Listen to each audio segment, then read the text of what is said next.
Winter MLK event.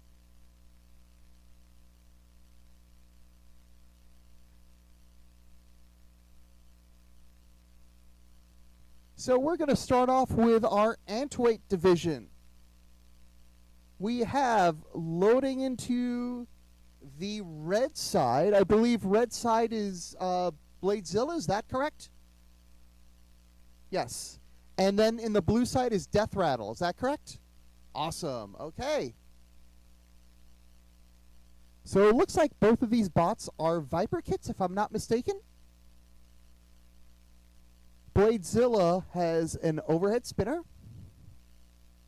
as does Death Rattle. So this is going to be a pretty even match. Bladezilla seems to have a little nose in the front. Death Rattle, I think, has a wedge in the front. It's going to be interesting to see how these two bots interact. So starting with the antweight division, we're really glad to have everybody here today. Getting all our judges together. Once we'll have our judges in, we will be ready to go.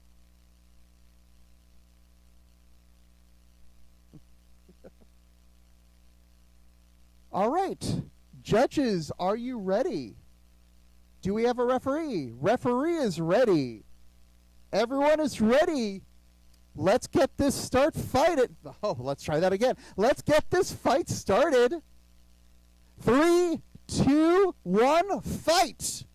And here we go. Once again, Bladezilla coming out of the red side, and Death Rattle coming out of the blue side. Now, Death Rattle has a red weapon, but it is coming out of the blue side, so keep that in mind. Both bots grinding against each other. And so far, no damage to speak of, but some pretty nice stuff. Looks like we got a tiny little mini bot coming out of Death Rattle's corner, which is a lot of fun. Now Death Rattle is stuck against the side, but is able to free itself. Bladezilla turned around. Let's see if it can go around. Death Rattle's weapon seems to have stopped, and we seem to have a weapon that has gone off. That is Bladezilla's weapon that has been removed. So Death Rattle now driving around, driving on top of Bladezilla. And that little mini bot doing the things that the little mini bot does. Bladezilla is still able to drive. Death Rattle still able to drive.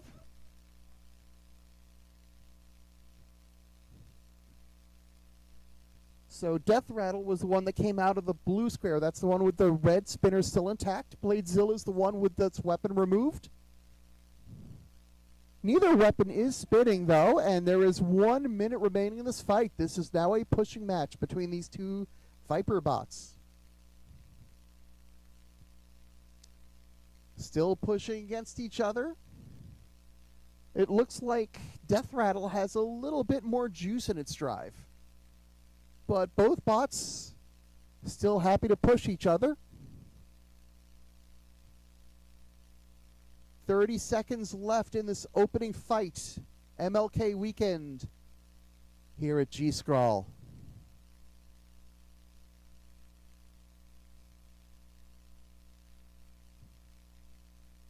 More pushing and shoving in the middle of the cage. The mini bot unscathed, moving around. Referee counting down the last 10 seconds.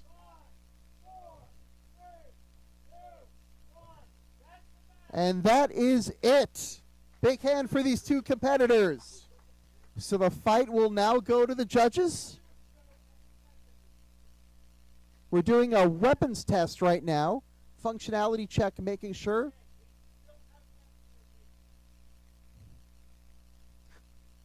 So Death Rattle still with a weapon.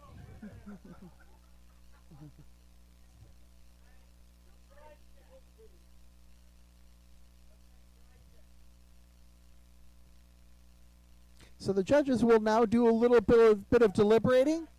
In the meantime, Cheesecake and Hypnovision will be the next bots to fight.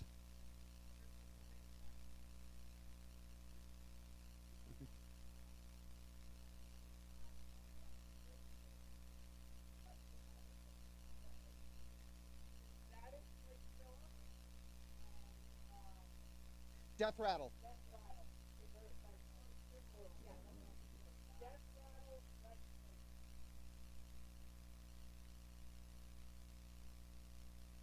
So the judges making their decisions, they score on 3 criteria: control, damage, and aggression, and they're going to use those 3 criteria to decide the winner of the fight.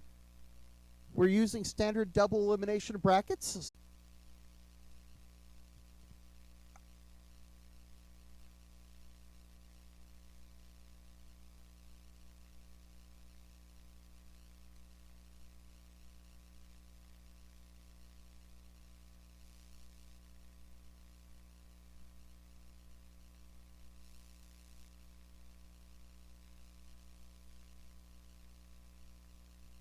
And the winner of the previous fight is Death Rattle.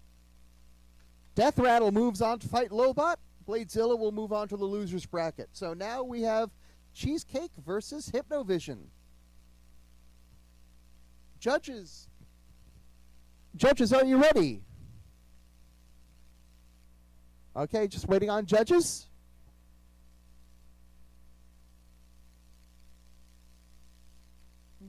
All right, let me know when you're ready, judges. Judges are ready. Referee, are we ready? Stream, are we ready? All right, we're all ready. Let's get 150 seconds on the clock. 3, 2, 1, fight! So, Cheesecake versus Hypnovision. We get the first hit. Hear that big weapon from Hypnovision spinning up. And I'm not... Oh, well, it looks like Hypnovision is... not spinning. Cheesecake still spinning. Cheesecake hanging back, waiting to see if Hypnovision is up for a hit. Circling around, there's another hit. Hypnovision still able to move. Shell Spinners, notoriously tricky bots to put together. So a lot of respect to Hypnovision. And it looks like Cheesecake's weapon might be stuck in Hypnovision. This is a thing with plastic bots. We might need an unstick. We're looking to see if they can disengage. We're pausing. Okay, we have paused the clock. We are going to separate these 2 bots. Referee Alex moving over to the red side. Going to try to split these. Broom of Doom is going to do its thing. Need to be very careful touching these bots because they can be very, very dangerous, especially a weapon like Cheesecake's.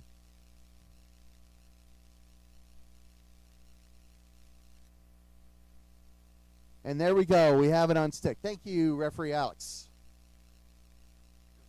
All right. Blue side, are you ready? Blue side is ready. Red side is ready. Let's get 3, 2, 1, resume. So there's Cheesecake's weapon back up. Looks like Hypnodisc can still move. That weapon from Hypnodisc still not working. Now, Shell Spinner has a different drive system and a different weapon system. So Hypnodisc's weapon system is down, but its drive system is still up. That's important for the judges. Cheesecake still has 100% functionality in both drive and weapon. It is giving some big hits to Hypnodisc. A lot of credit to Hypnodisc, still staying alive. It can still move. Seeing pieces of plastic fly around the arena. So Hypnodisc is not moving, and Hypnodisc taps out. That is the fight. Your winner, Cheesecake. All right, can we get Phantom and Tapper over to the cage, please? Topper, not Tapper, excuse me. So as a result of that fight, Cheesecake moves on to round 2 of the winner's bracket. Hypnovision will go to the loser's bracket. And whoever wins this next fight between Phantom and Tapper will fight Cheesecake. I'm always really excited to see a Shell Spinner in. Shell Spinners are really tricky robots to put together, but if you can get them working, they are really, really fun because that is a lot of weapons spinning.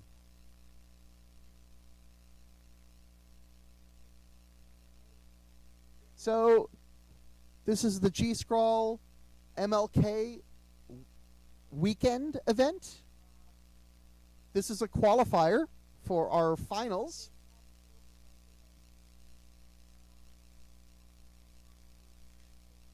Phantom is red. Phantom is red. Topper is blue.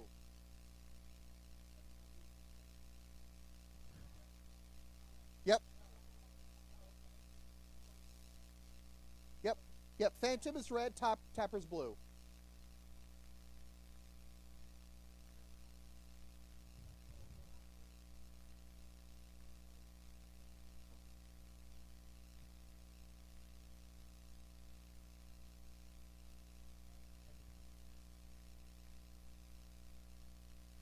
The top is red, the bottom is blue, if you're looking at true finals. Yep. Mm-hmm.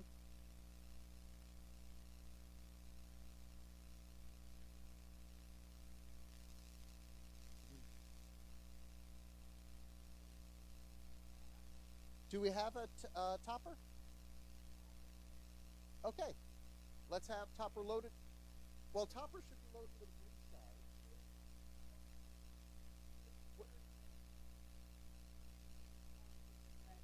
Oh, I see. Okay. So that kind of messed me up.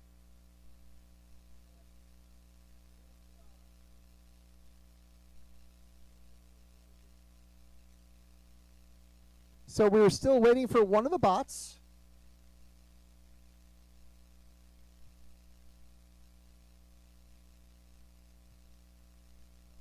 Topper is a lifter bot.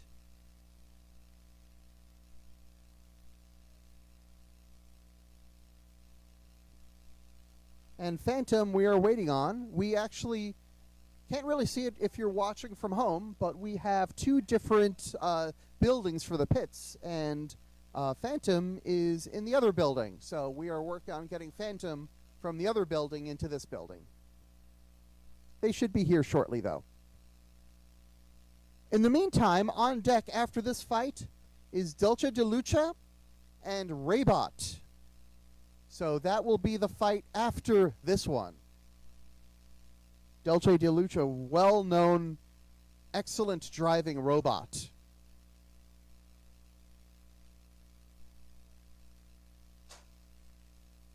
So right now, waiting on Phantom.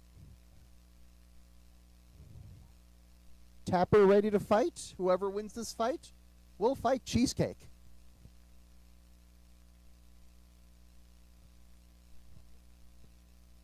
So those of you at home, thank you for tuning in. We're doing a monthly thing here at G-Scroll, so our next event is actually going to be in February. It's going to be our Heartbreak Bot Break event. But here in January, we've got 3 weight classes competing. We're watching the ants fight right now. We also have plastic ants, or plants as people like to call them, and beetles. I think we have, hopefully, Phantom coming soon.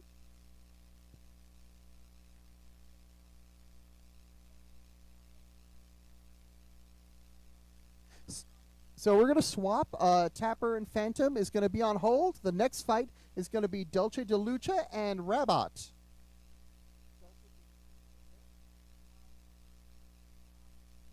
Dulce de Lucha is on top.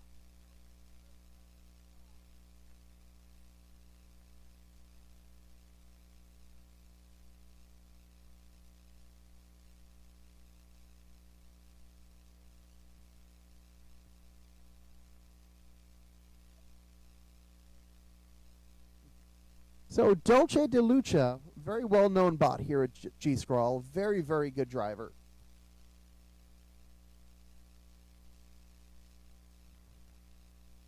And Robot, ready to go, just installing the link to turn the robot on, removing the weapon lock, and they are ready to go.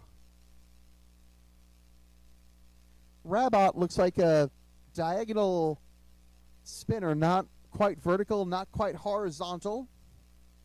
Looks like the spinner from a vector kit, but offset a little bit. Dulce de Lucha Candy Wasp kit, driven by Beckett very, very effectively. And looks like they've got a little grabber configuration on. Not an active grabber, but something that will let Beckett scoop his opponent up. Work on making sure that the robot is up and working.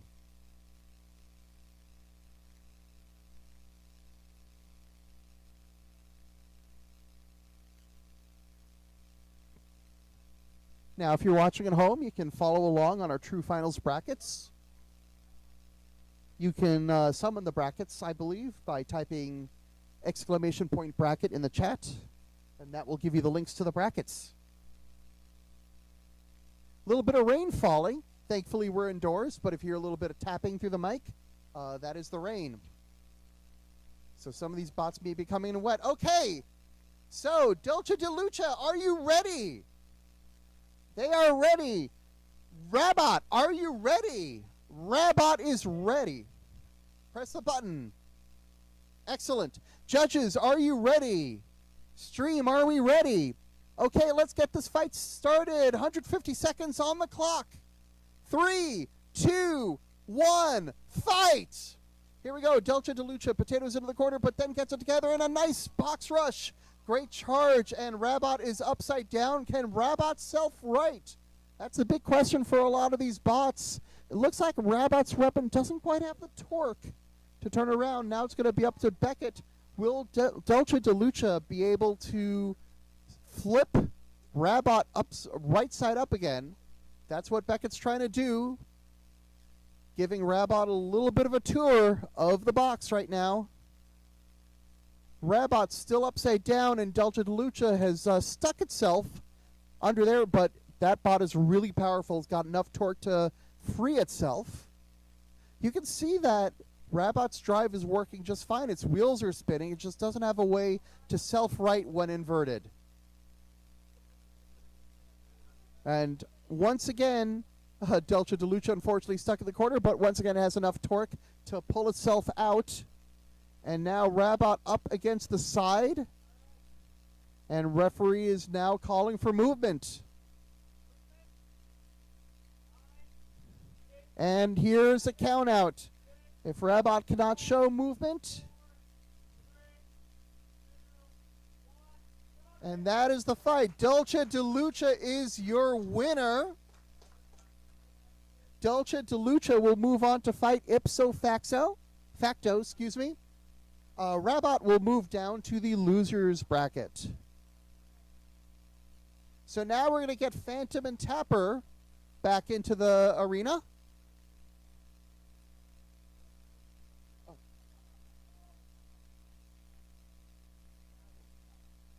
Yep.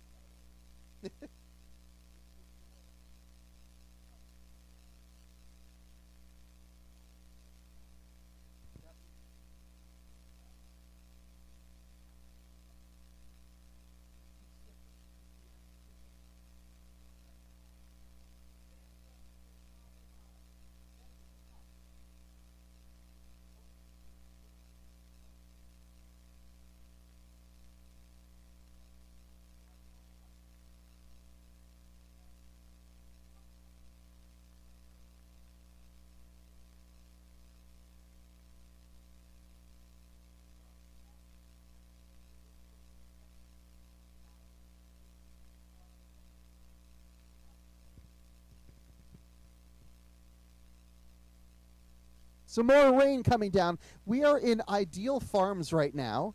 Thank you, Ideal Farms, for hosting us. So we're in greenhouse number 3. Greenhouse number 2 serving as the other pits building. So Phantom is looks like it's got a vertical spinner, while Tapper is more of a lifter. Okay, so Phantom, are you ready? Please tap the screen to show that you're ready. Tapper, are you ready? Judges, are you ready? Stream, are we ready? We're ready. Let's get 150 seconds on the clock. 3, 2, 1, fight! So here we go. Weapon up for Phantom. Tapper in to try to get a lift, but Phantom able to get under Tapper. Phantom trying to grind away with that vertical spinner. And now hitting Tapper from the back. Tapper wants to get a good lift in. With a lifter, it's all about leverage. They can get underneath you. They can control the fight, and that's what Tapper is trying to do. Meanwhile, there you go, just like that. A very good lift from Tapper. If it can keep doing that, it can take control of this fight. However, Phantom seems to be able to get under Tapper occasionally and starts grinding away at that bottom plate of Tapper. So right now, a lot of grinding, not a huge amount of damage quite yet. But the match is still young. And now a good hit from Phantom turns Tapper upside down. Tapper able to self-right with that lifter. Doing a little bit of a dance now. Phantom trying to get to Tapper's wheel. Another good lift from Tapper. Just misses inverting Phantom. If Tapper can invert Phantom, Phantom might have to do a violent self-right by the side. And that's, ooh, Tapper had a really good opportunity for a lift there. Tricky with a lifter. You got to hit that button at just the right time. Now, both bots nose to nose. Trying to get something going. You hear that weapon from Phantom spinning up. 1 minute remaining in this very exciting fight over here. Tapper looking for a good lift over here. Trying to go around the back. Has a good opportunity now for a lift. Just doesn't quite have that leverage. Phantom now turned back around and looking for a hit. Both these bots still have full drive, full weapon. Phantom up against the side. Tapper trying to get a good lift in. And doesn't quite have the leverage yet.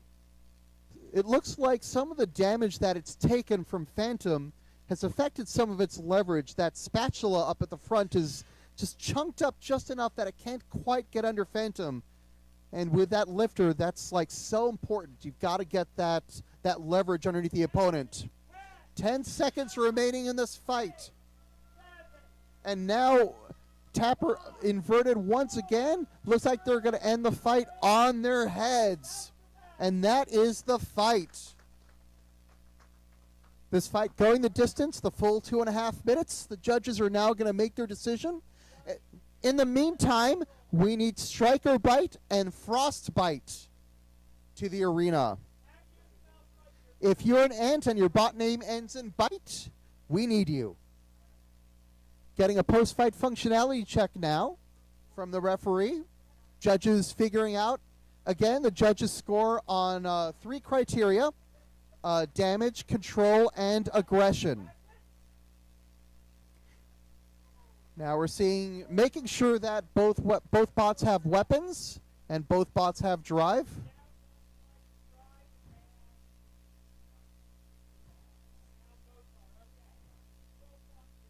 So both bots have full function. This is going to be an interesting fight to judge because damage is going to be split between them unless the judges decide that that damage against the lip of the weapon of Tapper was enough to affect the fight. So that's going to be a judge's call. That's why they're judges. Judges have to use their judgment in calls just like that.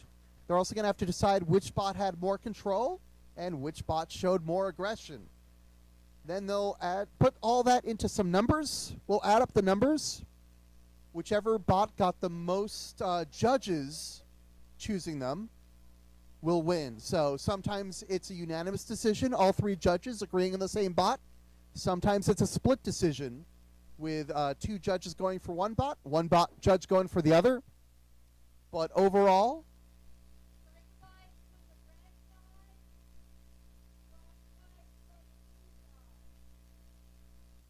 Striker Bite is on top.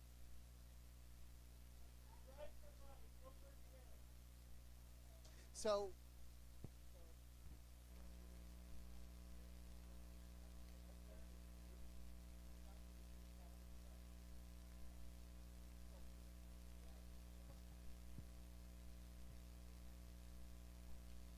we're still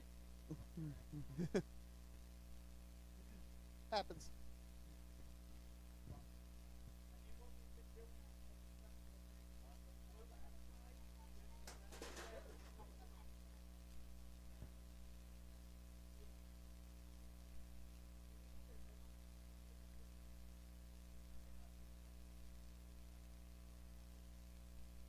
So working on getting ourselves ready for this fight.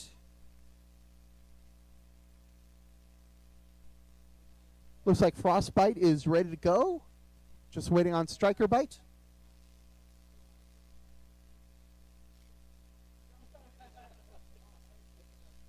So we have a couple more ant fights to go. We have 3 ant weight fights to go.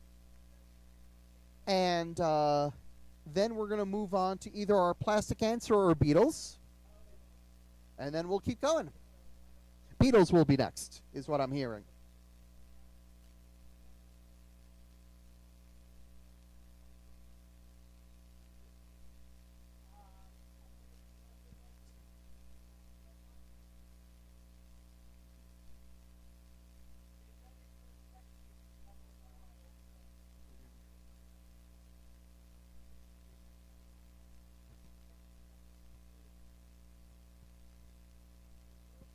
In the meantime, we're still tabulating votes for the last fight, Phantom versus Tapper.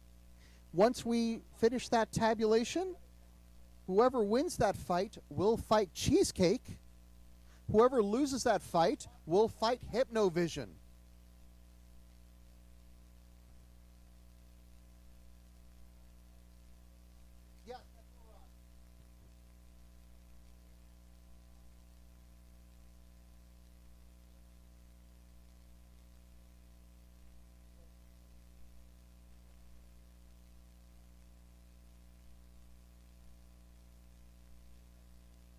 Like to thank Ideal Farms for hosting us, and we'd like to thank all of our sponsors. None of this would be possible without the generous support of our sponsors.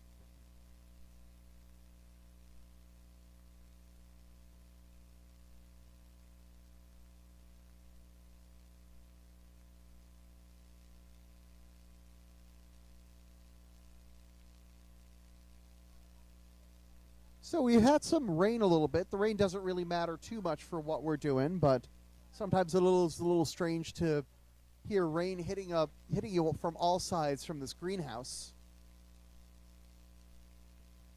But we're thankful that we got a roof over our heads and a comfortable place to fight with a lot of electricity and decent internet connection. It's really all a robot competition can ask for.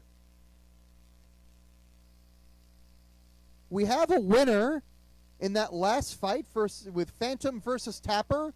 Your winner is Phantom by judge's decision. So Phantom will move on to fight Cheesecake. Tapper will fight Hypnovision in the loser's bracket. Obviously, once you're in the loser's bracket, whoever wins that fight stays alive. Whoever loses that fight is done for the day. So now still waiting on Striker Bite. The Battle of the Bites, Striker Bite versus Frostbite.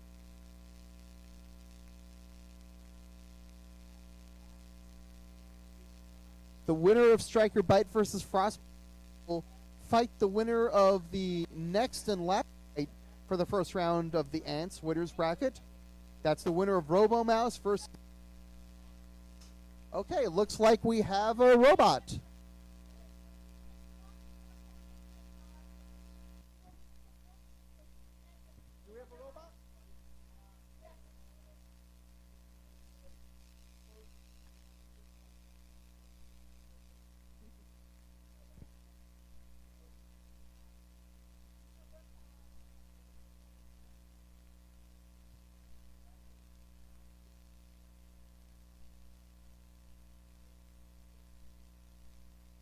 So our last event was in December.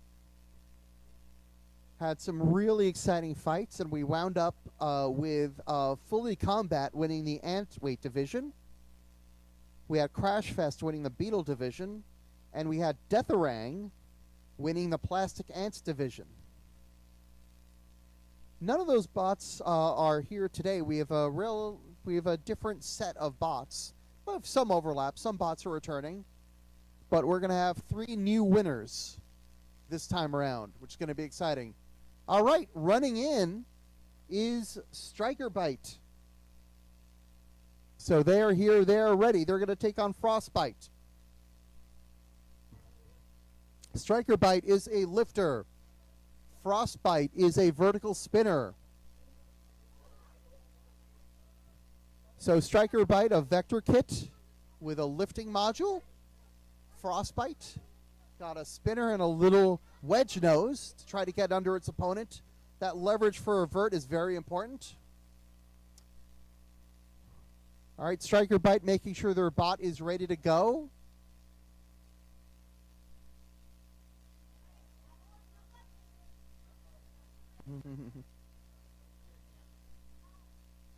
Okay, Striker Bite getting themselves ready. All right, are we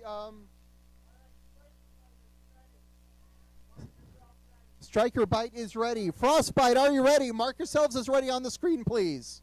Judges, are you ready? Judges are ready. Stream, are you ready? Stream is ready. Let's get this fight started. 150 seconds on the clock. 3. Striker Bite is the flipper. Striker Bite doesn't seem to be moving. We know that their flipper isn't working. Frostbite slowly advancing. Striker Bite unable to move right now. We saw them moving in load-in, so we do know the bot is capable of moving. Maybe some percussive maintenance from Frostbite might help out. So we're going to see if a hit from Frostbite might help them. It's amazing. Sometimes that little thump can help. Frostbite with a very gentle love tap, not involving the weapon just yet. And it looks like Striker Bite is going to get counted out. And Frostbite's going to win this fight without any significant hit, and that is a tap out.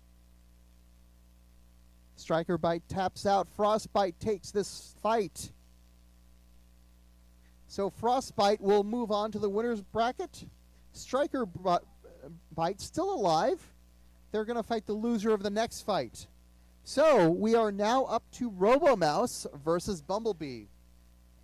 Sometimes it's just how combat robotics goes.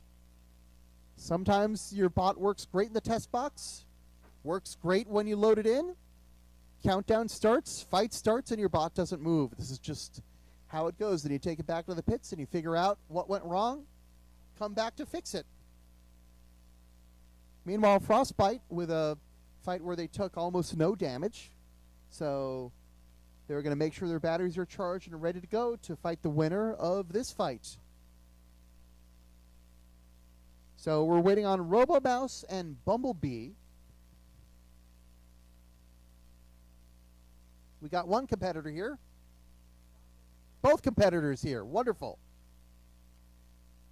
So this is going to be a driving match, it looks like, because these bots both have forklets, no active weapons. Bumblebee is the one with the neon colors, whereas RoboMouse is the one that's off-white. So we're not going to see any big destructive hits, but we are going to see some really good driving. And a lot of control. Okay. RoboMouse, are you ready? Tap the button on the screen. Bumblebee, are you ready? Bumblebee is ready. Judges, are you ready? Stream, are you ready? Let's get 150. Oh, no, we're not ready. We're not ready yet. So it looks like we're opening the cage. So hang on, stand by. Figuring out what's going on with RoboMouse right now. Just like last time, sometimes the bot works great on load-in, and then suddenly it stops responding just before the fight starts. So let's see if we have a RoboMouse. Yep, okay, that is a moving RoboMouse. Well, we have one half of RoboMouse working, but it looks like their right drive side is not working.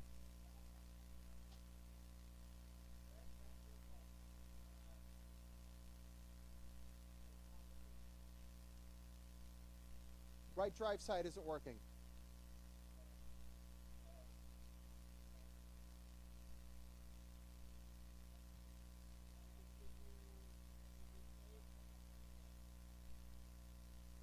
So RoboMouse is going to fight this fight with looks like the right drive side down. All right, RoboMouse, are you ready? Hit the button on the screen. Judges, are you ready? Stream, are you ready? Okay, let's get 150 seconds on the clock. 3, 2, 1, fight! So Bumblebee is coming. It looks like RoboMouse is able to drive forward, so that's a really good sign. Bumblebee has RoboMouse on its head. That's what you want if you're Bumblebee. You want to be able to control this fight. RoboMouse, as long as they can move forward, which they are, looks like their drive is working again. That's a very good sign. Bumblebee with a good pin over there against RoboMouse. And you have 10 seconds for that pin. So that's 10 seconds of the fight that RoboMouse can't affect. But RoboMouse is going to want to do that right back to Bumblebee. So let's see if RoboMouse can return now. Both these bots going up against each other. They both have identical forklet setups. So when they go straight on against each other, there's a good offensive from RoboMouse. And this is another pin. So this is RoboMouse now showing control over Bumblebee. It's exactly the kind of fight I was expecting. This is back and forth between two control bots. So it's really a question of pins. It's a question of who can control the fight, who can influence the fight. There's another good pin for Bumblebee. So Bumblebee with a 10-second pin. That's 2 pins to 1. Bumblebee leading if you're counting pins. And Bumblebee releases the pin. RoboMouse trying to get out of the corner. Sometimes that's tricky with these ants. They have small wheels and, you know, relatively small motors. So if you don't have that much torque, you can't get around. Bumblebee with a bit of a pin, but RoboMouse able to escape. Now they're circling around in the corner, going for another pin, and that's a good pin from RoboMouse. Bumblebee able to escape that pin. There's still 2 to 1 Bumblebee if you're counting pins. Full 10-second pins, that is. So it looks like RoboMouse, its drive system is working enough to be able to influence the fight. I mean, that's really all you can ask for. When you have a robot like this, you know, you just want to be able to control the fight. Then it just becomes a dancing match, trying to get a good angle on your opponent. If you can go in from the sides, go in from the back, you know, that way you can control them, take them out of the fight. That's all you're trying to do is a control bot. 10 seconds left in this fight. Bumblebee gets itself in the corner. Now RoboMouse in for a pin. This is the last thing that the judges see is RoboMouse with a bit of control over Bumblebee. This is going to be a very tough fight to call. Obviously, damage is not going to be much of a factor because neither bot damaged the other. So it's going to come down to control and aggression.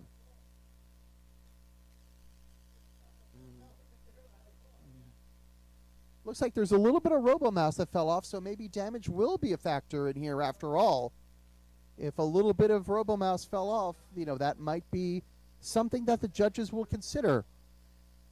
But like I said before, judging is a matter of judgment. It's a matter of, do you think that that affected the fight?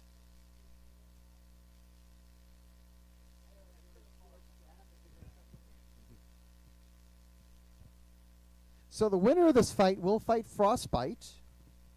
The loser of this fight will fight Striker Bite. And then we're going to move on to our Beatles next. So speaking of, can we have SpongeBob and Walter as our next fight? You're on deck. You're going to be up for the next fight. SpongeBob and Walter. The judge is still deliberating on RoboMouse versus Bumblebee. Always a really interesting control fight. When you get 2 control bots, it just comes down to pinning. Which one can get that full 10-second pin? And here we go.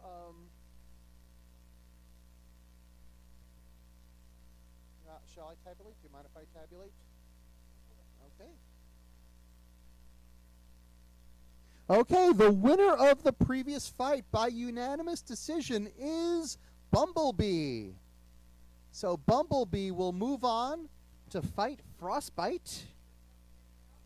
Meanwhile, RoboMouse will fight Striker Bite. Now the next fight is going to be SpongeBob versus Walter. SpongeBob on top.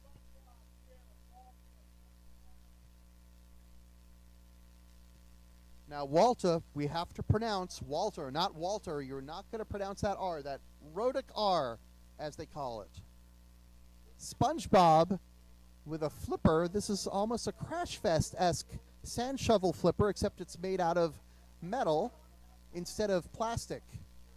Walter, a big undercutter, jolt kit.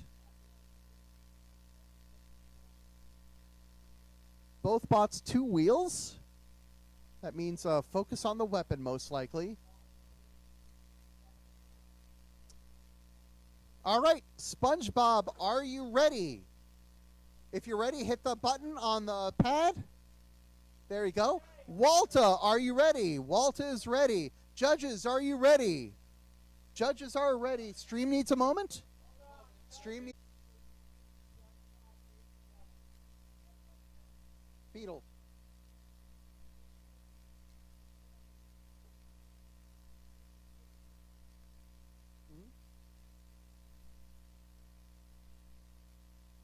Sounds good. All right, we're almost ready. I will give you the go-ahead. Okay, stream is ready. Judges, are you ready? Judges are ready. Let's get 150 seconds on the clock. This fight starts in 3, 2, 1, fight! So Walter is that undercutter, that Jolt kit. Looks like it's gotten a lot of modifications, especially the googly eyes. Got to have the googly eyes. SpongeBob looking for a good lift. SpongeBob able to get to the back of Walter.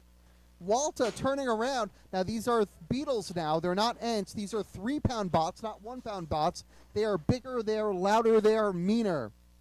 Walter with that weapon going in. A good hit against SpongeBob, and SpongeBob's wheel seems to be not right. And SpongeBob not showing movement. Walter spinning around, and here comes the count out.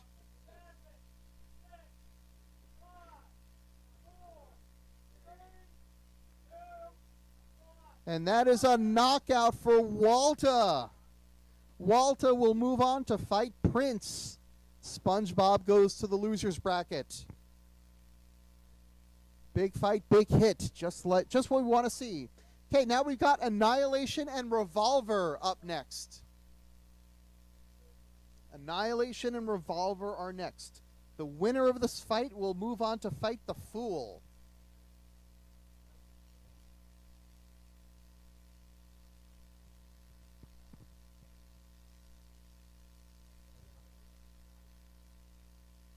Walter's been competing for a while now, and is not a bot to be trifled with, as you can see. That was a pretty big hit.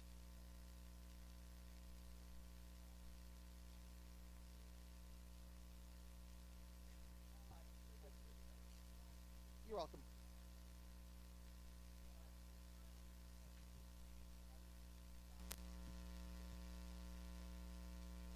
So right now we have our second fight from Beatles Winners Round 1, which is a small round because we have 10 competitors. So we only have 2 fights here. And then we're going to move on to our Plants, which also is 10 competitors, so it's just going to be 2 fights there. So that means that after this fight between Annihilation and Revolver, the next fight is going to be Eschatology versus Sweet Pea. So that's on deck. That's the next fight after this one.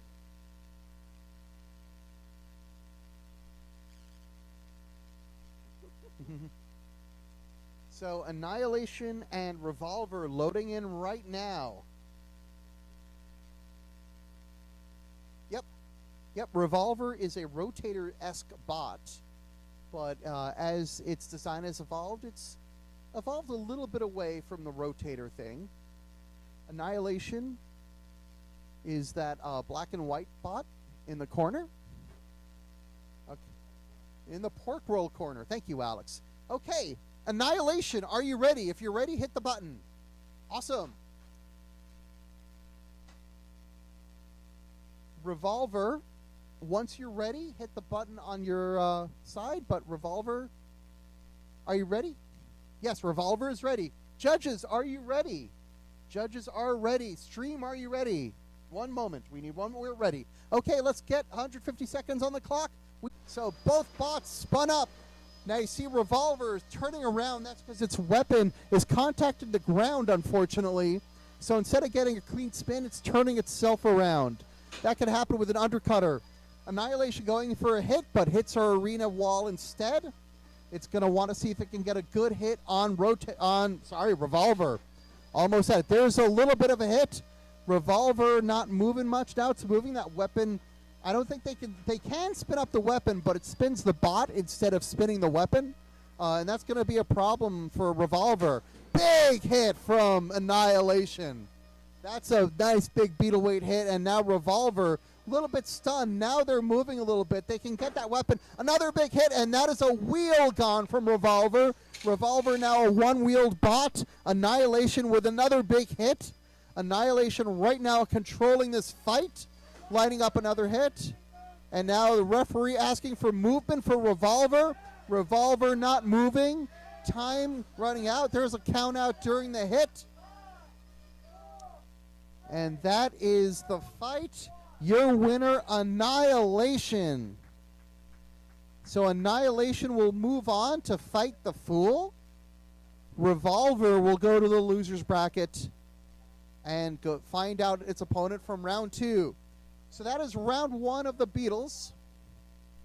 We're going to move on to the Plastic Ants. So Eschatology versus Sweet Pea. You are on deck. Actually, no, we are calling you to the cage now. Eschatology versus Sweet Pea. Now, reminder, we're going to fight for about 1 more hour, and then we're going to take a lunch break. That should be enough time to get a good number of fights in and make some headway into the bracket.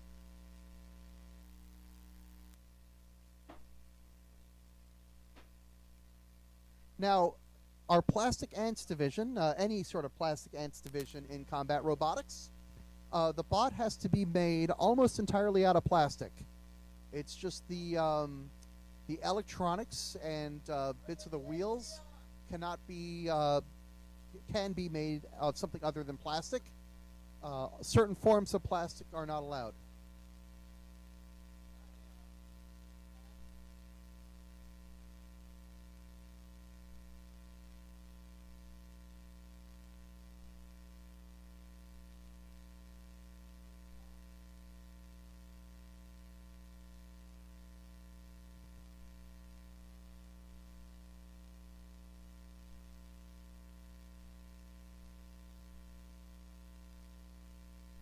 Now, the Plastic Ants, it's interesting because since most of these bots are 3D printed, they look a lot cooler than other bots because you can get angles that you can't get if you're just making them out of metal, even if you're catting them.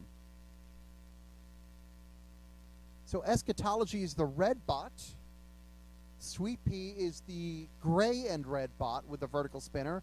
Eschatology, a horizontal spinner. Eschatology has been with us before. I think Sweet Pea is new. Winner of this fight will fight Bottom Feeder. So Eschatology in the pork roll side. Sweet Pea in the Taylor ham side. All right. Eschatology, are you ready? If you're ready, hit the button. Sweet Pea, if you're ready, hit the button. Judges, are you ready? Stream, are you ready? That is let's get 150 seconds on the clock. This fight starts in 3, 2, 1, fight. Now they approach each other very cautiously. These weapons are spinning mighty fast, so we're going to get a big contact, big engagement, hopefully, when these two meet. Now, the weapons are made of plastic, but they still hit very hard, especially because they're hitting plastic. So one good engagement. Neither bot really solidly winning that engagement. And now, Sweet Pea getting Eschatology from behind. That's what you want. You want to get them from the sides and from behind. Now, Sweet Pea trying to take out one of Eschatology's wheels. Eschatology's weapon still working. It looks like it's still got drive. It's still game on. Left wheel of Eschatology doesn't seem to be responsive, though. Sweet Pea trying to go in for the kill. Not trying to get that big hit, get a good amount of bite, throw that opponent against the side of the arena. Eschatology with that one wheel locked up. There's another hit from Sweet Pea. Sweet Pea trying to go in for the kill. Eschatology just trying to stay alive over here. Its weapon still very dangerous. Sweet Pea's got to be careful. Bits of plastic flying around.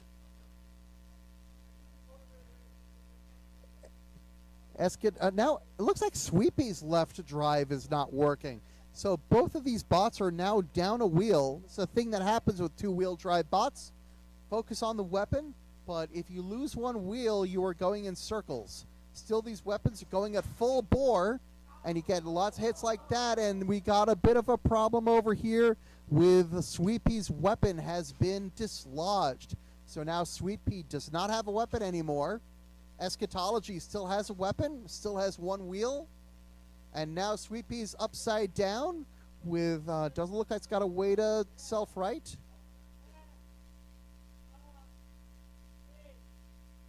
Here's a countdown. And that is a tap out. Is that a tap out? He didn't tap out? Oh, he didn't tap it? All right. Either way, it is a tap out. So Eschatology wins that fight. Eschatology will move on to fight Bottom Feeder. Sweet Pea winds up in the loser's bracket. They are still alive. Okay, we now have Trampoline versus Loaded Die. So we need Trampoline versus Loaded Die, please. Trampoline on top. So, Alex, Trampoline on top, Loaded Die on bottom. So that's Loaded Die. All right, so we got both competitors for the next fight ready. Excellent. Sounds good, okay. So on deck, the next fight after this is going to be Cheesecake versus Phantom. Cheesecake versus Phantom will be the next fight after this. So if you're either Cheesecake or Phantom, please get your bot ready. Right now we have Trampoline versus Loaded Die. So Loaded Die, self-explanatory which bot that is, and it looks like they've got this really cool design where no matter what face of the die you roll, it can still move. That is pretty cool.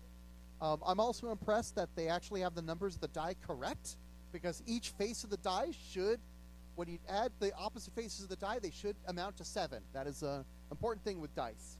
Trampoline, loaded in. Trampoline looks like a drum spinner. So Trampoline is the drum spinner. Loaded Die is the one that looks like, well, a die. All right, Trampoline, are you ready? Loaded Die, are you ready? Judges, are you ready? Stream, are you ready? 150 seconds on the clock. This fight starts in 3, 2, 1, fight! Here we go, Loaded Die. Now, Loaded Die does not have an active weapon. I think it just wants to roll a critical success, and that's all it needs.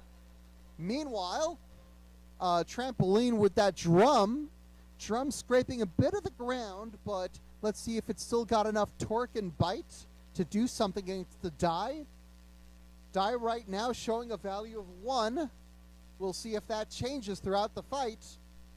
But the die getting a good pin, some good control by Loaded Die. Trampoline able to get out of the pin, looking for an angle, looking for a way to roll that die, roll that bone. Loaded Die approaching with the foreside, looking to get another good pin on Trampoline. Trampoline, that drum still scraping the floor of the arena. So that means its speed is not quite going to be optimal because some of the energy is going to just dissipate against the arena floor. Loaded Die. Trampoline is not moving anymore. Might be stuck on something. Might be high-centered on a piece of rubber. We are pausing. We are pausing this fight. So sometimes a bot gets stuck. We do offer 1 unstick. So that is Trampoline's 1 unstick. They have received it. Okay. As long as it's arena related, you get an unstick. All right, are you ready? All right, we're ready to continue. 3, 2, 1. So we are resuming. Here comes Loaded Die. Unfortunately, Trampoline still not able to move. Trampoline's wheels are moving. It just seems to be stuck on something. Now it's got its weapon working. But, yeah, I think it's got to run its weapon in order to move. Otherwise, its wheels just might not be enough. Some good hit against Loaded Die, but it can't quite flip that die. This die is in control. This is one Loaded Die. So Loaded Die going in for that pin. We might get a roll over here. Can Trampoline get that roll? No! Trampoline has been de-drummed by Loaded Die. 25 seconds left. Now, can Trampoline move? Can Trampoline show any movement? They already got their on-stick. And will we get a count? Here's the count out. There is enough time for this count out to complete.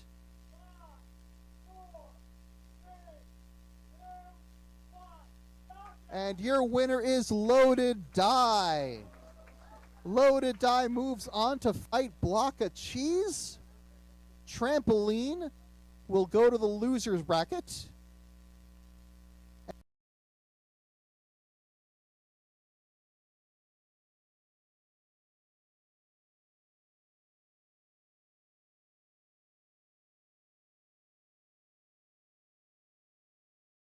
Division, our Ents. So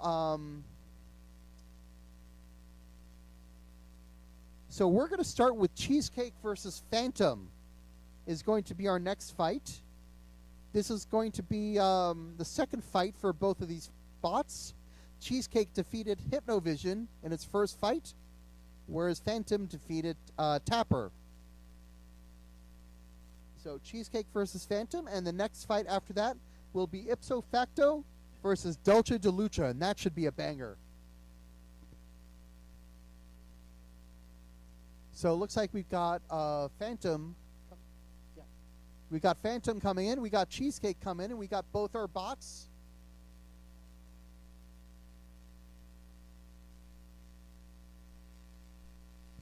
Alex?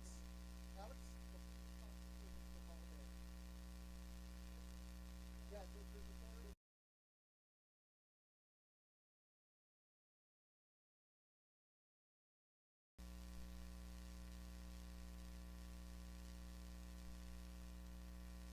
all right, so we got some debris from the previous fight out of the arena.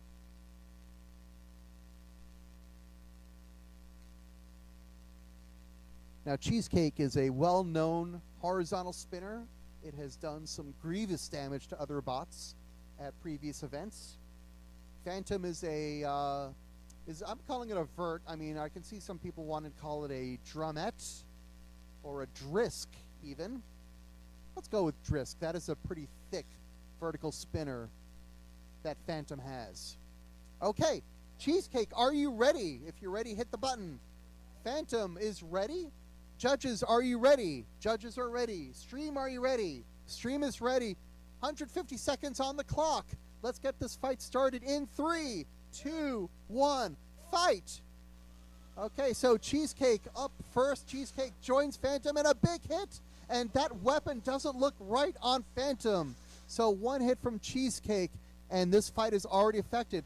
However, Cheesecake's weapon is not spinning. I hear a motor going, but it's possible that its mechanism, whatever mechanism it uses to transfer that energy, has been broken. So this might be a pushing match at this point.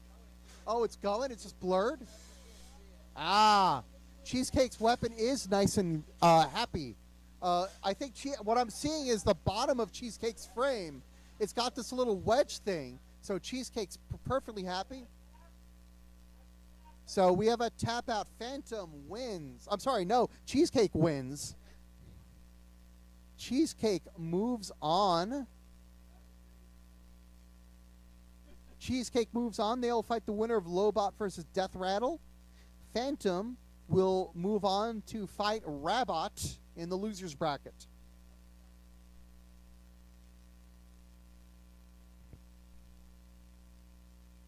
I got to remember Cheesecake's weapon spins really fast, and it's got that bottom bit on its frame that looks like a stopped weapon, but is not.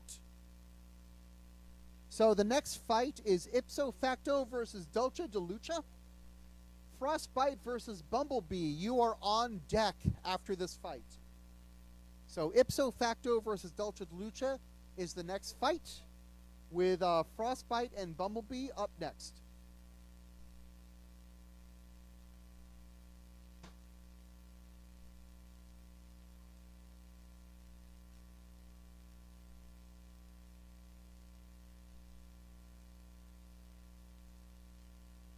So some good action early on here at the G-Scroll MLK Winter Weekend. We're going to take this moment to clear out some of the debris here. Ipso is in that corner. the right spot.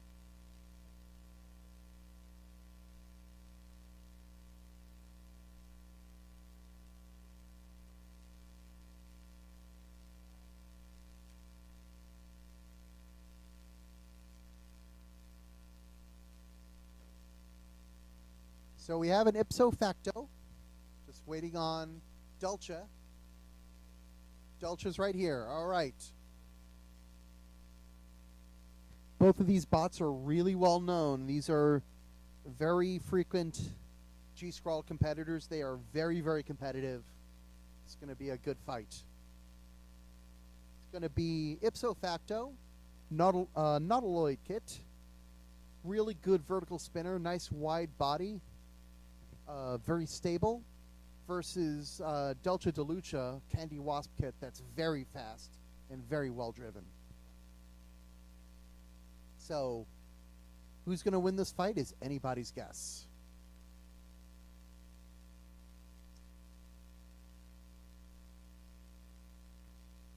All right, I see Dulce's driver, Beckett, running in. He's got his controller. Now, just make sure that the bot can work. Just turning the bot on.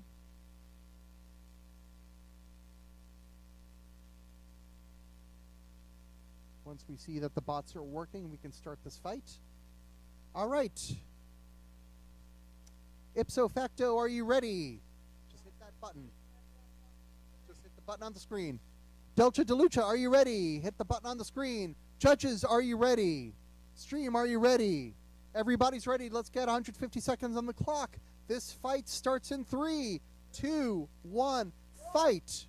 So both bots. Dulce immediately impales itself on the side of the arena. It can unstick itself. It needs a little bit of work.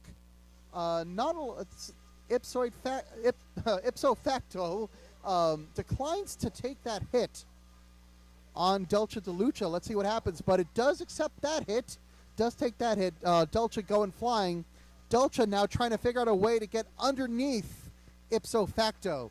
Ipso facto spinning around, trying to get that good hit, but winds up flipping itself over. And now Dulce going in for the pin. That's an excellent pin by Dulce de Lucha.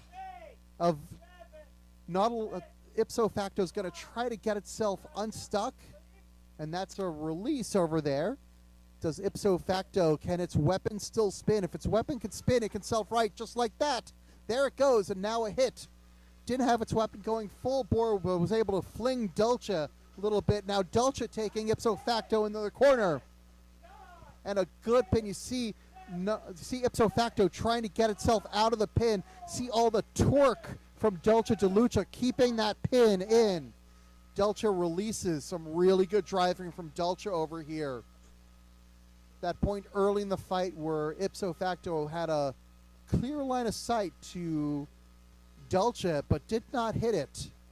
Let's see if that comes back to haunt into ipso facto. Some good turning around, excellent driving from Beckett, taking ipso facto into the wall. But now Dulce's stuck on the side. Can ipso facto take advantage? They just could not line up the shot this time. And now another excellent pin from Dulce. You see those forklets doing their job. That weapon from ipso facto just can't find any purchase on Dulce de Lucha to hit. So an excellent pin over there. And now turning around, ipso facto might be able to turn this fight around, but no, another pin from Dulce de Lucha.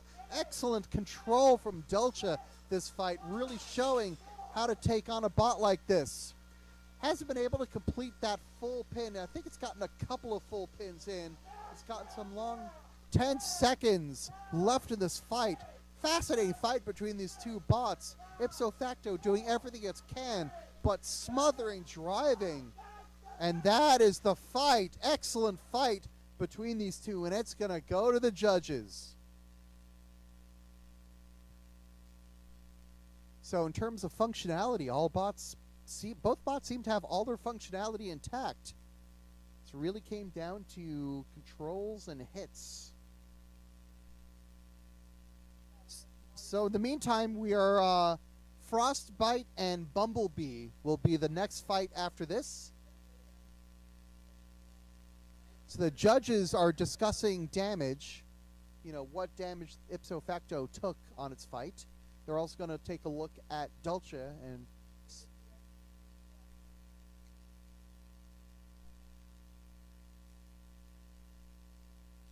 so the judges deliberating, making their decision. In the meantime, we'll load in Frostbite and Bumblebee while the judges make their decision.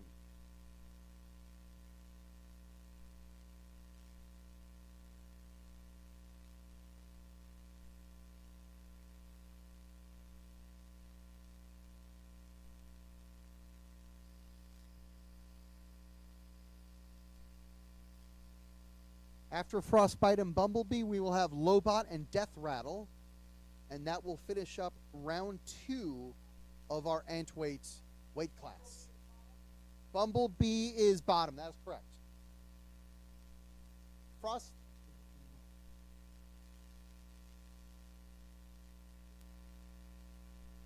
So how they got here, Frostbite got here by defeating Striker Bite.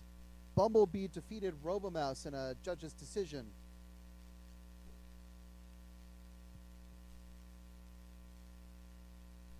The winner of this fight advances to the semifinals of our bracket. The loser will fight Bladezilla. So Frostbite is the white bot in the pork roll corner. Bumblebee is the neon bot in the Taylor ham corner. All right. Frostbite, are you ready? Yes, Frostbite has tapped the screen. They are ready. Bumblebee, are you ready? Bumblebee taps the screen. They are ready. Judges, are you ready? Judges are ready. Stream, are you ready? Stream is ready. Let's get this fight started. In 3, 2, 1, fight. Oh, there we go. 150 seconds on the clock. All fights here at G-Scroll are 2.5 minutes. So both of these bots looking for an angle. Bumblebee does not have an active weapon, but that's what it wants to do.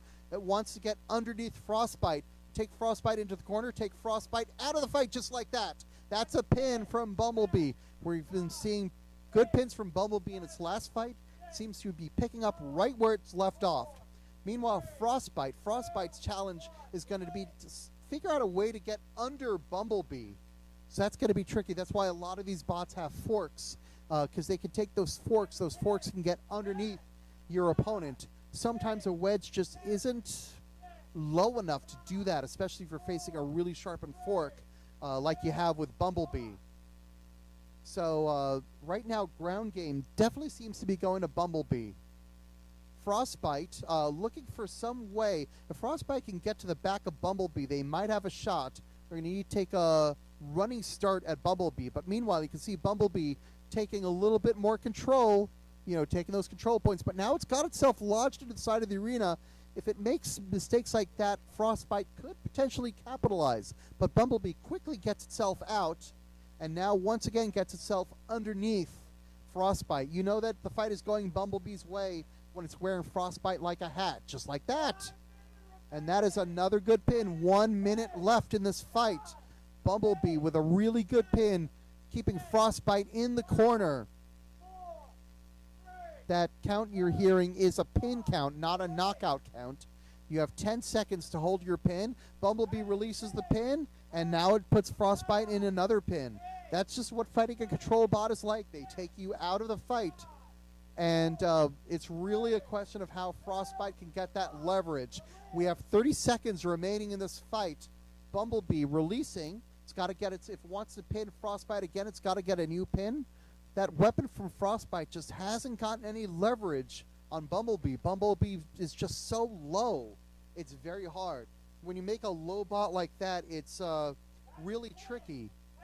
And another pin from Bumblebee, taking Frostbite into the into the side of the arena. And this is time running out on the fight, and the time is up. That is the end of the fight. So this one goes to the judges. Do we have a result?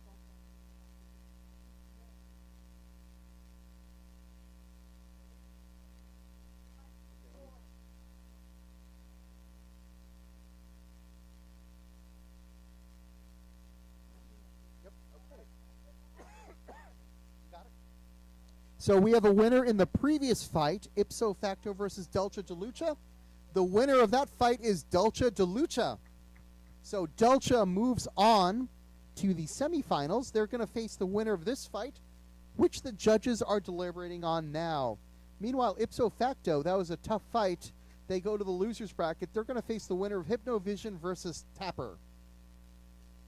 But that's probably a preview of what the late fight action is going to look like here at today's event.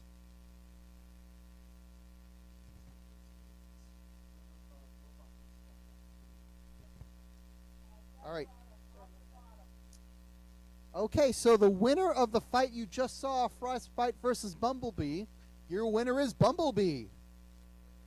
Not much of a surprise. Bumblebee had a lot of control, so that sets up Dulce DeLucia versus Bumblebee. That's going to be another really good control fight. That is going to be a driving fight, definitely. So now we've got Lobot versus Death Rattle. Lobot is the top bot.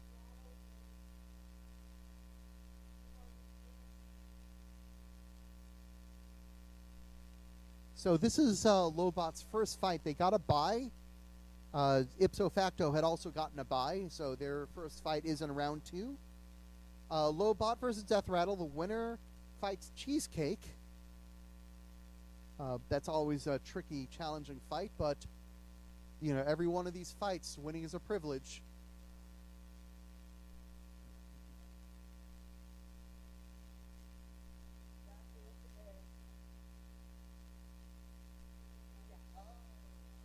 Yep.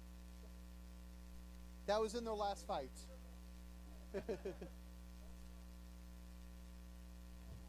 So Death Rattle is that vector kit in the Taylorham square with the red horizontal spinner. Meanwhile, Lobot, and yes, I'm calling shenanigans on that because that is Deathbot. That is Death Rattle's mini bot, making very vicious attacks against Lobot. I mean, that's at least 3 damage points right there.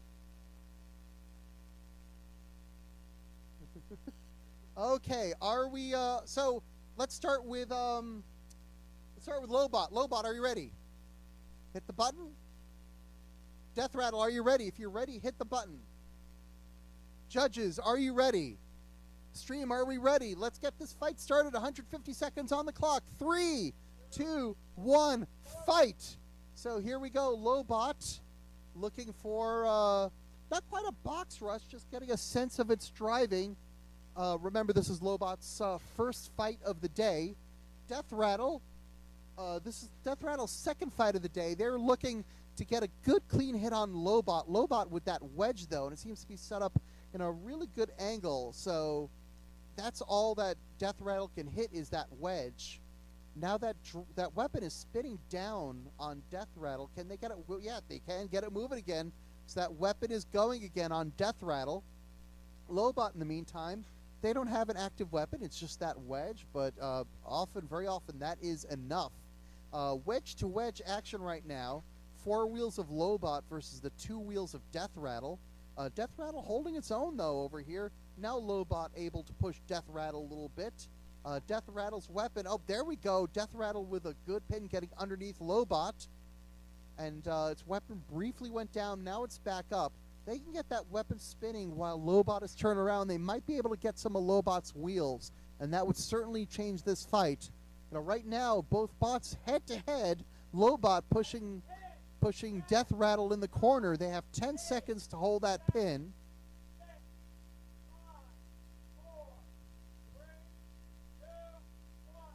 And now the pin's released. Here comes Death Rattle. 1 minute left in this fight. Good hit. That's one good hit from Death Rattle. Lobot unfazed. Now trying to get around, get a good push. Try to push Death Rattle back into the corner or back into the side. Just like that. There's a pin. And they get Lobot up on its face just for extra measure. Again, being a control bot, you want to take your opponent out of the fight. Just like that. Lobot releases. Death Rattle taking a bit of the arena with it. And a good hit from Death Rattle on that wedge, but the thing about those wedges is they're very, very hard. So You can hit that wedge all day. It's not really going to affect the bot that much. That's why Death Rattle really wants to get the wheel or the back of Lobot, but that's proving tough. Lobot's driving well enough. 10 seconds left in this fight, counting down the final seconds of this fight. Lobot with another attempted pin, and that is the fight. So that's the fight. Both bots seem to have full functionality. Asking for functionality, seeing the judges seem to need a function test. They say they're good, so they're going to make their decisions. Meantime, looks like we've got might get some beetle action coming up next.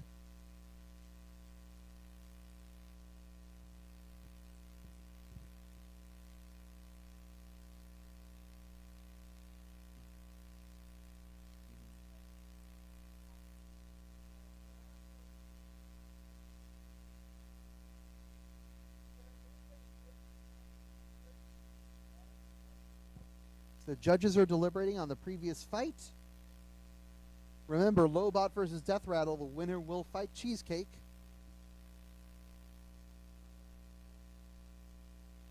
And the loser is going to move on to the winner's bracket. They're going to face, to the loser's bracket.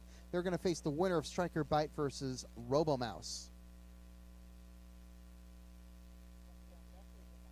I'm not sure. I saw.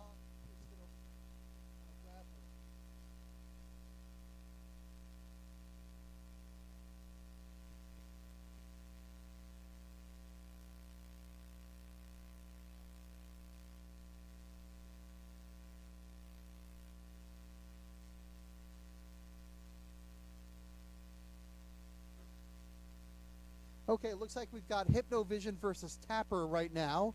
This is our first loser's bracket fight. This is loser's brackets in the Ants. So whoever wins will fight ipso facto. Whoever loses, unfortunately, are 0-2, and they are done for the day. Okay, so we have Hypnovision in the pork roll side. Hypnovision, are you ready? Okay, and in the Taylor Ham side, we have Tapper. Tapper, are you ready? And they are tapping. Okay, so Hypnovision and Tapper are ready. Judges, are you ready? Judges are ready. Streamer, are you ready? Let's get 150 seconds on the clock. This fight starts in 3, 2, 1, fight. Hypnovision spinning up.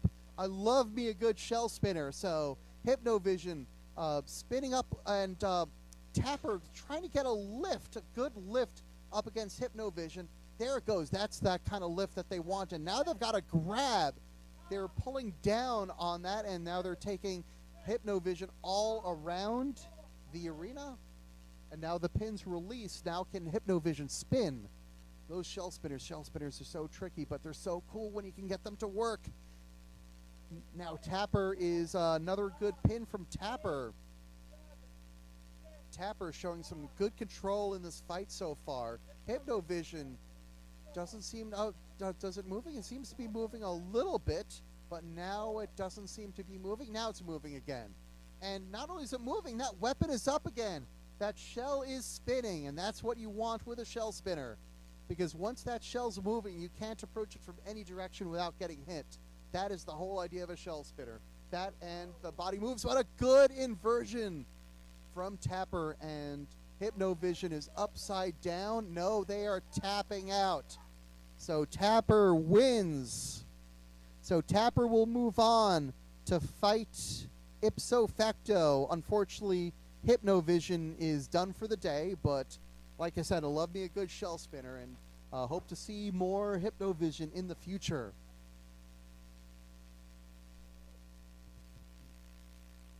Topper. Okay, sorry, I've been calling it Tapper. Correction. It is Topper, not Tapper. I need new glasses.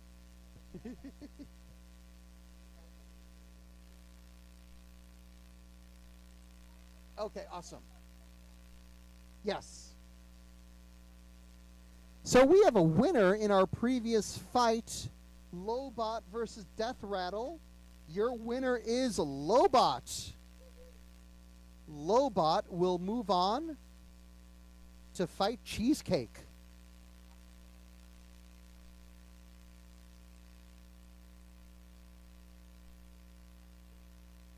So I got to remember Topper, not Tapper, versus Ipso Facto. Striker Bite versus RoboMouse is next. So we need Striker Bite versus RoboMouse.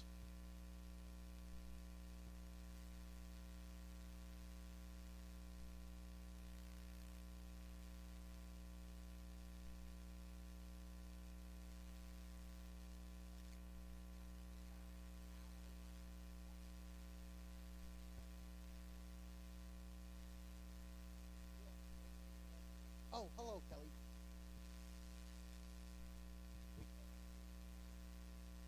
Love that.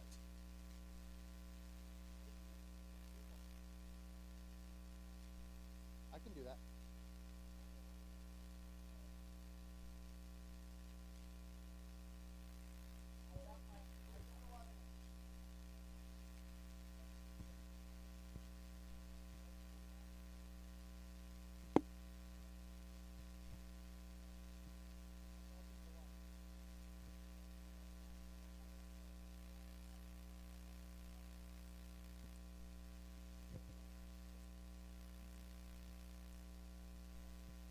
So the next fight we have, Striker Bite versus RoboMouse. Winner fights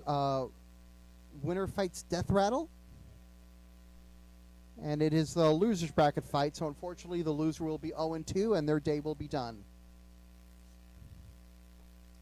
Striker Bite versus RoboMouse.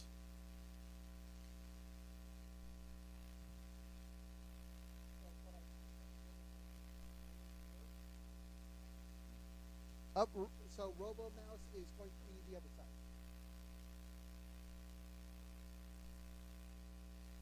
So the bots are here.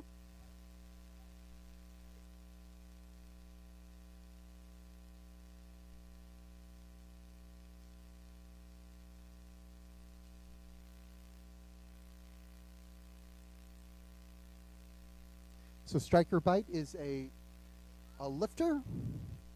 RoboMouse is a very, very competitive Lobot with good forks.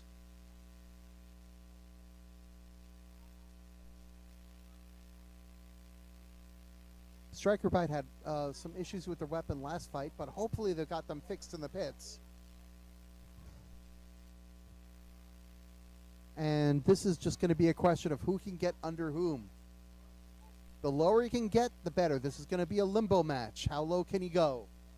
Whoever gets lowest will win this fight. Okay, Striker Bite, are you ready? If you're ready, hit that button. They're ready. Okay, RoboMouse, are you ready? Hit that button. Okay, judges, are you ready? Judges are ready. Okay, stream, are you ready? 150 seconds on this fight. This fight starts in 3, 2, 1. Fight. All right, here comes RoboMouse. Here comes Striker Bite. Striker Bite trying to get a flip. Will that flipper work? That's the big question. RoboMouse now pushing Striker Bite around. Now, if Striker Bite can't get that flipper whip working, there's still a wedge bot. You know, they can still try to push it. And Striker Bite cheering because they do have that weapon working. Now it's a question of getting that weapon working when they're underneath RoboMouse. So RoboMouse taking Striker Bite into the corner. And Striker Bite, with that working weapon, they're very excited. They want to get at least one clean, good lift on RoboMouse.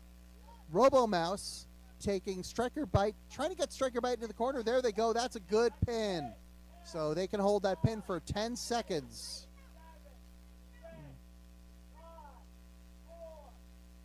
So that 10-second count out you're hearing is a pin countdown.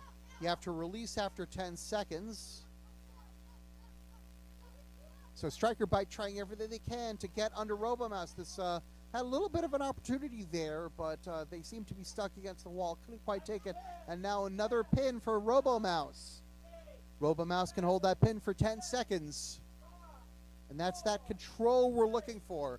We're looking for control from these control bots, taking the ability of the other bot to fight and participate in the match. All right, they're going. Can Striker Bite get that big flip in? They couldn't quite do it. Flippers are tough. Flippers, lifter, it can be really, really tricky to get that timing down. Sometimes you have the perfect flip and the mechanism just isn't working. The radio isn't working. You know, you hit the button or move the controller and the flipper only flips like a few seconds afterwards. They could be really tricky bots to put together. So, but now in the corner, Striker Bite is in the corner, and the referee asking for movement, but now a pin. So we're going to count down the pin first, and then once the pin is over, we're going to see if Striker Bite has any movement. 10 seconds left of the fight. Only 10 seconds left. Can Striker Bite move? Striker Bite not really moving much right now. And that is the match. They are saved by the bell. But now we go to the judges. Judges have to figure out a winner for this fight. Winner fights death rattle.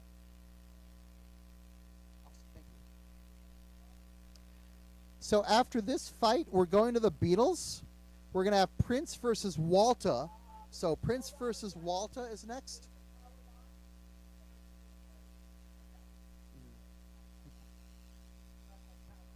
Judges are denying a functionality test. They don't need one. They feel they have the scores for this.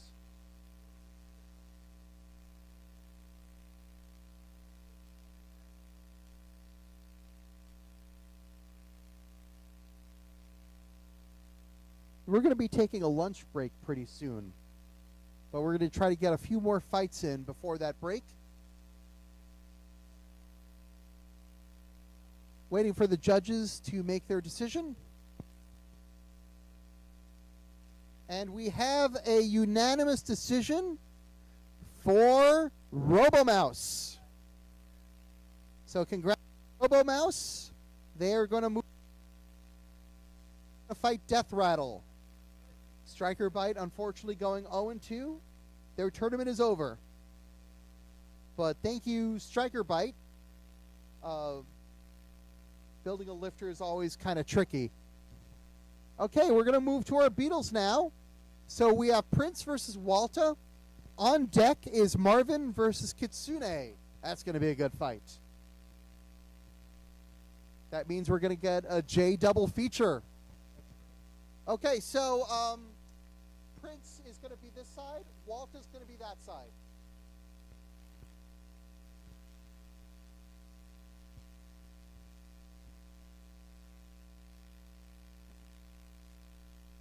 Now, when we last saw Prince actually had to face the Fool in the winners final back in December.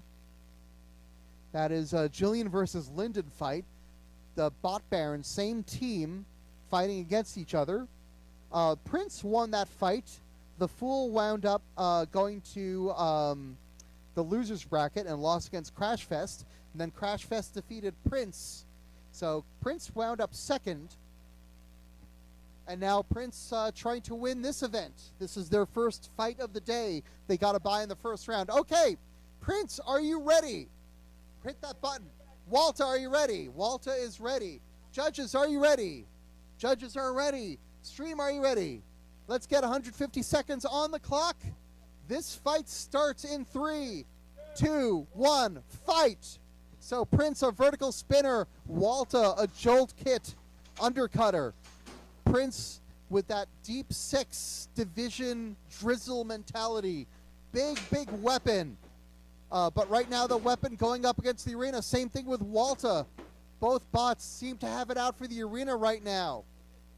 Can they hit each other? There's a good hit. Walter with a good hit, sending Prince into the corner. Walta unfortunately takes a bit of the arena instead of taking Prince. And once again, taking a bit of the arena. Can be tricky driving these bots. It might seem easy. It is not, especially bots with big weapons like this. Prince having a good, clear shot at Walta's backside, but it looks like Prince's left wheel might be compromised over here. Meanwhile, Walta trying to get a good, solid hit. Prince with a good hit against Walta. Now Prince doing a violent self-right. Weapon reliability, A+ for both of these bots. A lot of lesser bots would have their weapons die by now. Both these weapons are working just fine, thank you very much. Another big exchange between these two bots. Lots of kinetic energy being exchanged back and forth right over here. Walter's left wheel seems to be compromised. Prince's left wheel seems to be compromised. So drive not great with both these bots. Weapons just fine. Both weapons doing glancing damage against each other. 1 minute left of this fight. Can one bot make any headway? Walter trying to get Prince's backside, but can't really do any damage. Here comes Prince, but Prince not being able to go in a straight line, just can't line up that hit against Walter. But likewise with Walter, just can't get that big hit against Prince. So we wind up with these glancing blows. But at some point, yeah, we'll get one big hit just like that. Walter with a very nice hit seems to win that last exchange. Prince trying to get itself moving. Walter with a bit more control, able to get itself across the arena. 20 seconds left in this exciting fight. Both weapons still spinning happily. Walter with a bit more drive than Prince. Lots of energy being exchanged in like both of these weapon hits. 5 seconds left. Walter's weapon not spinning right now. We might need a function check. See if Walter's weapon went down at the very end. So Prince's, here's a functionality check. Prince's weapon is working. Let's check their drive. So Prince's left wheel is dropped, so they have half drive. Walter has no weapon. Then Walter has one wheel working. Oh, Adam says Walter has both wheels working. So this is very interesting. Prince has its weapon working, but only half drive. Walter does not have its weapon working, but has both wheels working. So now the judges have to score damage that way. They're also going to score control and aggression. This is going to be a very interesting decision. Winner goes to the winner's semifinals. The loser drops to the loser's bracket. And they're going to have to wait to see who their opponent's going to be. In the meantime, we got Marvin versus Kitsune queued up. Marvin will go to the pork roll square. Taylor Ham to, Kitsune will go to the Taylor Ham side. Now the thing is that Jay is the driver of Walter and is the driver of Marvin. So he's going to go from one bot right to the other. But a really close fight between these two bots. And, you know, considering that Prince finished second last time, you know, that shows you just where Walter is right now. Walter not a bot to be trifled with. Win or lose. Even if it winds up in the loser's bracket, it's going to make a pretty deep run most likely there. So that's going to be really exciting. Speaking of exciting, we've got Kitsune about to load in. Kitsune is a Thagomizer style bot, which means it's really long with a spinner on its back, and what it wants to do is it wants to spin around as its spinner is going and hit you. We have a decision. This is a unanimous decision for Walter. Walter defeats Prince. Walter moves on to the next round. Prince goes to the loser's bracket. So Prince, a much earlier trip to the loser's bracket than last time, but as you've seen, they are also not a bot to be trifled with. They can get that drive working. They can make another deep run.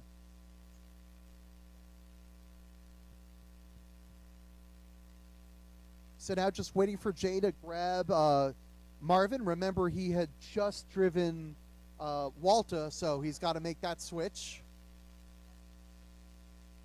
Make sure that he's got it. I see Jay heading over here. So we're about ready to start. Look out, folks. We got a bot loading in.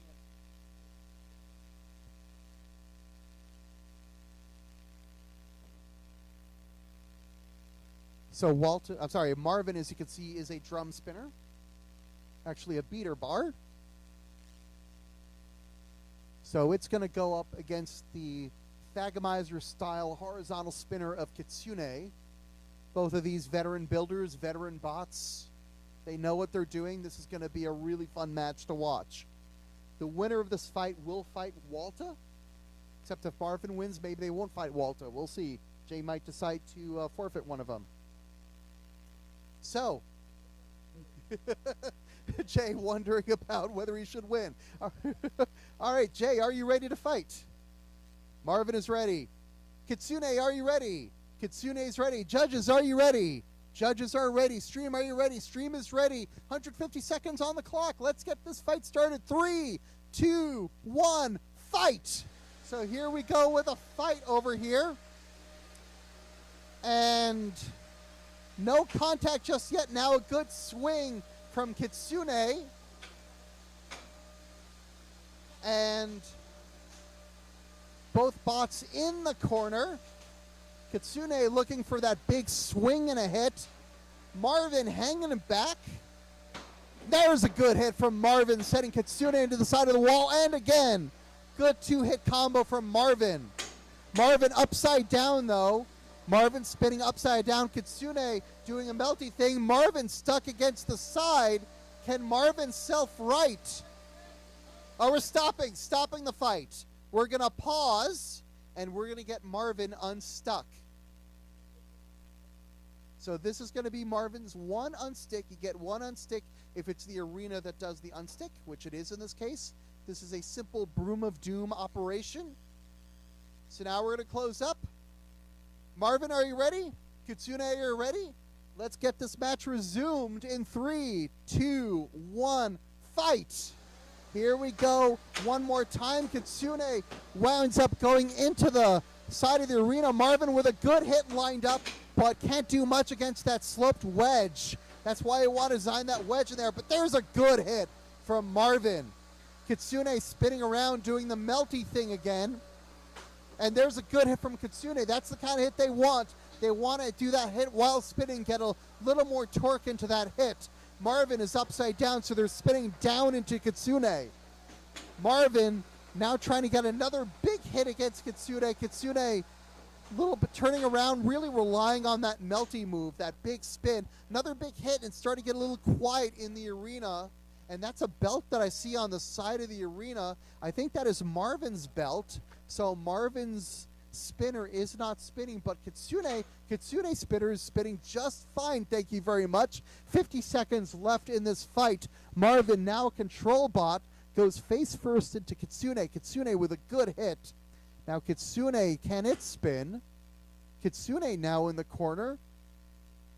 Might be stuck. They might use the... Yep, they're asking for that stick. Let's pause. So we're going to pause this match with 32 seconds left. Hands off controllers while we unstick Kitsune. We have unstuck Kitsune. Okay, Marvin, are you ready? Marvin is ready. Kitsune, are you ready? Let's get this fight resumed in 3, 2, 1, fight. And now a very quiet arena compared to how it was at the start of the fight. Neither Kitsune nor Marvin seem to have weapons, so this is now a control fight. Both bots 2 wheels, so there's only so much torque they can put into a push. Both bots pushing against each other. Kitsune was lifted 1 wheel off, so it didn't have that much push. 10 seconds remaining, so we can't have a countdown, can't have a knockout at this point. We just have this pushing match against these 2 bots, and that is the fight. That was a destructive fight. Both weapons lost for these bots. And now the judges are going to decide who moves on to fight Walta and who drops to the loser's bracket. And whoever drops to the loser's bracket will fight Revolver. So that would be their next fight. It would be a long trip through the loser's bracket because you would have to start in losers round 1. You'd have to work your way through 5 losers fights before going to the grand final if you make it that far. So a lot riding on this fight.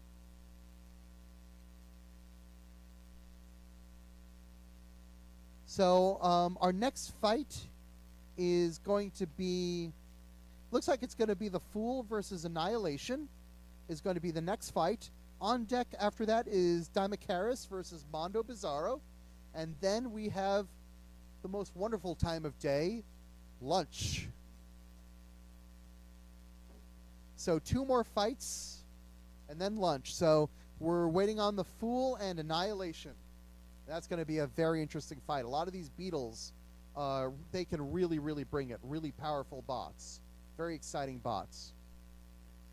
Okay, we're close to a decision for Marvin versus Kitsune.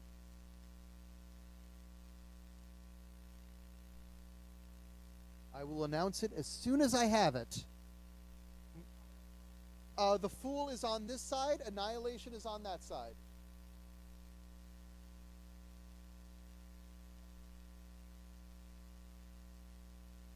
Now, the Fool is a cam lifter in the style of Supreme Ruler. That means it's got these two long forks that can swivel. So the idea is to catch its opponents on its forks, swivel those forks, and now your opponent is in the air, high-centered, and cannot move. They are difficult bots to drive. They are difficult bots to control with, but if you can get it working, they are very hard bots to fight.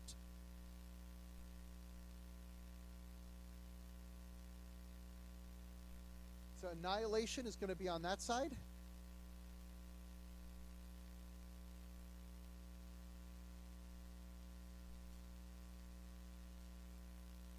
So after this fight is Daimacaris versus Mondo Bizarro. So that fight is on deck.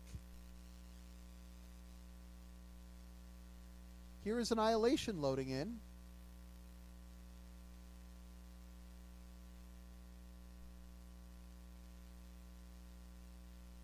Hear that happy song of a turned on ESC. Still waiting on one judge, I believe, from the previous fight, so we can't get this fight started just yet.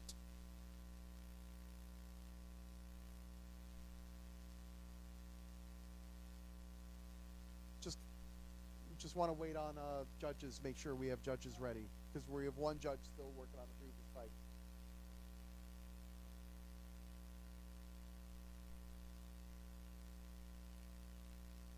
But these bots are ready to go once we get those numbers in. You don't want to rush this process, you know. You want the right decision. It's always interesting when we get two bots from the same competitor or the same team up against each other. Last event we had the Fool versus Prince, and this time there is a chance of seeing Walta versus Marvin, although Jay can't clone himself, so he might have to declare a winner there.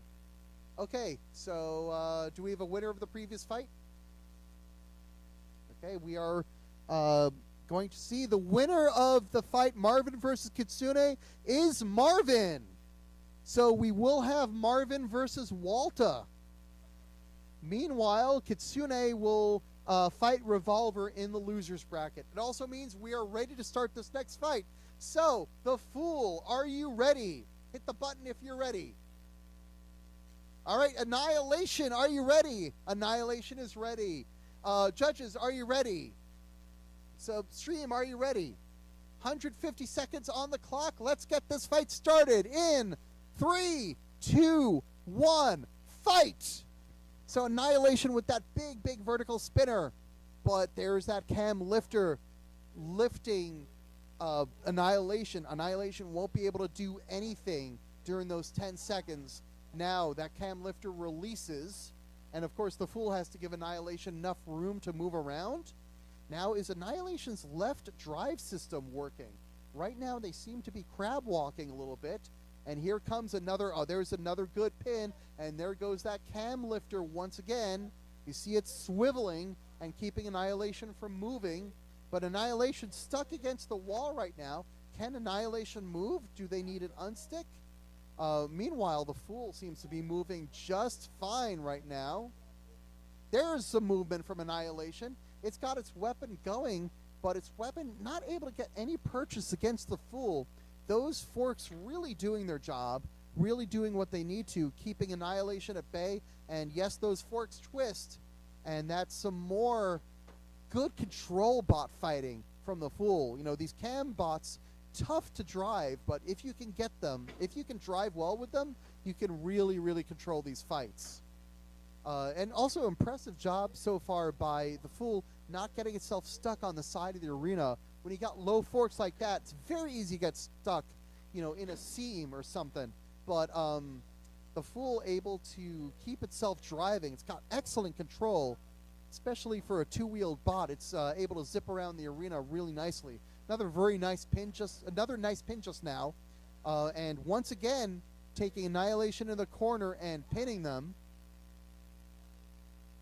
and releasing that pin. They're not giving the full 10 seconds, which is fine. It's totally up to the pinning bot, and in the Fool's case, it just seems to be that it gives them time to make yet another pin.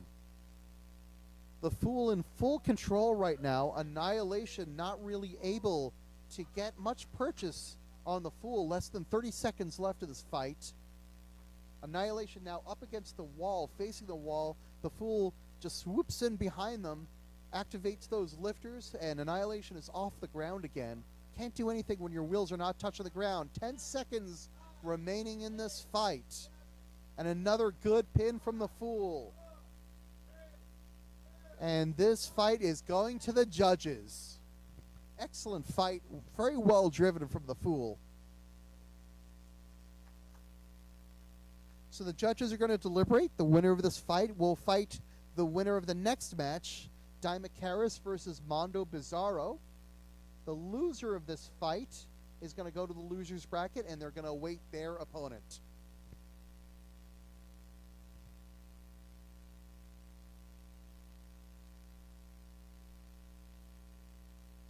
That decision between Kitsune and Marvin was a split decision.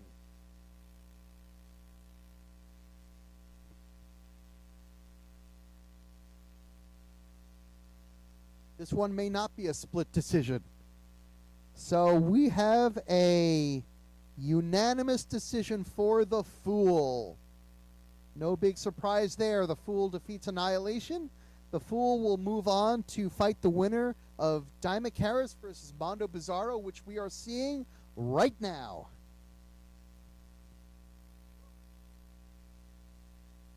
We're going to do lunch after this fight.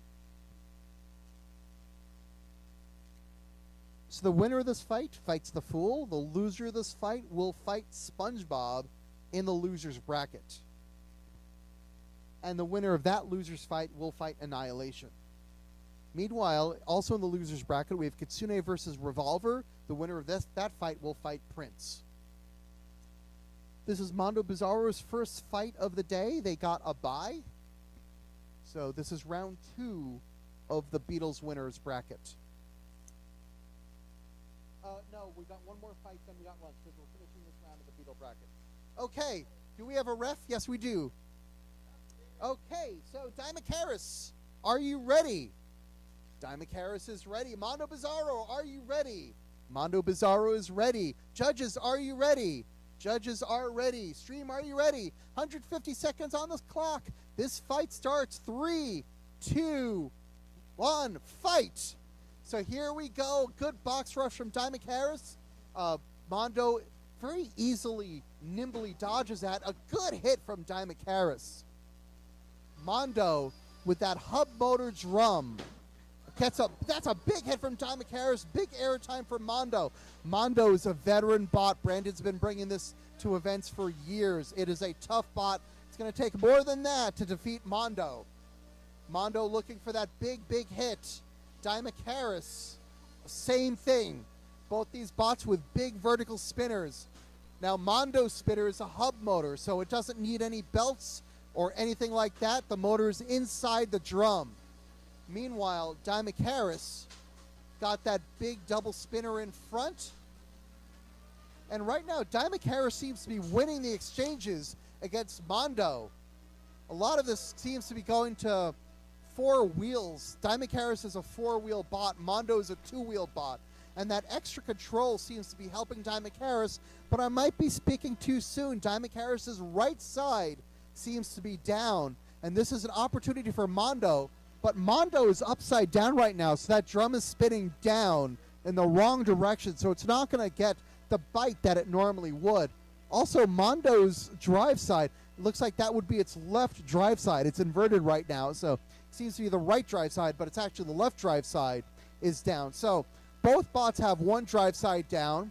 Both bots have their weapons fully working. We have about 50 seconds left in this fight. This is anybody's fight for the taking. It seems like Diamond Harris has controlled the fight pretty well so far, but I mean, Mondo can turn this thing around and easily win this, you know, with one or two decisive hits, or if it can take control of the fight, seeing that Diamond Harris is compromised a little bit on its drive. 30 seconds remaining. Very interesting fight right now. Right now against the edge of the arena. Both bots' weapons spinning very menacingly. Now Mondo is still inverted. That's going to be a challenge for Brandon. He's trying to, you can see him trying to gyro, trying to spin his bot back right side up. Doesn't quite have the gyro for it. 5 seconds left in this fight. And we are going to the judges. Very tight fight between these two.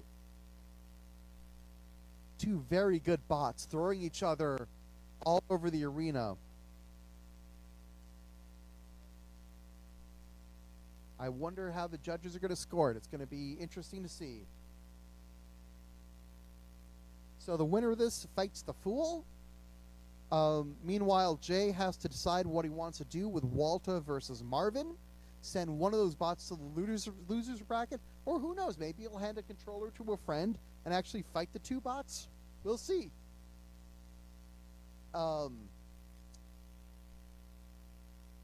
Meanwhile, in our plastic ants, we still have round 2 of the winners bracket to go through, and same thing with our regular ants. So we've got a lot more robot fighting to go through today. Some really fun fights so far today. Some more fun fights we're going to be seeing later in the event.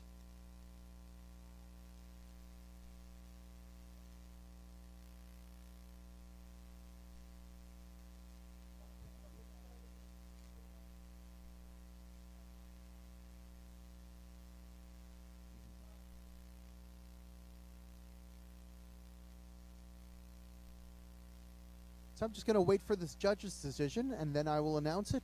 And then I'm going to run and grab a sandwich, because I'm hungry. All right, so we have a unanimous decision in the fight of Dimakaris versus Mondo, and your unanimous winner is Dimakaris. Dimakaris defeats Mondo Bizarro, so it'll be Dimakaris versus the Fool. Mondo Bizarro goes to the losers bracket, and they will fight SpongeBob. That's going to be it for us for a little bit. We're going to take lunch. I'm going to have my sandwich. We will see you at 1:15.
Oh, testing, testing.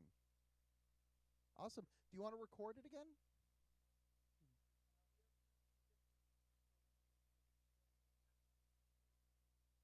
All right, testing, testing. While I'm testing, we are going to be starting fights really soon. So please finish your lunch and come on back because we got some robot fighting to do.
All right, we are fed and back.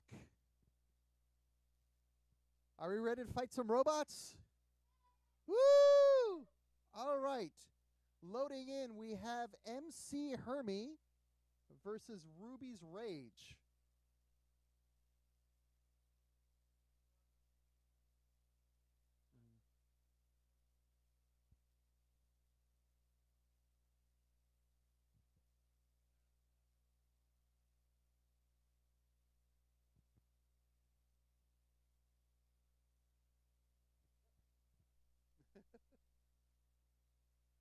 So MC Hermie loading in right now. Ruby's Rage loading in right now.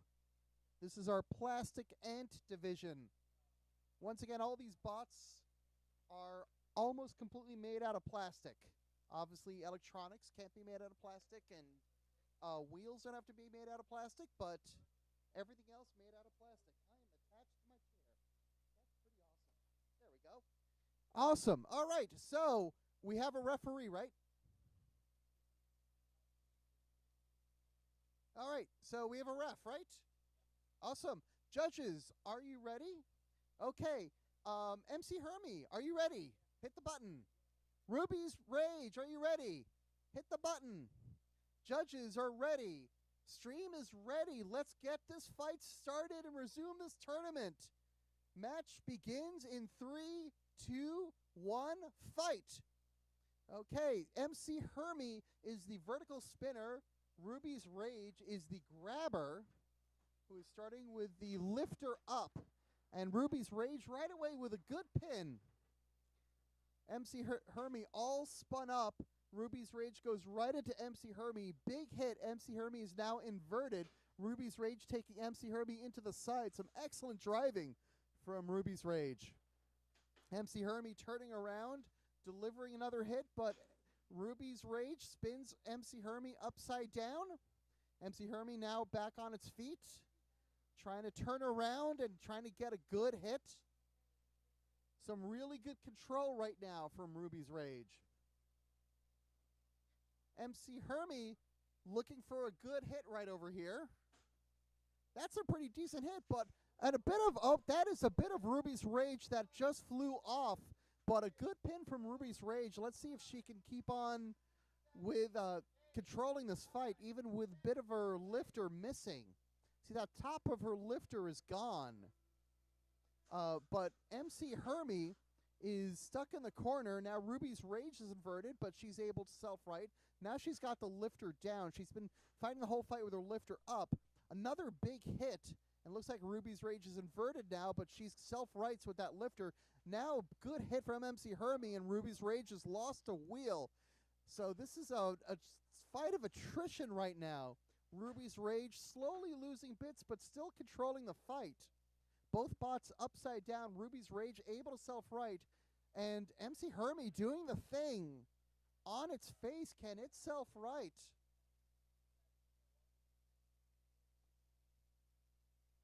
So checking to see if they get an unstick. There are 30 seconds left in this fight. And we're pausing. So we're pausing this fight. Room of Doom coming out to self-right MC Hermie. So far, Ruby's Rage forklets have been really dominating here, letting Ruby's Rage get the leverage. Okay, MC Hermie, are you ready? Ruby's Rage, are you ready? All right, let's get this fight restarted in 3, 2, 1, fight!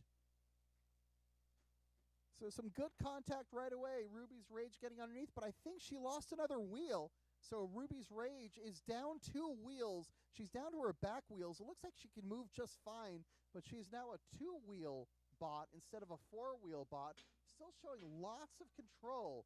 It's a really interesting fight because Ruby's Rage has been suffering a lot of damage, but she seems to have been getting a lot of control and aggression here. So it's going to be interesting to see how the judges will score it. Ruby's Rage currently stuck. That is the fight. Nope, that's the fight. We're out of time. We are out of time. And now this fight will go to the judges. So some really interesting judging going on. Ruby's Rage, really well-driven bot. I was very impressed by it.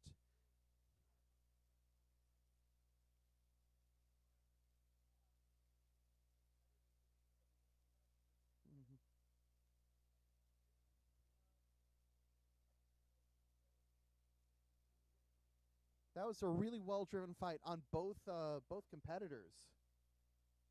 These plastic ants can be really, really fun to watch, and they can be really destructive, as you've seen.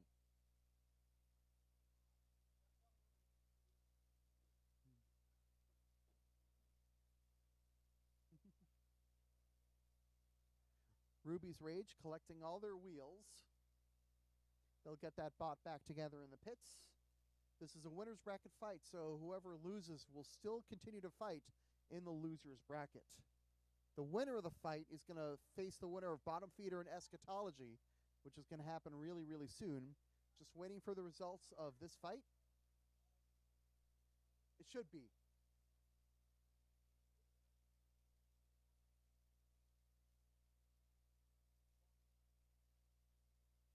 Plastic ants, still. All right. We have our judge's decision in hand, and your winner by split decision is Ruby's Rage. Ruby's Rage fights on in the winner's bracket with a close split decision. And MC Hermie goes to the loser's bracket after a very well-fought fight.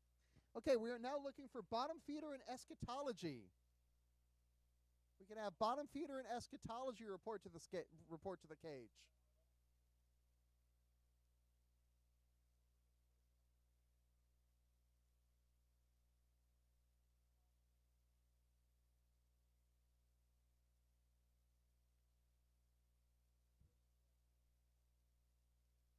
Bottom Feeder.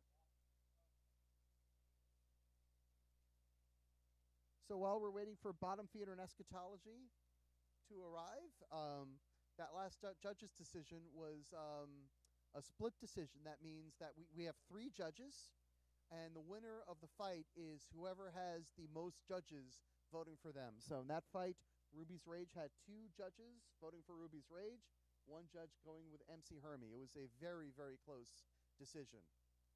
Really fun fight to watch.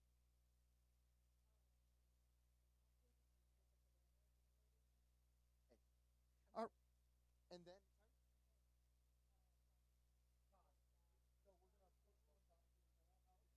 okay. All right, so slight change of plans. The next fight is going to be the Captain versus Copacabana. On deck after that is Block of Cheese and Loaded Die. So we need the Captain and Copacabana. I see the Captain loading in. And I see Copacabana loading in. So we are good here. Yeah, I noticed.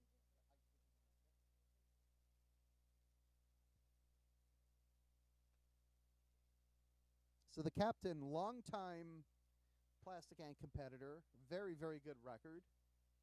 Copacabana, big drum spinner, named after the Barry Manilow song. It's going to be in your head all day. I'm not going to sing it. You don't want that. Adam doing some last switchings on for the Captain. And the doors are closing. All right, so we are getting ready to start this. So, the Captain, are you ready? Almost. All right, hit the button once you're ready.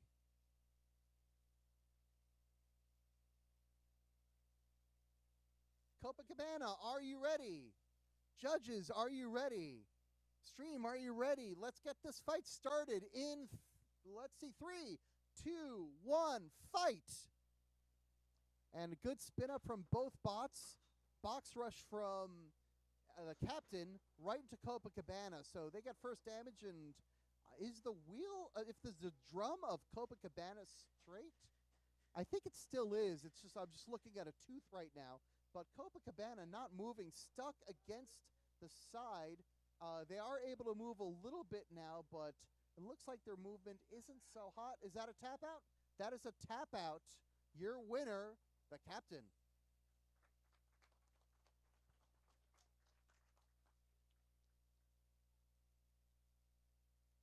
All All right, that's going to bring us to Block of Cheese versus Loaded Die. The winner of that fight is going to face the captain. Meanwhile, in the losers bracket, later on today, we're going to have Copacabana versus Sweet Pea and MC Hermie versus Trampoline. So some fun matchups over there. But now we're looking for a Block of Cheese versus Loaded Die. This will be Block of Cheese's first fight of the day. They got a bye to round 2. Loaded Die defeated Trampoline earlier today. Nobody has rolled the die yet. That's going to be interesting to see. I think you're in wrong sides. Block of Cheese should be this side. And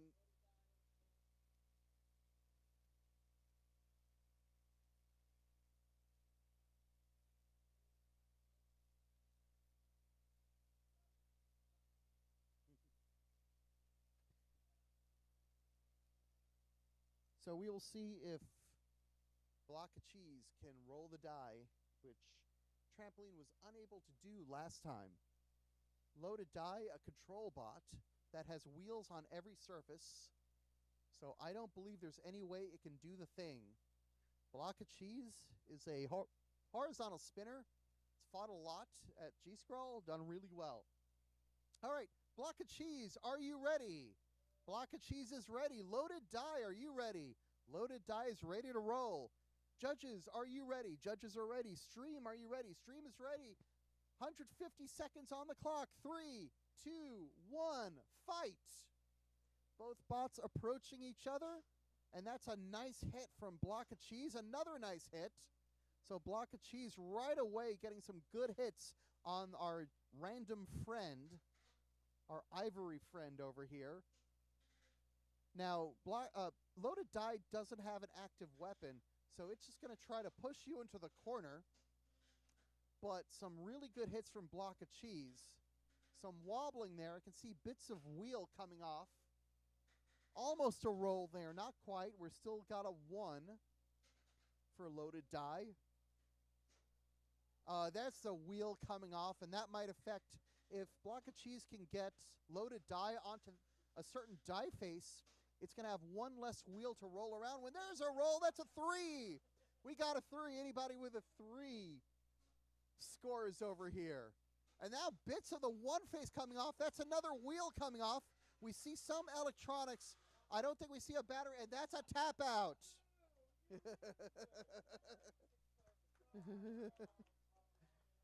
Block of Cheese wins by tap out.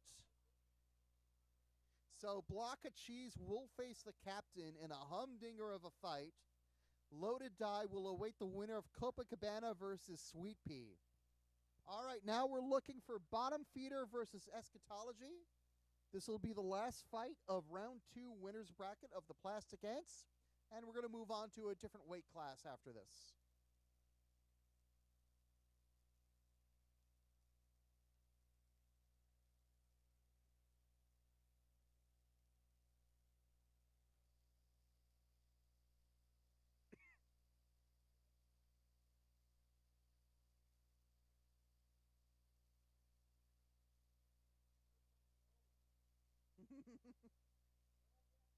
Three.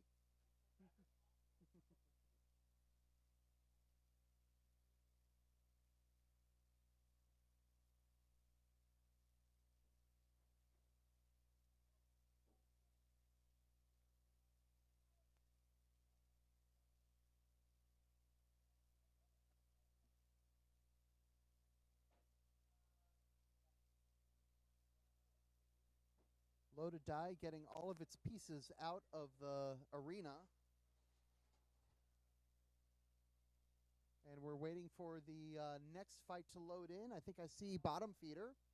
Bottom Feeder versus Eschatology. Bottom Feeder is going to be on this side, and Eschatology is going to be on this side.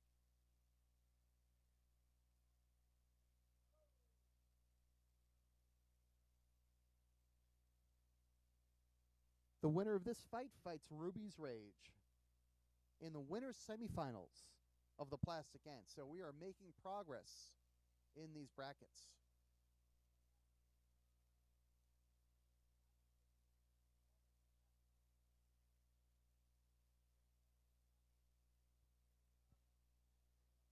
So bottom feeder this side.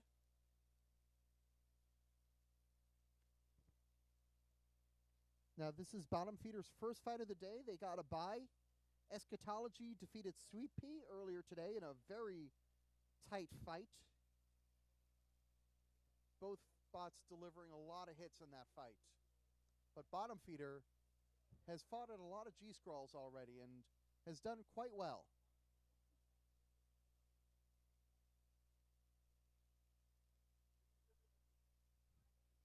Bottom feeder is a Thagomizer style horizontal spinner. It's got almost like a horizontal drum, whereas Eschatology is a horizontal spinner. All right. All right. Bottom feeder, are you ready? Bottom feeder is ready. Eschatology, are you ready? Eschatology is ready. Judge, oh, hang on 1 second. We have a bit of a controller that fell off. Is your transmitter still good? Yeah. All right, that looks good. Okay, judges, are you ready? Judges are ready. Stream, are you ready? Stream is ready. Let's start this fight in 3, 2, 1, fight. All right, both bots slowly approaching each other. Eschatology spinning in circles. That spinner might be affecting its driving right now. Its spinner hitting that wedge of bottom feeder, so it's not going to do much as long as it's hitting that wedge. There's that spin, that quick spin that bottom feeder wants to do and attack Eschatology's wheels. That's the whole strategy behind a Thagomizer style bot like bottom feeder. There's a good hit. I think that was a weapon on weapon hit. Both weapons still spinning. And now I think bottom feeder with a small hit. I think it wants to hit with a little more juice than that. Still going to try to do those quick spins and quick hits. It's always going to be spinning in the same direction because that one direction is going to flatter the direction that its weapon spins in. And now in the corner is Eschatology. Bottom feeder with a good hit, but Eschatology grinding away at the top of bottom feeder. Both these bots giving and taking. That wedge on bottom feeder really doing a lot of work, but I'm seeing a seam in it. I wonder if Eschatology is going to be able to rip that wedge off. That's certainly what they want to do. So let's see if bottom feeder can go in for the kill right now. Because if bottom feeder can take off one of Eschatology's wheels. Oh, or remove a bit of its... Is that a bit of Eschatology's weapon? Eschatology bouncing up and down. That might be a bit of Eschatology's weapon that just went, because that spinner sure looks unbalanced now. That's going to make it a little less predictable. Yep, that was indeed a half of Eschatology's weapon that's now lying in the corner. So now bottom feeder able to get some good hits because Eschatology is spinning unbalanced, and that unbalanced spinning is shaking the bot. That's going to do some damage to its internals. And so it might be a little dicey, but only 23 seconds left in this fight. Eschatology doesn't have a whole lot left, much time left, but if they can get a big hit in on bottom feeder, like that might turn the match. They only have 10 seconds left to do it, doing a lot of bouncing all over the place. 4, 3, 2, 1. And that's the fight. Some big damage against Eschatology by bottom feeder. The judges are definitely going to take that into account. We're going to see where they land on this. Once again, the winner of this fight will fight Ruby's Rage. The loser of this fight is going to await the winner of MC Hermie versus Trampoline. So since this is a winner's bracket fight, a loss does not eliminate you. Okay, we're going to start. We're going to go to ant weights next. We're going to go with Lobot versus Cheesecake. That's the first fight in the winner's semifinals. So Lobot versus Cheesecake is next, while we await the winner of Bottom Feeder versus Eschatology. All right, I can take it. So the results are in. Your winner of the fight between Eschatology and Bottom Feeder Unanimous for bottom feeder. So bottom feeder is going to move on, and they're going to fight Ruby's Rage. Eschatology is going to await the winner of MC Hermie and Trampoline. Good fight, but losing that half the weapon was really what did Eschatology in that fight. They're going to take it back to the pits, repair it, get it ready for that next fight. All right, back to Ants. We are looking for Lobot versus Cheesecake. We have a Cheesecake here. We're just awaiting a Lobot.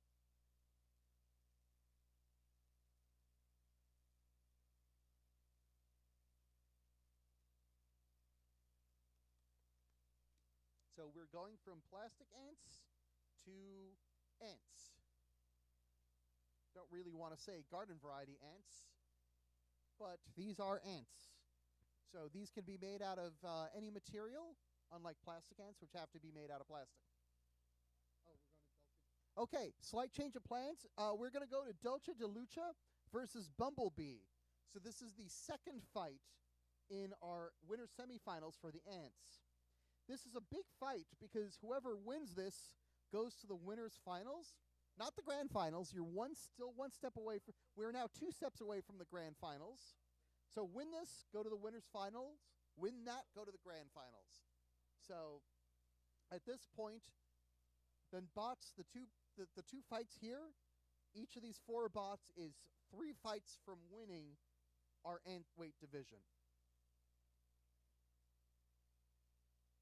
So we are waiting on Dulce de Lucha versus Bumblebee. I think I saw Bumblebee very quickly before, so hopefully they can come right back.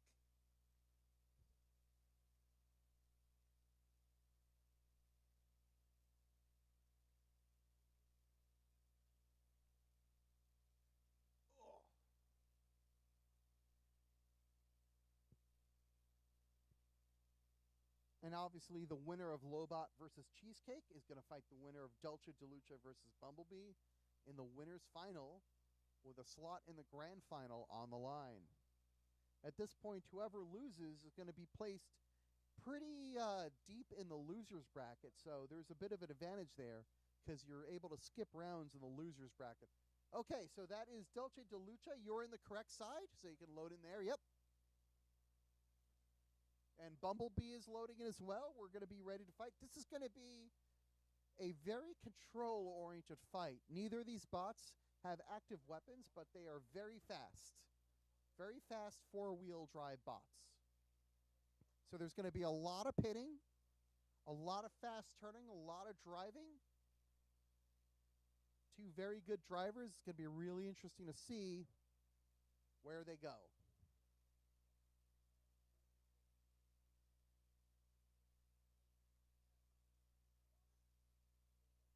Sorry? Bumblebee's on the left, Dulce de Lucha on the right. Cool. All right. Bots are loaded in. Dulce de Lucha, are you ready? Bumblebee, are you ready? Both bots are ready. Judges, are you ready? Stream, are you ready? Let's get this fight started in 3, 2, 1, fight. Both bots weaving around. They don't want to face each other head on, so they're going to turn around and wide around. Nobody's gotten quite stuck yet.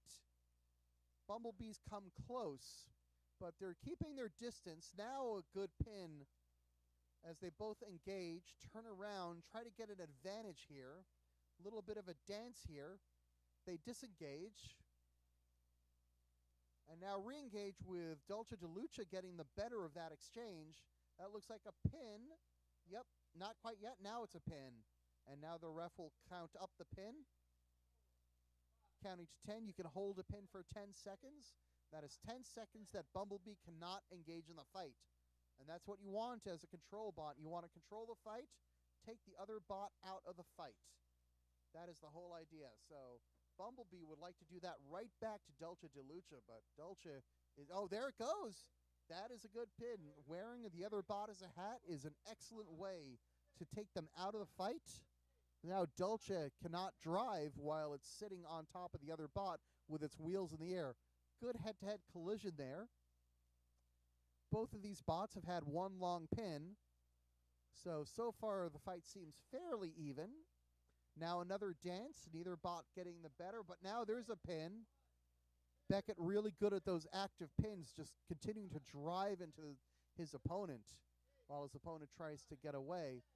Now Dulce DeLucia leading in pins 2-1. But now Dulce DeLucia turns itself upside down.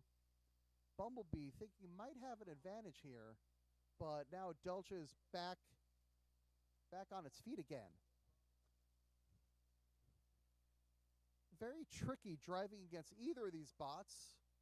Dulce doing some somersaults, really interestingly, as it tries to get a good position against Bumblebee. There's a good hit, and that looks like it's close to a pin, but Bumblebee has a lot of power, can break out of these pins really quickly. It's a very tough fight. Both of these bots evenly matched. About 10 seconds left in this fight. Let's see if one of these bots can get an upper hand in the final seconds of this fight. There's a bit of a pin by Dulce, and that is the end of the match. The last impression the judges have is Dulce DeLucia. They do a victory dance. Now the judges have their work cut out for them. They have to figure out who won that fight and who goes to the winners finals in the Ant division. So now we're looking for Lobot and Cheesecake while we wait for the judges to deliberate. And I do see Lobot and Cheesecake here, so we'll be able to get the fight started once the judges have finished scoring their fight.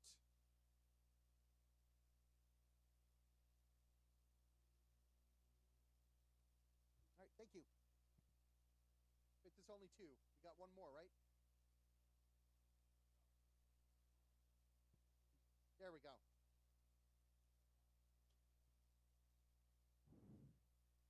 All right, we have for Bumblebee versus Dulce DeLucia a split decision for Dulce DeLucia.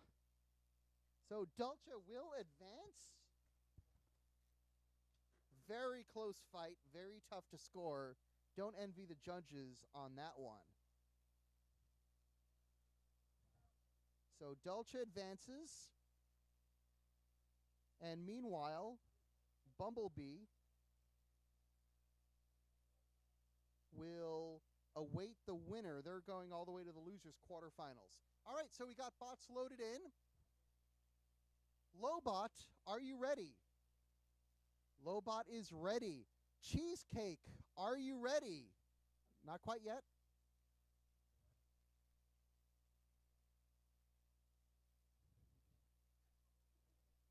Okay, just hit the button and we're good to go. Okay, both bots are ready. Judges, are you ready? Stream, are we ready? Okay, let's get this fight started. In 3, 2, 1, fight. There's a bit of a box rush, but Lobot stops. A bit of engagement, and there's a hit against a tire. Bits of wheel go flying. Cheesecake with a good, strong kinetic weapon, but a pin from Lobot. You can see a little bit of their left rear wheel has been removed, but they're a four-wheel drive bot. They can lose a wheel or half a wheel and still drive just fine. As long as they limit the hits from Cheesecake to that front wedge, they'll be okay, but they have lost their entire left rear wheel now. Oh, a big hit, and I think these bots are stuck. I think they're stuck together. Are we going to pause? Are we going to pause? Okay, we're pausing. So we have paused. These two bots are stuck. Cheesecake is stuck. It's got its weapon stuck inside Lobot.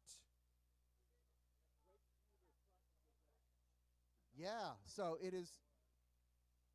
So its weapon is stuck inside the wedge, the left front of Lobot's wedge.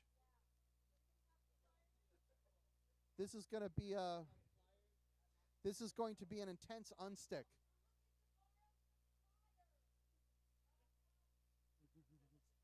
You want to grab the weapon lock for Cheesecake also?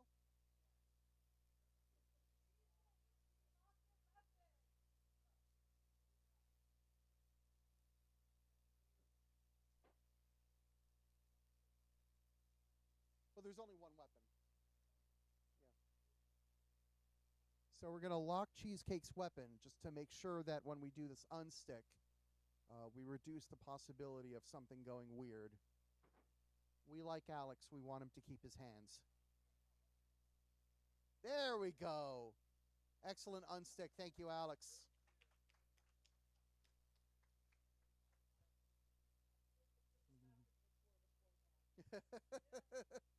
All right, so Lobot and Cheesecake have now been unstuck. Okay, Lobot, are you ready? Lobot is ready. Cheesecake, are you ready? Cheesecake is ready. Let's get this fight resumed in 3, 2, 1, fight. And here we go. Another hit right off of Lobot's wedge. And a big, big hit. So far, Lobot able to survive all of these hits. Like I said, as long as it can deflect those hits off of its wedge, it'll be happy. It gets a good pin on Cheesecake, but now some more wheels flying around. Lobot is down to just its 2 front wheels. Its 2 back wheels are gone. Cheesecake's wheels and weapon are doing just fine. Lobot needs to get some pins in.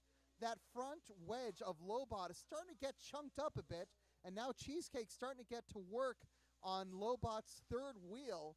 If it can get one more wheel removed on Lobot, Lobot might still be able to drive, but it'll be pretty compromised. You can see the side of Lobot's wedge seriously chunked up, taking a lot of damage from that big, big spitter of Cheesecake. 60 seconds, 1 minute left in this fight. Nope, that's one of the older wheels going flying. We have wheels all over the place, but Cheesecake able to just knock a wheel out of the way. That front wedge is looking worse and worse. At some point, these connections are going to bypass the wedge. The wedge as well. That's it. That's it. We have to stop. So that is a tap out, and Cheesecake wins. Once the battery gets exposed, that is the end of the fight.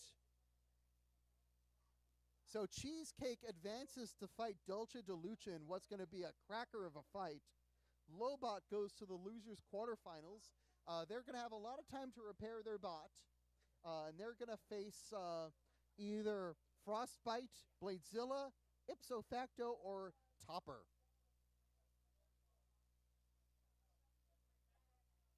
Speaking of, I believe we're going to have Frostbite and Bladezilla as the next fight. So if that is correct, we're going to drop to the losers bracket and start eliminating some of these ants. That was an excellent fight just now. Lobot having to survive a lot of big, big hits. And they almost did it. Cheesecake, one of our most destructive 1-pound bots. So Frostbite and Bladezilla getting ready to load in. Frostbite will be on this side. Bladezilla will be on this side.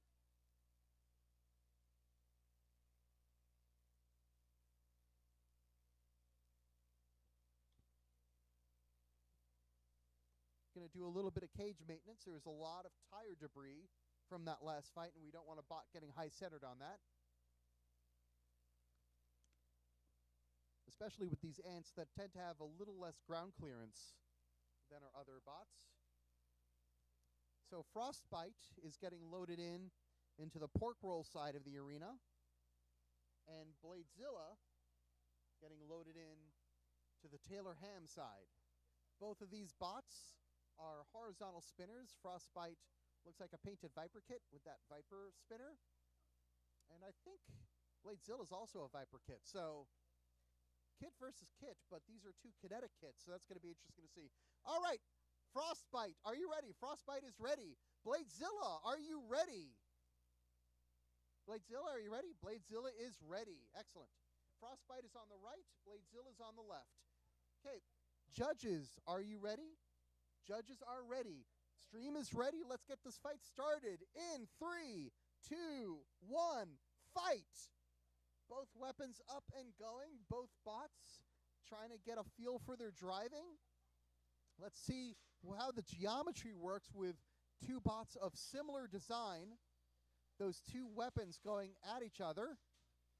A lot of grinding with these styles of weapons. It's not a lot of bite. They're not going to throw each other around the arena. but they are going to grind little pieces of bot, and there's a weapon! Bladezilla has been de-weaponed, so Bladezilla no longer has its spinner. Frostbite still has its spinner, but Bladezilla is now just Zilla. It is a push bot.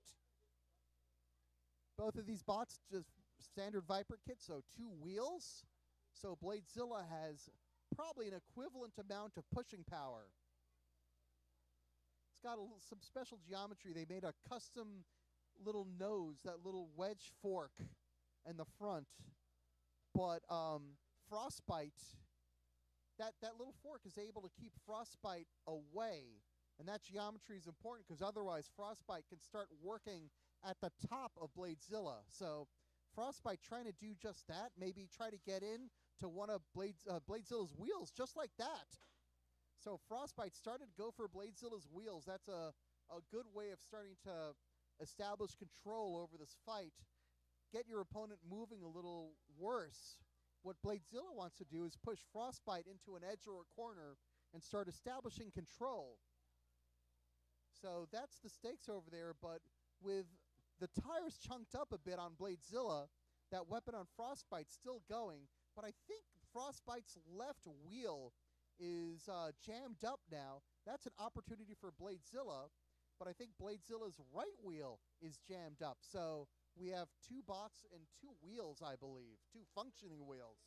30 seconds left in the fight, and right now the big story of the fight is Bladezilla losing its weapon. We'll see if Bladezilla can establish some control to get some equilibrium back in this fight. 15 seconds remain. Both bots pushing at each other. Final countdown for the fight. And that is the fight. It will go to the judges.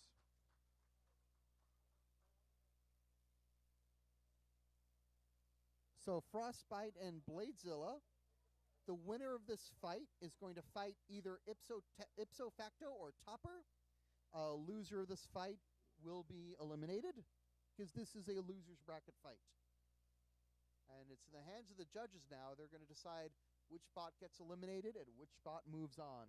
In the meantime, let's get ipso facto and topper headed toward the arena while we decide the fate of these bots. We are currently going through round 2 of the losers bracket in ant weights. Making good progress through this bracket, and we'll probably have Beetles up next.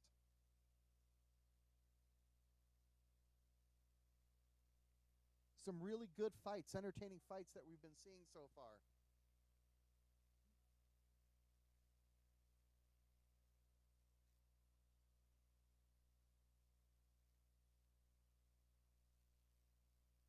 All right, I've got the votes in. The votes are in, and we have a unanimous decision for Frostbite.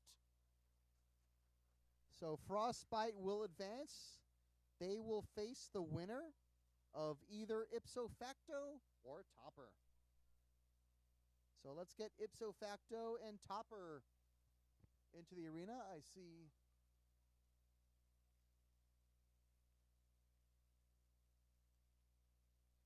topper has already loaded in. Ipso facto loading in.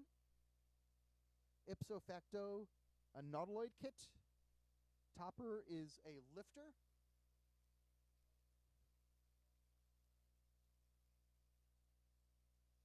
All right. Ipso facto, are you ready?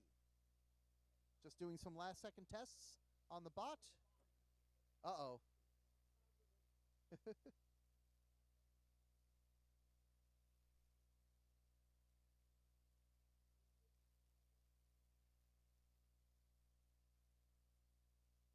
Uh-oh.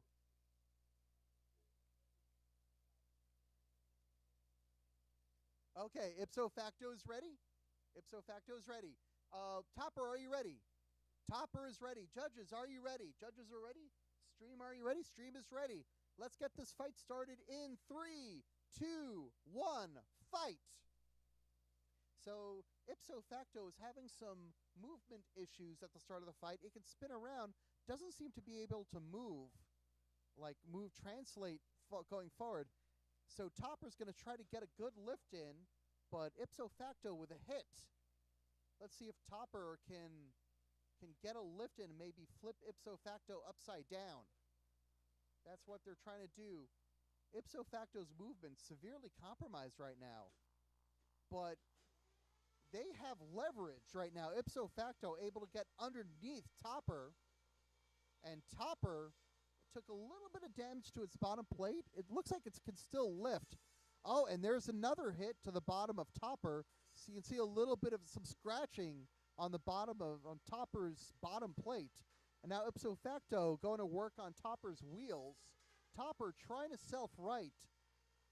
Can't seem to quite self-right over here. Can probably get on its butt, but it can't make that final movement. Now it's getting into space. Now it's going to try to self-right. But they're going to... Oh, and that's a tap out. That is a tap out from Topper. And ipso facto takes the fight. So ipso facto will advance, and they will fight Frostbite. So now we go to Phantom versus Rabot. This is the bottom half of the loser's bracket for ant weights. So with that fight, we now have Frostbite versus ipso facto in losers round 3. The winner of that fight will fight Lobot. Meanwhile, we have Phantom versus Rabot. The winner of that fight is going to fight Death Rattle versus Robomouse. So for that fight, whoever wins that fight is going to fight Bumblebee. So we are making progress with our ants. And we're going to go to Beetle soon. This is Phantom versus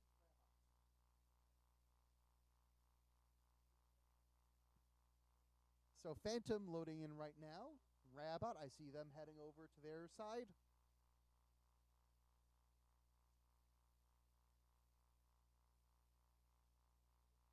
In the meantime, on deck, we have Death Rattle and Robomouse. You will be next. So these two here are, Phantom is on the right and Rabot is on the left. Doors are closing. So Phantom, vertical spinner, Rabot, horizontal spinner. All right, Phantom, are you ready? Phantom's ready. Hit the button. Rabot, are you ready? Rabot is ready. I think you just hit the button. Excellent. Judges, are you ready? Judges are ready. Stream is ready. Let's get this fight started in 3, 2, 1, fight. So here we go. We hear that really awesome startup sound, and Rabot has flipped itself over. Can Rabot self-right? Do they want to hit?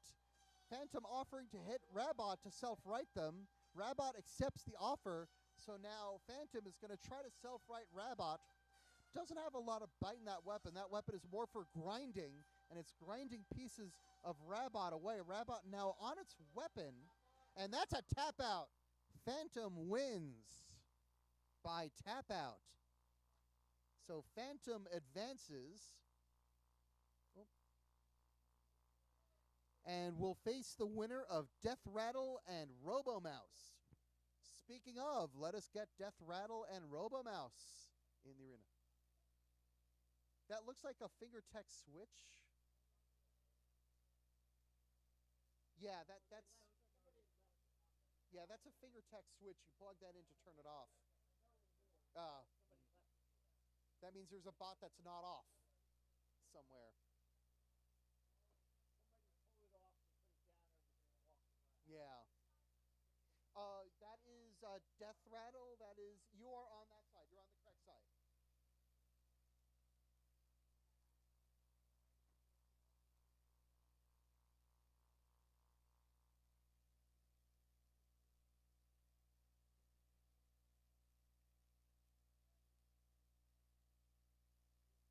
Oh, and so far my MVP of the day is Death Rattle's little bug mini bot.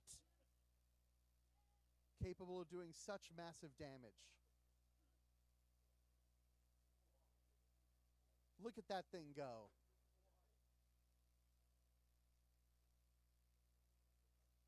All right.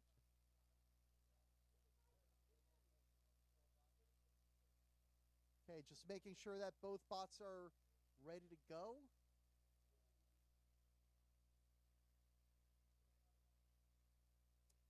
Death Rattle's on the right, Robomouse on the left. Okay, Death Rattle, are you ready? Death Rattle is ready. Robomouse, I think, is getting ready. Robomouse, are you ready? Getting ready?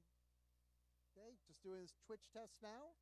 Okay, Robomouse is ready. Okay, judges, are you ready? Judges are ready. Stream is ready. Let's get this fight started in 3, 2, 1, fight! So both bots looking for some sort of angle, some sort of opening. Robomouse, a Viper Kit. I'm sorry, no. Death Rattle, a Viper Kit. Robomouse is very low and able to get underneath Death Rattle. In fact, Death Rattle's weapon is almost twice the height of Robomouse. It's going to be challenging for them to try to get a hit with that weapon. They're going to have to figure out a way to drive full speed into a side of Robomouse that's not their forks and try to get Robomouse up on their wedge in order to hit them with that weapon. Meanwhile, Robomouse can do that, drive underneath Death Rattle and drive him around the arena. So as long as Robomouse has leverage, they're going to be able to do that, and that's going to be the challenge for Death Rattle, is try to get them at an angle that is not their forks. There's a good pin from Robomouse. So 10-second pin, and it's tough to drive when your wheels are not touching the floor, and that's the challenge right now that Death Rattle has. Robomouse still underneath Death Rattle, wanting to take Death Rattle into the side of the arena. Death Rattle's able to get out of that pin. Now driving around, both bots looking for an angle. Death Rattle it's actually doing a wheelie now. That's just part of having a horizontal spinner. If you get like off that horizontal plane, your bot's going to want to stay in whatever orientation it's in. Now another good pin from Robomouse into the corner. Counting up to a 10-second pin. You're allowed to hold that 10-second pin. That's 2 long pins now from Robomouse against Death Rattle. So far, Robomouse seeming to win the control category pretty well. 35 seconds left in this fight. Can Death Rattle figure out a way to do a little bit of damage to Robomouse? 30 seconds left. Robomouse trying to take Death Rattle into the corner. Death Rattle able to avoid some of these pins. Oh, but there's a good hit against the side of the arena, though, unfortunately. Not against Robomouse. Oh, and there's a hit against Robomouse. Uh-oh. And I think we might need an unstick. Do we need to no, do we need to pause? No, we are unstuck. We are resuming the fight. And we are going back. We are back. We're at 5 seconds. 3, 2, 1. And that is the match. Interesting approach at the end. Death Rattle inverted itself and was able to get one last hit on Robomouse. Will that hit be enough? I think both bots had full function at the end. But Robomouse with a bunch of pins. And that control might be the difference in this fight. Let's see what the judges say. Remember, the winner of this fight fights Phantom.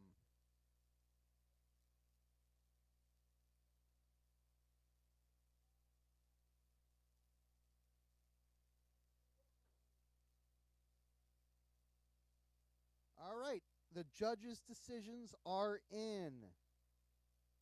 Your winner by unanimous decision is Robomouse.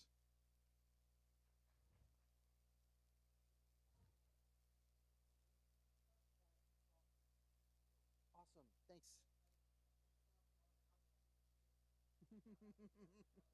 No worries. So Robomouse moves on to fight Phantom. And so our round 3 losers bracket of Ants is set. It's going to be Frostbite versus Ipso Facto, with the winner fighting Lobot. and Phantom versus Robomouse with the winner fighting Bumblebee. So with that, we're going to turn our attention to the Beatles. Looks like we have Mondo Bizarro loading in versus SpongeBob.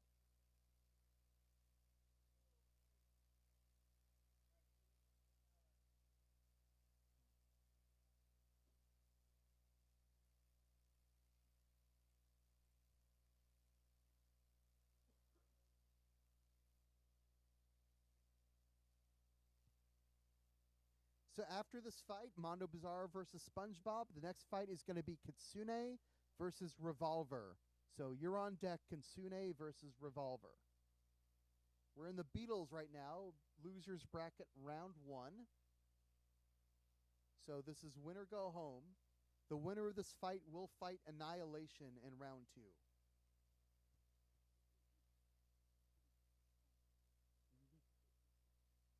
SpongeBob is that flipper, the yellow and white flipper.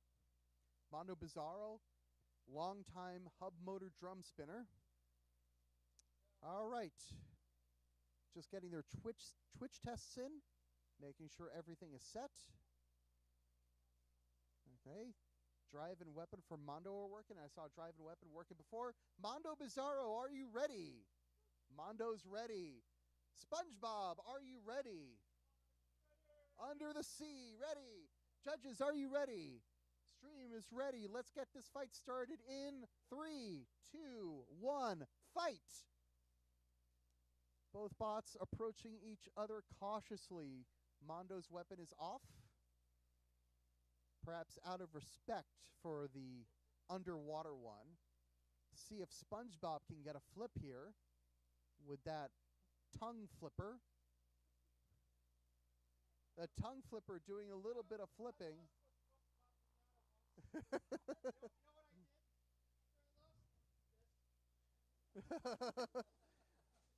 Oh, bad. I've got to stop. We have to stop. That's a big hit from Mondo Bizarro, revealing the battery of SpongeBob, and that has to stop. Brandon regaling us with a story of the last time he lost to a SpongeBob pinata. So Mondo wins that fight.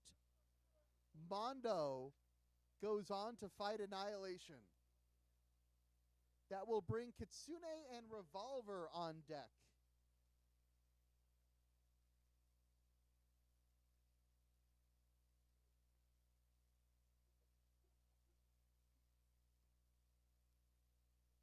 And that is the other fight of Losers Round 1 in Beetle Weights.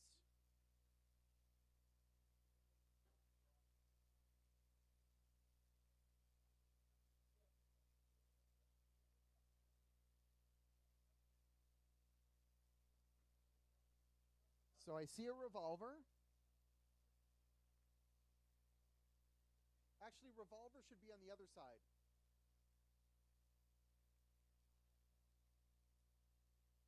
Here we go. So Kitsune versus Revolver here. It's going to be a good fight. Winner of this fight will face Prince in the next round.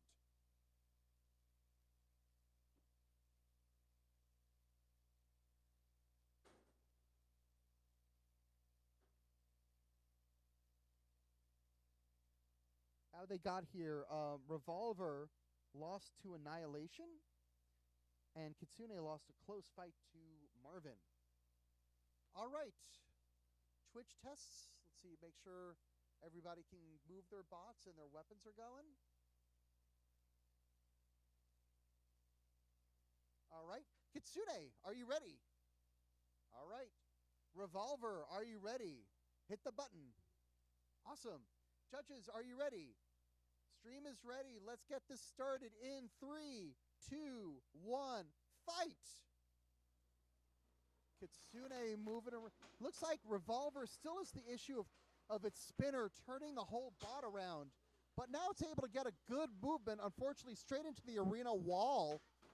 And a good hit from Kitsune. Revolver on its side, and its weapon is going to keep it on its side. Now Revolver's upside down, and Revolver takes out its own wheel. In its chaos, it's able to get one hit on Kitsune. Kitsune slides in with another hit. Kitsune now hitting sides of the arena. Revolver's weapon looks like it's down right now. They're down to one wheel as well. Can Kitsune go in and finish the deal? Kitsune charging in but missing Revolver. They're going to turn around, try again. There's a nice hit. And another big hit, and there goes a big bit of Revolver's wedge is gone. That's Revolver's left wedge is gone. I don't believe a battery's been exposed yet, so we're going to keep on fighting. Kitsune continuing to charge in back first with its weapon as Revolver crab walks, just trying to survive. There's the other wedge. So now both halves of Revolver's wedge are gone. Half of its wheel is gone, and its weapon is disabled. So Revolver seen better say, we got some wind. We got to stop a little bit of smoke, and that's going to be it. Kitsune will win by tap out.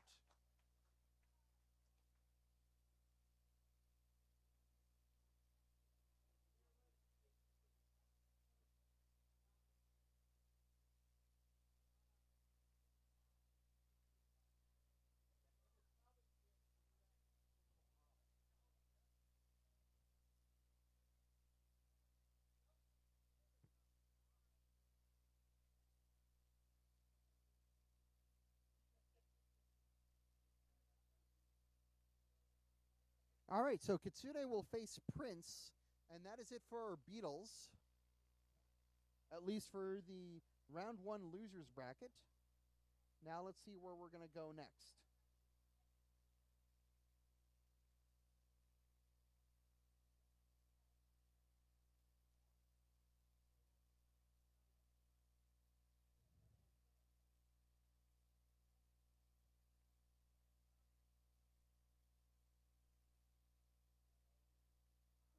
So we're going to look for the next fight. According to my schedule, we're going to go back to Plastic Ants. We're going to have MC Hermie against Trampoline.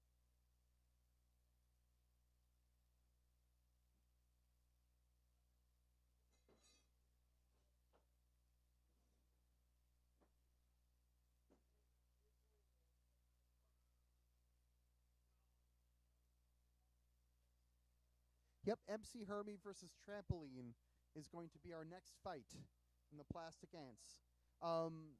Meanwhile, it looks like Copacabana has forfeited against Sweet Pea in the Plastic Ants losers bracket. That means Sweet Pea advances to face the chaos that is Loaded Die. So we have MC Hermie against Trampoline here. Winner of this fight will go on to fight Eschatology.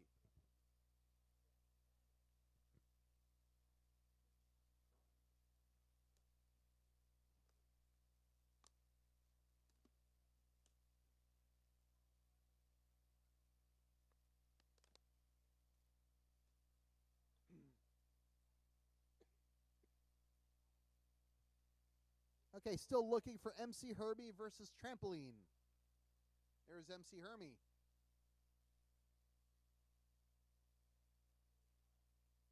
And I think I see Trampoline as well. That's what we're in the common news. Well, can we get Sweet Pea against Loaded Die, maybe? Okay. All right. Well, that's there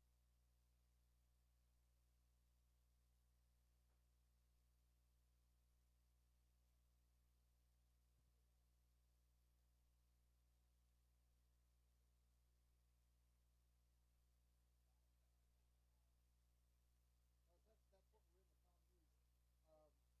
wait on that anyway. So we can. Yep. Let's ask the question. Let's see the question. What is it? All right.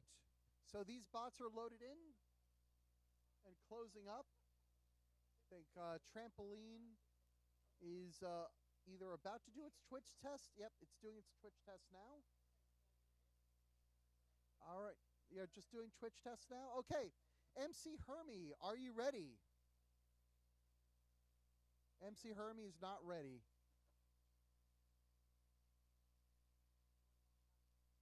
Okay. All right. MC Hermie is ready. Trampoline, are you ready? Okay, hit the button. Oh, you did. Awesome. Okay, judges, are you ready? Judges are ready. Stream is ready. Let's get this fight started in 3, 2, 1, fight.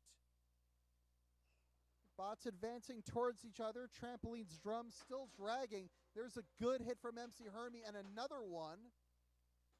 And weapons still going over here. Oh, and there's that's the drum. Trampoline's drum has now been hit. Is that its battery showing? No, I think we can still keep going. But can Trampoline move is the next question. And now a countdown.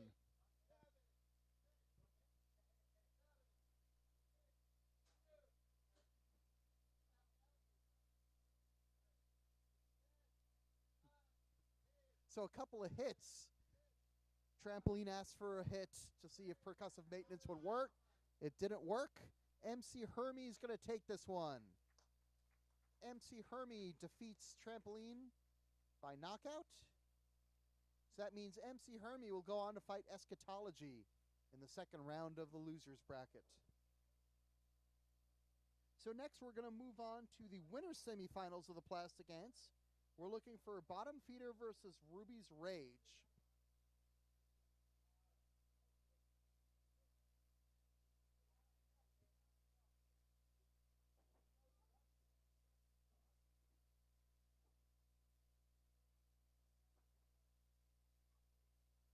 So while we wait for Bottom Feeder versus Ruby's Rage, we're going to see where we can go next for our tournament after that. Making good progress over here. We're getting into the winners semifinals of each of our weight classes. And we got some juicy matchups here. Okay, so this is Bottom Feeder is going to be on this side. Ruby's Rage is going to be on that side.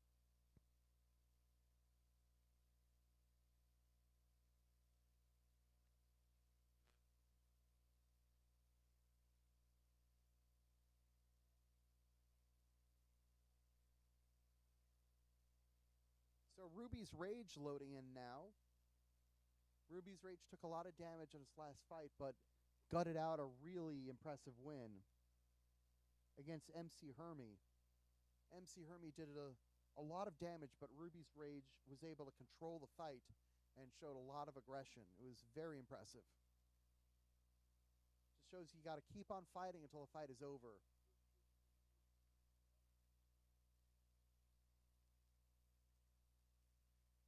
Bottom Feeder, in the meantime, I think they want to make sure their bot's fully charged before they begin. So this is the first winner semifinals match. Whoever wins this advances to the winners finals. Whoever wins that goes to the grand finals. So right now, Bottom Feeder and Ruby's Rage are each 3 wins away from taking it all. In the bottom half of the winner semifinals, Ruby's Rage is here, waiting for on Bottom Feeder.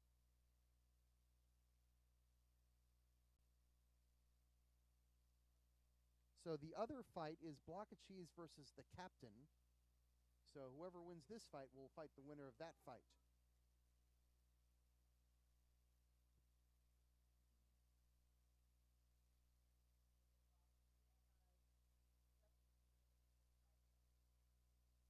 Did they fight 3 minutes ago?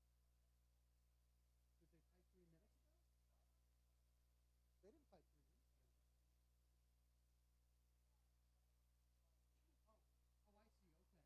Okay.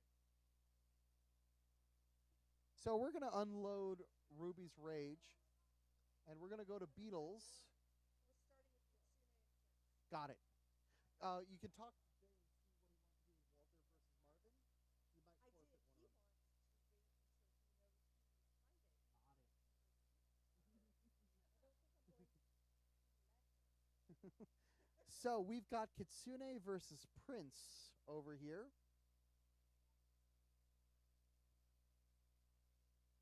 In Beatles. Kitsune's on this side. Prince is on this side.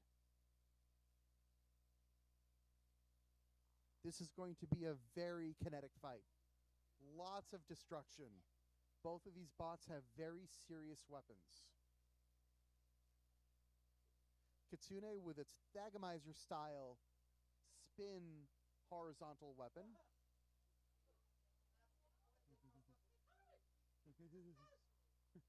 Meanwhile, Prince has the Deep Six Division Drizzle style huge vertical spinner, but it's wide enough that it can handle the gyro.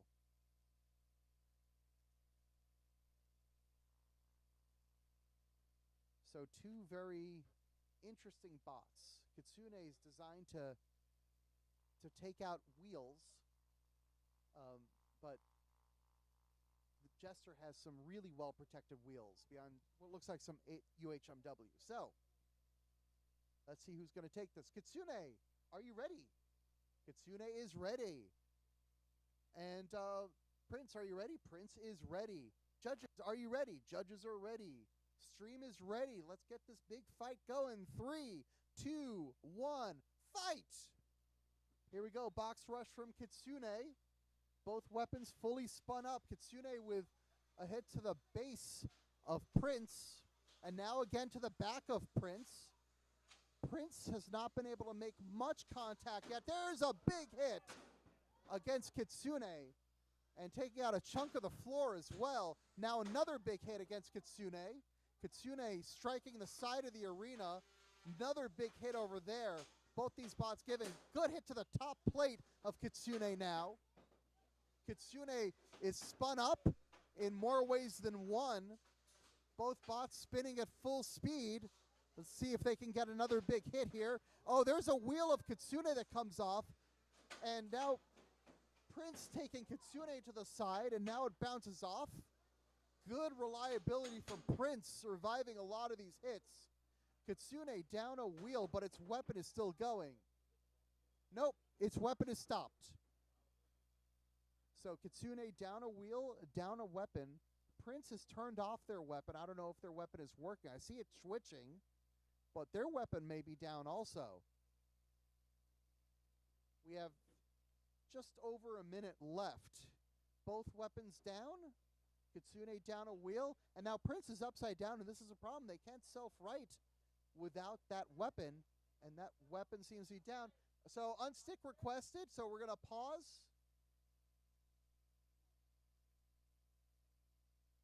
While we unstick with the Broom of Doom.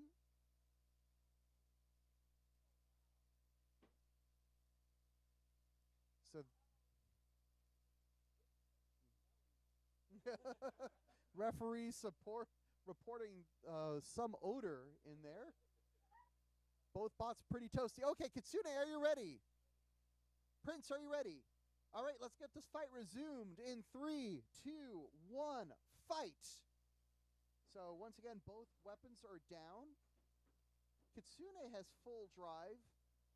I'm sorry, the Prince has full drive. Kitsune is down a wheel, but can still translate fairly well on one wheel. Always a sign of a good design there. There's a good pin from Prince. This is a control fight now with just over 35 seconds remaining. Prince backs off the pin. Kitsune able to move. And Prince with another scoop. Prince scoops up Kitsune. Can they take Kitsune to the side? Can Kitsune break out of it? So Prince able to, there we go. A little bit of a do-si-do right into the wall, and a good pin from Prince. Just over 10 seconds remaining as time starts to run out on this fight. Very destructive fight. Both spots losing major systems, and the judges will have to sort this one out.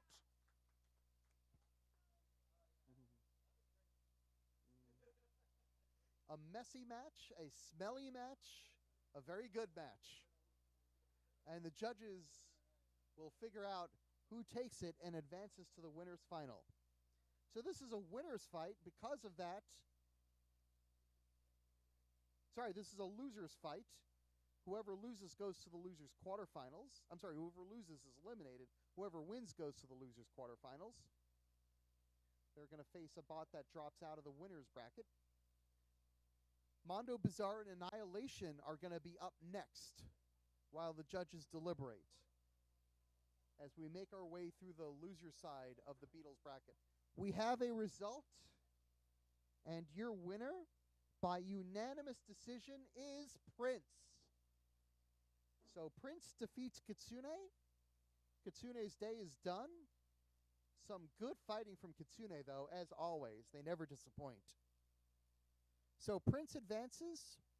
They're going to face the loser of the Fool versus Daimakarus. So they might get a Team Baron double feature. Okay, so waiting on Mondo Bizarro versus Annihilation is the next fight.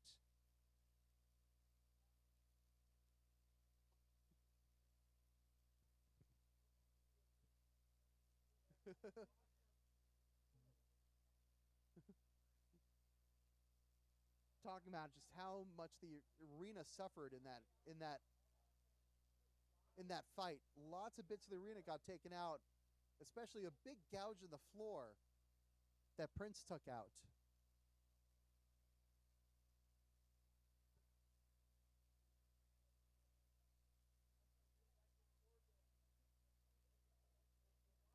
Yeah, I think so.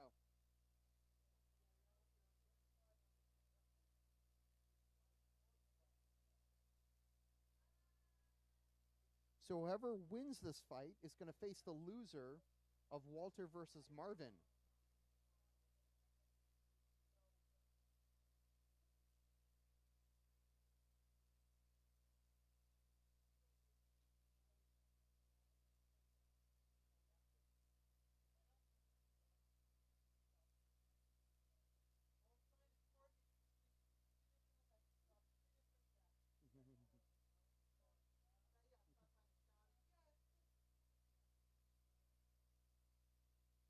So both bots loading in right now.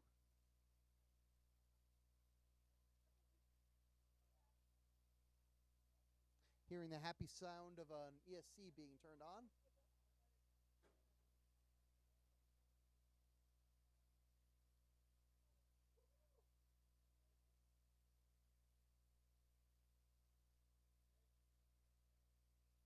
All right, cage is being closed.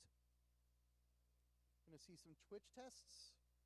Make sure both bots can move and their weapons can spin.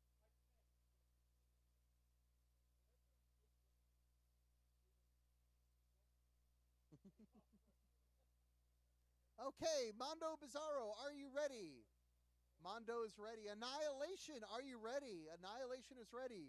Judges, are you ready? Judges are ready. Stream is ready. Let's get this fight started in 3, 2, 1, fight! Both weapons spinning up. Bots are taking their time to meet each other, but Mondo has the first hit on Annihilation. Annihilation turned itself around. Brandon asking his bot for some bite. Annihilation not moving. This might be a short fight if Annihilation can't move. Mondo takes Annihilation to the side. Maybe some percussive maintenance can help Annihilation a little bit, but so pause. We're going to pause for an unstick for Annihilation while we wait to see if Annihilation can get unstuck.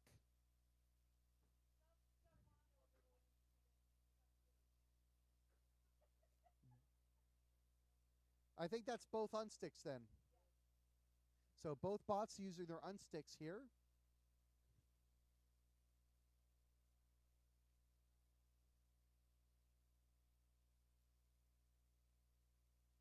All right, closing up the cage. Waiting for... All right, the cage is closed. Okay, Mondo, are you ready? Mondo's ready. Annihilation, are you ready?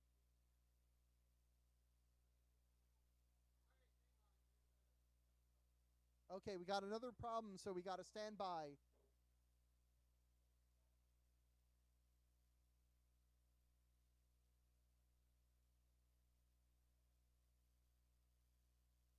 check.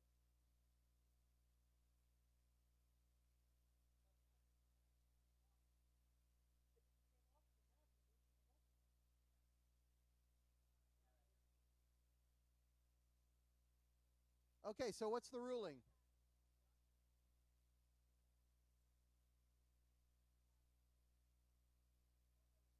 Okay, so it looks like we are calling this fight for Mondo is what it looks like?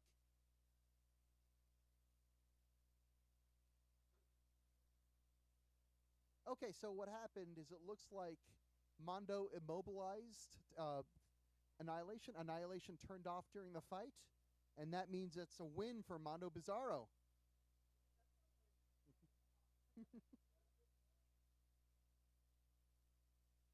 So that's a win for Mondo Bizarro. They are going to face the winner, I'm sorry, the loser of Walter versus Marvin.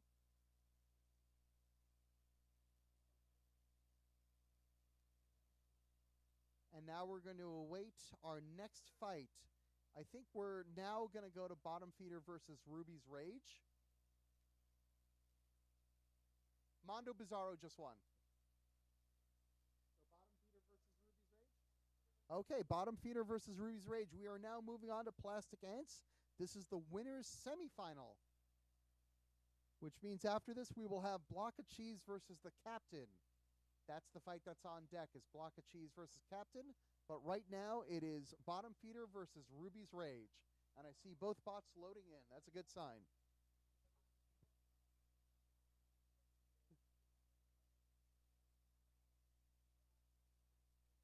So how they got here? Bottom Feeder won its last fight against Eschatology. They got a first round bye. Ruby's Rage also got a first round bye and defeated MC Hermie. So some pretty big hitters that each bot has defeated. And now it's going to be an interesting fight to see if Ruby's Rage Control can stop the damage of Bottom Feeder. All right, Twitch tests are happening. All right, Bottom Feeder, are you ready? Bottom Feeder's ready. Ruby's Rage, are you ready? Ruby's Rage is ready. Judges, are you ready? Judges are ready. Stream is ready. Let's get this fight started in 3, 2, 1, fight! Box rush from Ruby's Rage. And she's circling, looking for a hit on and a lift. Her lifter is down to start this fight. It was up for the previous fight against the vertical spinner. She's going against a horizontal spinner in Bottom Feeder. Now, Bottom Feeder is leading with the weapon, not doing the Thagomizer thing. So, Bottom Feeder is going to act more like a traditional horizontal spinner for this fight. Ruby's Rage with some good hit over there. She can get underneath Bottom Feeder. That's an excellent sign for her. But she's unable to pin. Now she takes Bottom Feeder into the corner. She's got a wedge this time around instead of forklets that she had for her last fight, which is understandable against the horizontal spinner. And that wedge is doing wonders as Bottom Feeder flips itself over, delivering a hit to that wedge. That wedge holding up very well against Bottom Feeder. Bottom Feeder driving very well inverted as it's designed to.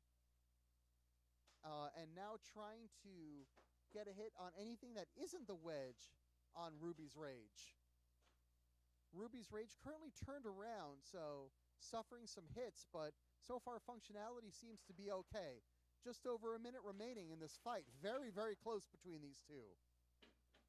So hit at the front, and Ruby's Rage takes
round in 3, 2, 1, fight!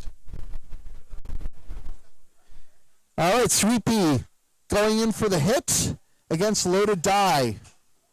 Loaded Die had shown good pushing power in its previous fights, but it doesn't seem to be able to push Sweepy around, at least not so far. And now Loaded Die, now it's moving, and now a big hit, and oh, that is the weapon of Sweepy that has been dislodged. Loaded Die strikes again. It is de-weaponed Sweepy, and now the dynamics of this match have changed. Now if Loaded Die can get a pin or two in, it might be able to really turn this match. If Sweepy can get some more pins in, it might still be able to get away with this thing even though it just lost its weapon. Just a matter of who can get control and who can get aggression. That is the big question. 30 seconds remaining. These bots are like equally pushing each other. It's tough to tell whether... These bots are pushing each other and neither is really gaining any ground. So just a push fest right now. You can see the wheels are spinning, but nothing is happening. 5 seconds left in this fight. And that's the fight. Well, this one's going to be interesting. It really did look like Sweepy was controlling it until they lost their weapon.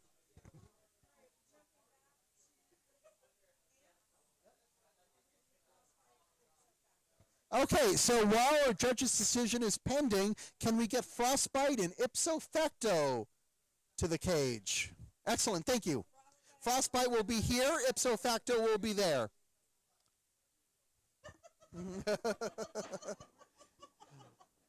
You know, when you ask the judges, do you need a function test, and they all say no, that could be a really good sign. It could be a really bad sign. All right, awaiting the judge's decision right now on the previous fight. Remember, the winner of that fight will move on to fight bottom feeder. The loser will be eliminated. All right, I think the results are almost in. We're almost there. Okay, we have 3 votes in. All right. Your winner by unanimous decision, all three of these votes are 9-8. So this is as close as a unanimous decision can be. Your winner is Sweet Pea. Sweet Pea eliminates the die. Some awes from the audience. But a good fight all around. All right, so loaded into the arena, we have Frostbite and ipso facto. Frostbite, are you ready? Frostbite is ready. Ipso facto, are you ready? Ipso facto is ready. Judges, are you ready? Judges are ready. Stream, are you ready? Stream needs a moment. Yes. Ants. All right, we're ready. Let's get this fight started in 3, 2, 1, fight. And here we go. Frostbite turning itself around, but now pointed in the right direction. Ipso facto engaging. A little bit of grinding and a big hit. And that's bits of bot that have just gone flying. That's bits of Frostbite that ipso facto has just removed. Frostbite's still able to move, and it was able to spin its weapon until just now. Ipso facto has removed Frostbite's weapon. We're now looking to see if the battery is exposed. We're going to keep the fight. Another huge hit. That's the polycarb on Frostbite. It might just be acrylic. Might not even be polycarb, because polycarb does not shatter like that. So Frostbite has lost bits of its wheel. It's lost bits of its top plate. And now, ipso facto going to work on that front wedge. Some big hits against Frostbite. It has been de-weaponed, and the top plate has taken serious damage. I'm pretty sure that is acrylic that its top plate is made out of, because it's shattered pretty badly. Refs telling Frostbite that They're still showing enough movement to not be counted out. Frostbite's still very much alive, though its weapon is not moving anymore, and its drive is not 100% anymore. There's a little bit of that wedge getting chunked up by ipso facto. Ipso facto continuing to do damage against Frostbite. Frostbite's battery is not exposed yet, so we can keep on continuing with this fight. Less than 50 seconds remain in this fight. Pretty one-sided so far, unfortunately. Ipso facto continuing to take Frostbite apart. Some big hits, some big damage. But Frostbite is still alive. That is very impressive. Huge hit! Frostbite goes flying. Frostbite is inverted. They have a little bit of contact with the ground with their weapon. They can show a tiny, tiny bit of movement, but that's going to be up to the refs. And that's a countdown. We have enough time that the countdown will finish. But they're showing enough movement that the countdown stops. So this one will go to the judges for the right to fight Lobot. Frostbite survives the fight, the 150 seconds against ipso facto. Now we've got to clean up a bunch of pieces of Frostbite out of the cage. And the judges are going to make their decision.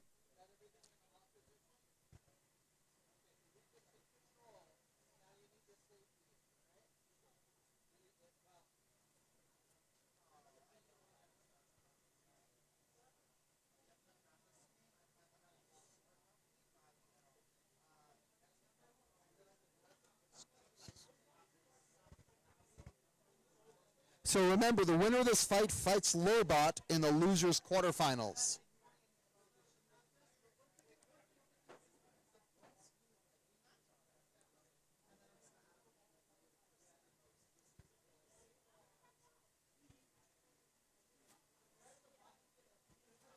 Oh, I've got 2 votes.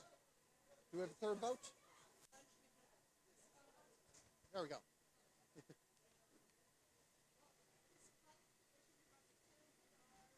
So no surprises there. Your winner by unanimous decision is ipso facto. Ipso facto will move on.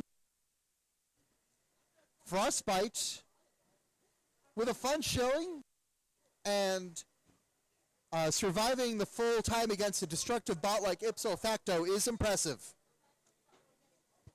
So now we're going to work on the next fight.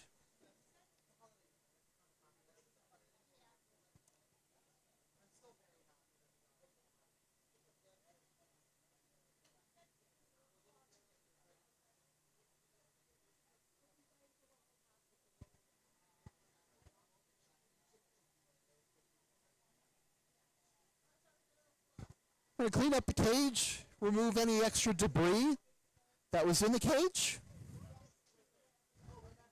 This is a good time to remind you our next event is Heartbreak Bot Break on February 10th. That's going to be the next G-Scrawl event. Hope to see you all there.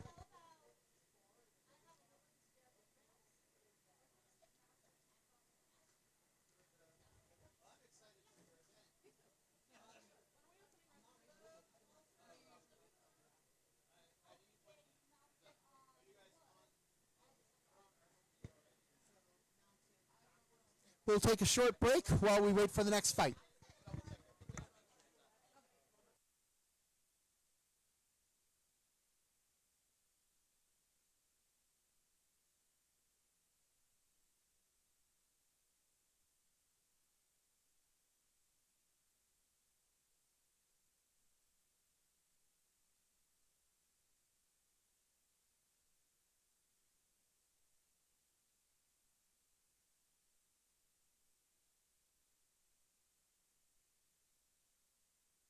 Okay, next we're going to move to the Beatles. We're going to have Walter versus Mondo Bizarro. Walter will be on this side. Mondo Bizarro will be on that side. Walter versus Mondo Bizarro. Jay, how's my pronunciation of Walter? Good? Excellent. In Beatles, correct.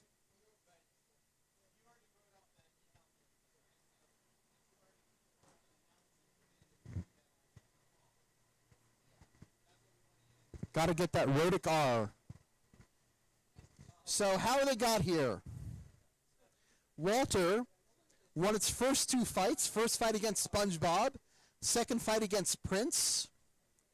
Then only got to the loser's bracket because it was matched up against Marvin. Both of those bots are from Jay, so Jay decided to send Walter to the loser's bracket. Meanwhile, Mondo Bizarro lost its first fight against Dimachorus, and then defeated Annihilation. And that's how we got here. Winner's going to go to the loser's semifinal and face either Dimachorus or Prince. So we could have a Mondo Dimachorus rematch.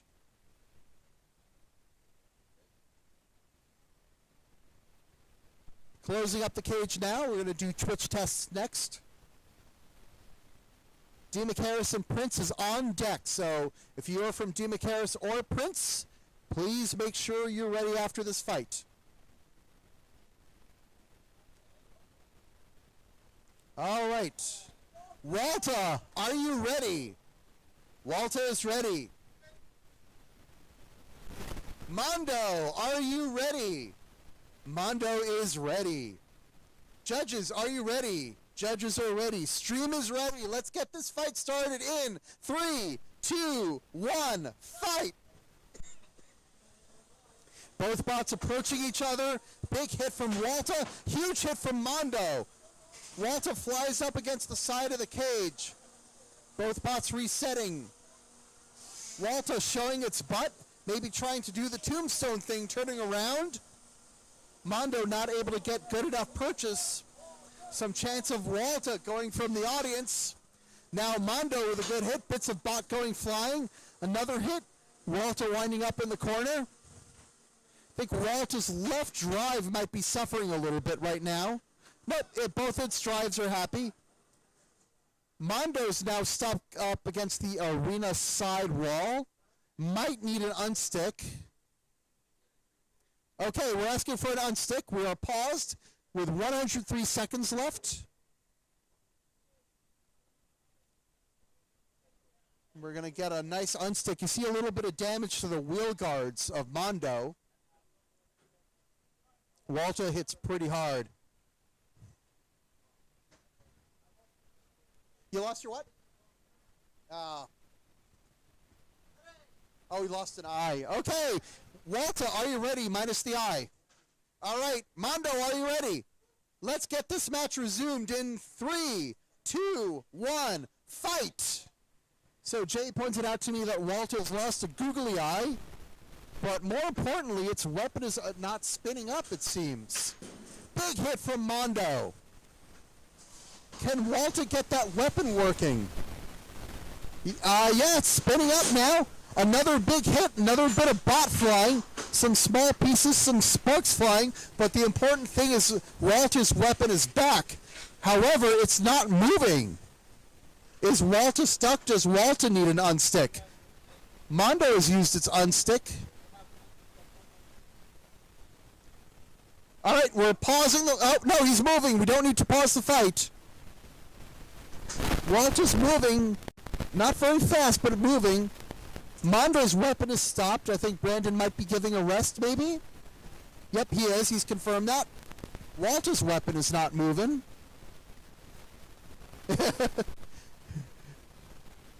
So, Jay is happy to make this a control fight. This seems to be a pin. Just over 30 seconds left. Neither bot with its weapon, but it seems that this is a tactical thing. I think I heard an ESC go off. There we go. Now Walter's weapon is back. We'll see if Brandon decides to run his weapon again. He certainly does. Let's see if Brandon can get some big hits in the last few seconds. We'll see some more pieces flying here. 10 seconds remaining on this fight.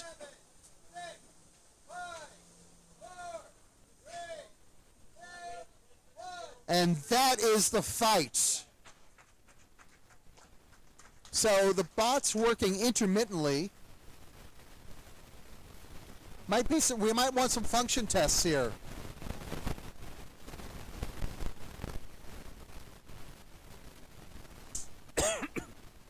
So we're going to get a function test here.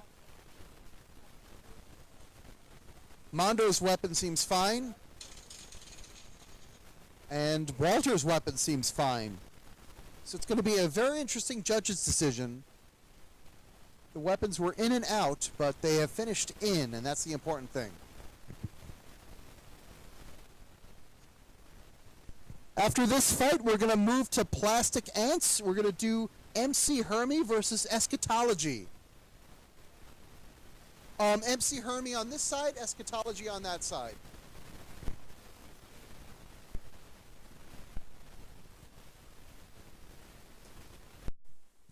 It's going to be a very interesting judge's decision over here. This was a fairly even fight. It seemed that Walter may have taken a bit more quote-unquote damage, but both bots were fully functional at the end, so let's see how the judges score that. Might come down to control and aggression. All right, I have the scores. Your winner by unanimous decision is Mondo Bizarro. So Mondo advances to the loser semifinal. They're going to fight the winner of Dimicarus versus Prince. Dimicarus. I always pronounce that differently. Always an adventure. Dimicarus. Okay, MC Hermie versus Eschatology is our next fight. Okay, have we done our Twitch test yet? All right. MC Hermie, are you ready? MC Hermie is ready. Eschatology, are you ready? Eschatology is ready. Judges, are you ready? Judges are ready? Stream needs a moment.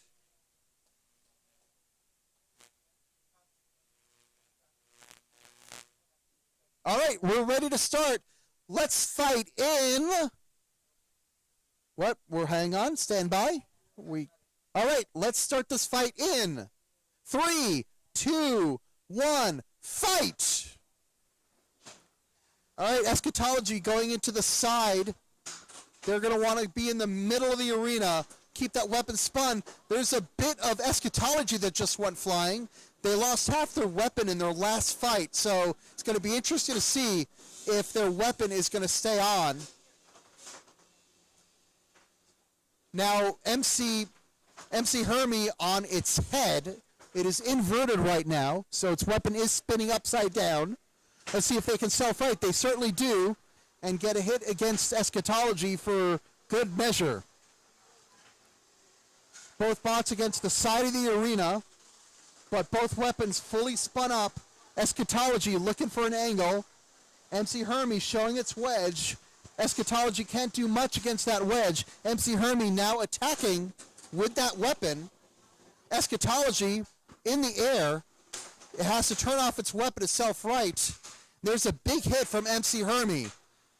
Both bots still seem fully functional, although MC Hermie doesn't seem... Oh, it seemed like it was temporarily stuck. Now it's moving and big hit in the center. Eschatology seems to be okay.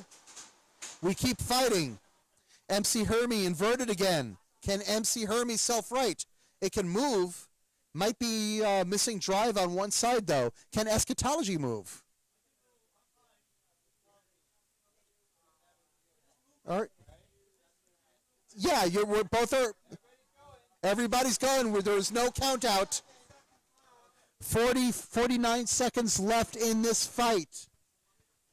MC Hermie upside down and seems to be missing one drive side.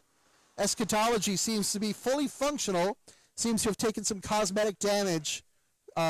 Maybe bits off the weapon, nothing more. Which means that it's going to be vibrating a little as it spins. And so it might be doing some damage to itself internally as it spins. We'll see if that is a factor in the fight. 16 seconds left in this fight. MC Hermie still on his head, no weapon and missing a drive side. Eschatology still with a few big hits. And time running out. And this fight is over. So this is round 2 of the losers bracket. In plastic ants, the winner is going to move on to fight Block O Cheese. Judges are now working on this. Okay, so in terms of function test, it turns out that MC Hermie, both wheels are working. It's just that one of them isn't touching. But weapon for MC Hermie is down. But drive is working.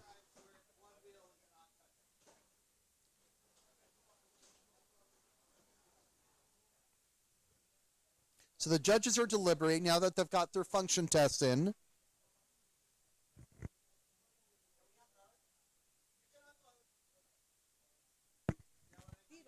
Yes.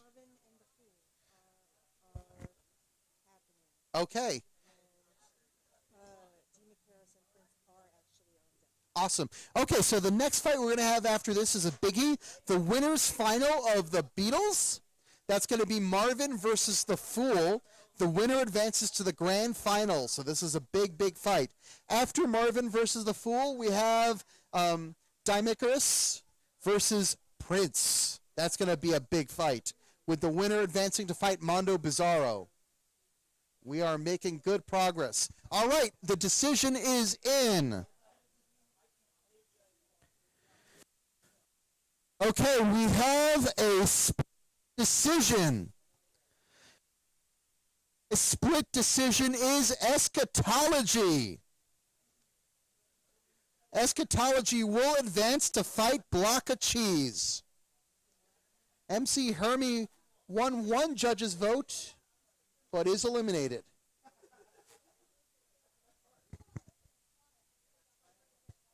Next fight is Beatles. Next fight is Marvin versus the Fool.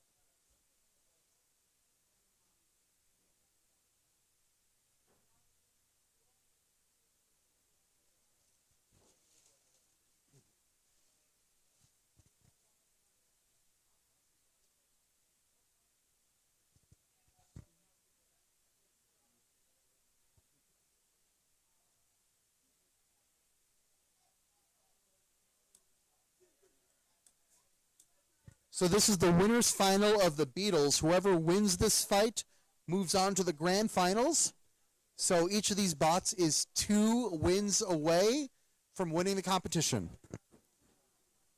Potentially 2 wins away.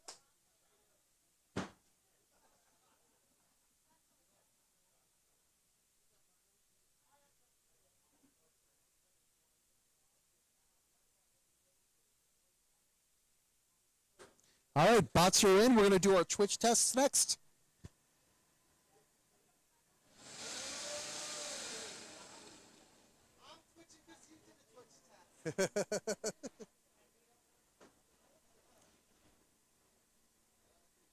All right, Marvin, are you ready?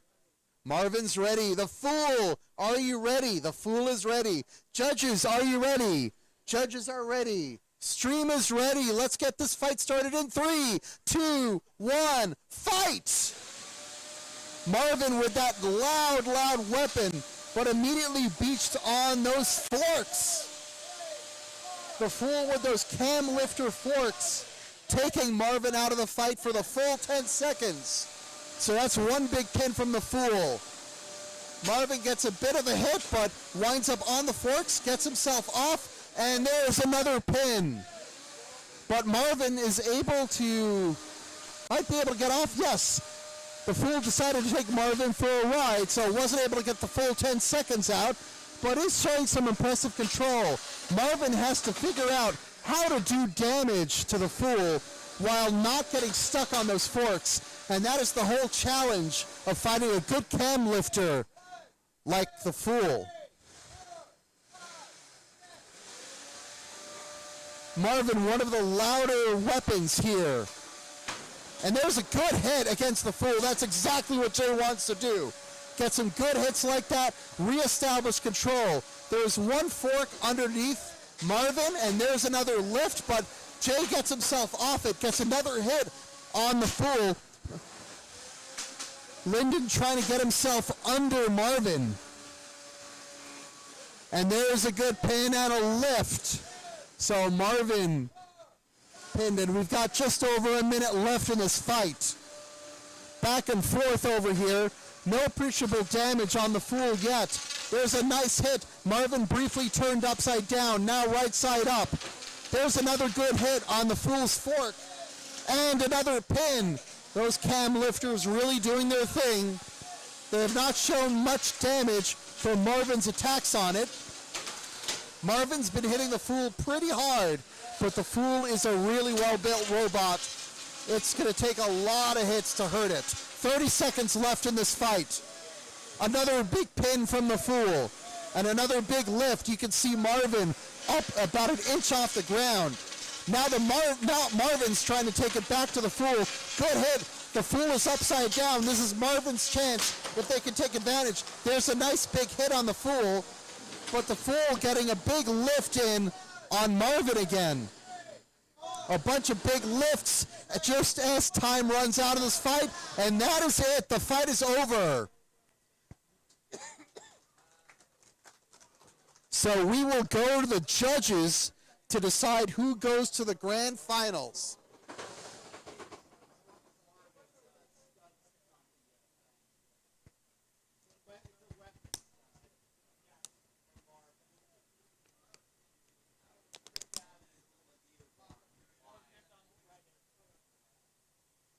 So the judges going through functionality for Marvin.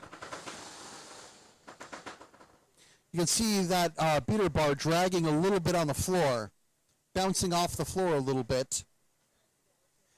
But the weapon still works. That's the important thing. That's the most important thing that the judges are looking for, is basic functionality of the weapon. Some really good lifts from the Fool there. We'll see what the judges say.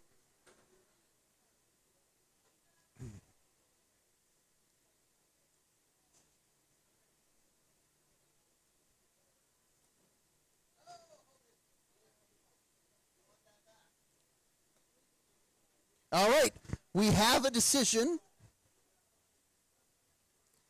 and it is unanimous for the Fool. So the Fool will advance to the grand finals.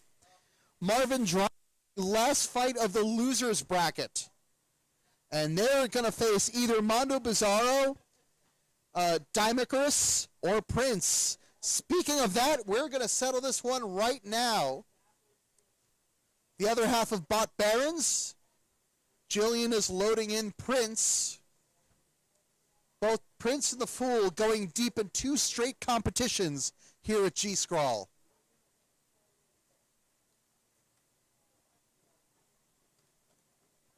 Dimicrus also with a good run so far today. Obviously, only one of these bots can win and advance to face Mondo Bizarro. Winner of that fight faces Marvin. Winner of that fight faces the Fool for all the marbles. Yes. Beatles, yep. Yep. All right. Dimicrus, are you ready? Dimicrus is ready. The Fool is ready. Judges, are you ready? The stream is ready. Let's get this fight started in 3, 2, 1, fight! So Dimicrus looking for a good hit against Prince.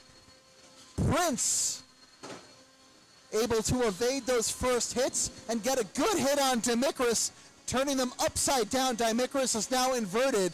Good, another good hit from Prince on Dimicrus' side. Go to work against that left wheel guard. Dimicrus looking for a way to self-right. Violent self-right against the side of the cage, maybe? The Fool taking that advantage. Huge hit! Dimicrus goes flying, lands again on its head. So that big hit did not self-right it. The Fool able to get those really, really big hits. Another big hit. Dimicrus holding up so far, trying to self-right, but that's going to expose its butt. And that's exactly the part of the bot that the Fool, that Prince wants to hit.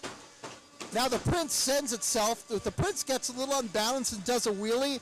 Its weapon hits the floor and it does exactly what you just saw, flies backwards. Huge hit. That's Dimicarus this time, hitting Prince, sending Prince flying, and that's a piece of the Prince. That's part of its front wedge. So Prince's left wedge is gone. Another huge hit.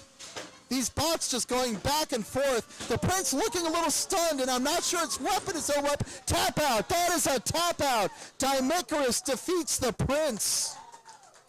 Wow. What a fight. Prince had it for a while, but Dimicarus wound up taking it, I think doing some damage to Prince's weapon. So Dimicarus winning by knockout. And they will go on to fight Mondo Bizarro in the losers semifinals. Winner fights Marvin. The winner of that fights the Fool for all the marbles. What a fight that was.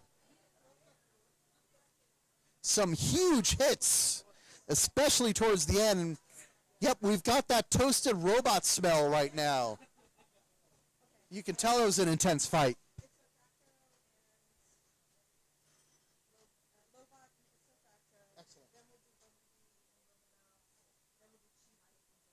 Fantastic. Okay, so we are moving on to the Ents. We're going to start with Lobot and Ipso Facto, and then we're going to move on to Bumblebee and Robomouse. And then, so that's, both of those fights are the losers quarterfinals.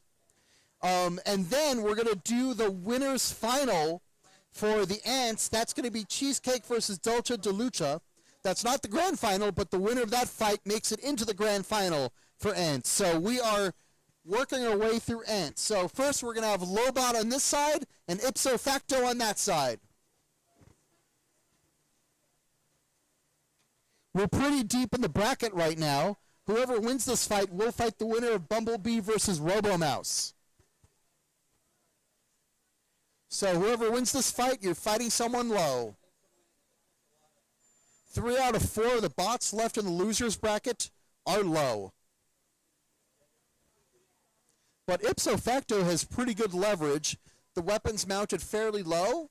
It should be able to take on these lower bots. Lobot had to run back to the pits for something. I'm sure they'll be back soon.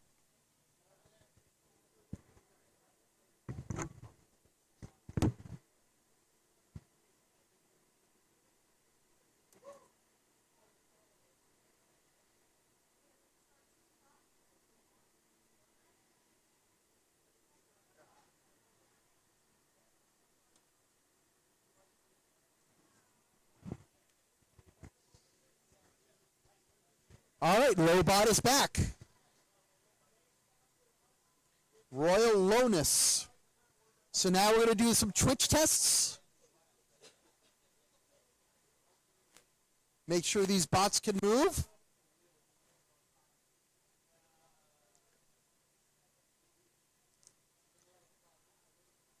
All right, Lobot, are you ready? Lobot is ready. Ipso Facto, are you ready? Ipso Facto is ready. Judges, are you ready? Judges are ready. Stream, are we ready? Stream is ready. 1, fight! So both bots tentatively seeking each other out. Ipso's weapon is working. Let's see if it can reach and get to the bottom of the frame of Lobot. That's going to be the big question. If Lobot can get under Ipso Facto, that's going to be very decisive against Ipso Facto. But if Ipso Facto can get underneath just like that, they can do some damage. You hear them spinning up their weapon, trying to get some purchase up against Lobot. Using that weapon spin, that gyro spin, to help them make a very fast turn, a very quick turn. Lobot keeping its wedge pointed towards that weapon. That's what they want to keep on doing. Keep that wedge pointed towards that destructive, very, very nasty vertical spinner that Ipso has. All right, there's a big pin by Lobot and able to get underneath Ipso. That's going to show a lot of control. Could be a big turning point in this match. Ipso now released from the pin, trying to get some kind of weapon hit. If it can get behind, that's what it's trying to do. Maybe take a wheel or two off. There's a big hit. Got in against the corner of the wedge, but Ipso's upside down now. Now they flip themselves back over. That was a good hit. That's exactly the kind of hit that Ipso wants, and that's the part of Lobot that they can hit, is that corner of that wedge, send Lobot flying. A big part also, you'll hear that you can't really hear Ipso's weapon, not until now. So their weapon is spinning up now when they're facing the wedge, but they're going to slow that weapon down when they're up against the corner of the wedge to try to get a lot of bite and send Ipso into the ceiling just as they did before. Just over 30 seconds remaining. Very close match so far. Not sure who the winner is just yet. It's going to be up for the judges to decide. Does Ipso have another huge hit in it? Does Lobot have another big pin in it? Lobot seemed primed for a pin, but I think they're stuck against the floor. Those forks are digging against the floor. Floor's a little uneven after a day worth of fighting. That's going to affect those forks, and I think that might be what's happening on Lobot. Could Lobot be too low? That is the question as time runs out. So now the judges are going to have to figure this one out. Ipso got one really big hit in. Lobot got one or two big pins in, and they're going to have to figure out which one is worth more. As always, we judge these fights on 3 categories: damage, control, and aggression. So now it's a question of how each of these score. In the meantime, while the judges are puzzling this one out, let's get Bumblebee and Robo-Mouse, 2 more Lobots, into the corner. Bumblebee on this side, Robo-Mouse on that side.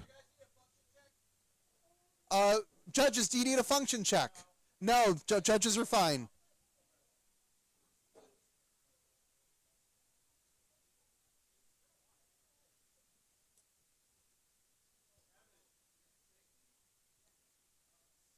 So the winner of Lobot versus Ipso Facto will face the winner of Bumblebee versus Robo-Mouse. So it could be Lobot versus Lobot, or it could be Ipso Facto versus someone who's low but is not Lobot. But it would mean that Ipso Facto would have to defeat 2 straight bots with a very low profile. And that is challenging, as you just saw. They have to find just the right spot of the geometry to hit.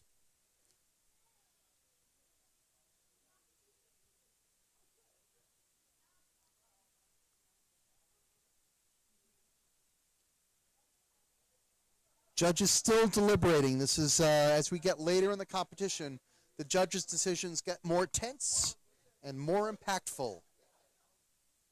Literally deciding the winners of each fight. And I think the decisions are in. They are. All right, let's see them. We have a split decision. All 3 scores are 9-8. Your winner by split decision is Ipso Facto. Very close. This is as close as a fight can get. All 3 scores 9-8. 2 of them going to Ipso, 1 of them going to Lobot.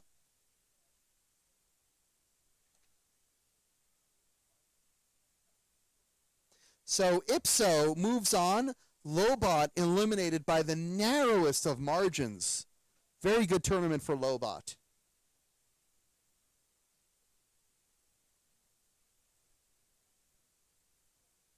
That one big hit from Ipso Facto, probably the deciding factor there.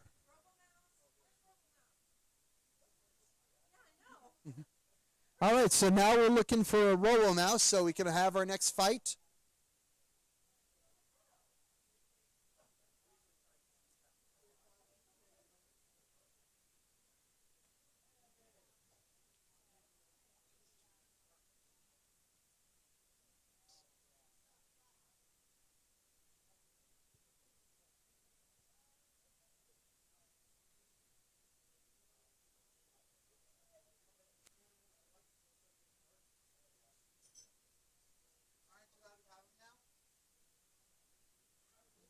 All right, we have a RoboMouse.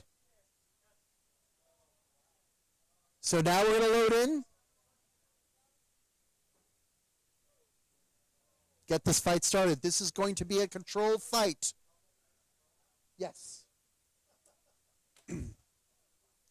Two bots with no active weapons. They are designed to get under you and pin you. Very similar designs. Very sharp forks. There's going to be a lot of dancing, a lot of spinning each other around. So they're going to do their twitch tests, and then we're going to begin. Do we have a ref? Do we have a referee for this fight? Yes. Awesome. Thank you, Adam. All right. So, Bumblebee, are you ready? RoboMouse, are you ready? Judges, are you ready? Stream, are you ready? We're all ready. Let's get this fight started in 3, 2, 1, fight! So this is going to be a fairly quiet fight. There are no spinning weapons. You'll notice that RoboMouse has that very, very long fork in the middle. They've decided to leave it on against Bumblebee, but Bumblebee with a big pin, holding that pin against RoboMouse, trying to make itself free. RoboMouse decides to stop, not burn out its weapon. The pin is released. Bumblebee trying to get another pin and gets it. So that's a second pin. Two big pins from Bumblebee. So Bumblebee is released. Gets back into the middle of the arena. Let's see if RoboMouse has a reply for this. That big fork in the middle. I'm going to try to see if they can upend Bumblebee and try to get a pin of their own and try to even the score here. Both bots spinning around. Spinning around. Bumblebee getting under RoboMouse again. That's really what it's all about. It's all about that leverage, that ability to get underneath your opponent. So important, especially in a fight like this where both bots have such a low profile. Now, this isn't a pin yet because they're both pushing each other. Both bots pushing each other, trying to get an advantage one against the other. Can one of them break through, make a difference? So far, they're just spinning around. And now, RoboMouse almost getting a pin on Bumblebee. Bumblebee able to avoid it. And there's some good leverage from RoboMouse getting underneath Bumblebee. But now Bumblebee able to get under that big fork. But the smaller forks on RoboMouse doing their job, keeping Bumblebee away. This fight all about geometry, fork geometry, who gets under whom. And, of course, all about driving, getting that perfect angle. 40 seconds left. Those two pins from Bumblebee still looming large, but this fight is not over. RoboMouse can turn this around. So let's see what they can do. There's a lot that can change in 30 seconds. And there's that pin, RoboMouse with a big pin. And that's going to turn this fight around. So there's the release. Can RoboMouse get one more pin? 10 seconds left in this fight. Very close, very tactical. Lots of technical driving, lots of angles, lots of forks. And that is the fight. Oh, very tense fight. Well driven. Very, very well driven. It's so tough to drive against bots like this. And both of these bots did a really, really good job. So let's see what the judges score. The winner of this fight will fight ipso facto, who won by the narrowest of margins. The result is in. Your winner by unanimous decision, all three scores are 10-7, is Bumblebee. So those two pins making the difference. Bumblebee moves on to fight ipso facto in the losers semifinals. Okay, now we've got a very big fight. We have Cheesecake versus Dolce de Lucha in our winners final. This is a biggie. Whoever wins this fight goes to the grand final. Whoever loses is going to go to the losers final and fight either ipso facto or Bumblebee. Oh, sorry. Cheesecake, this side. Dolce, that side.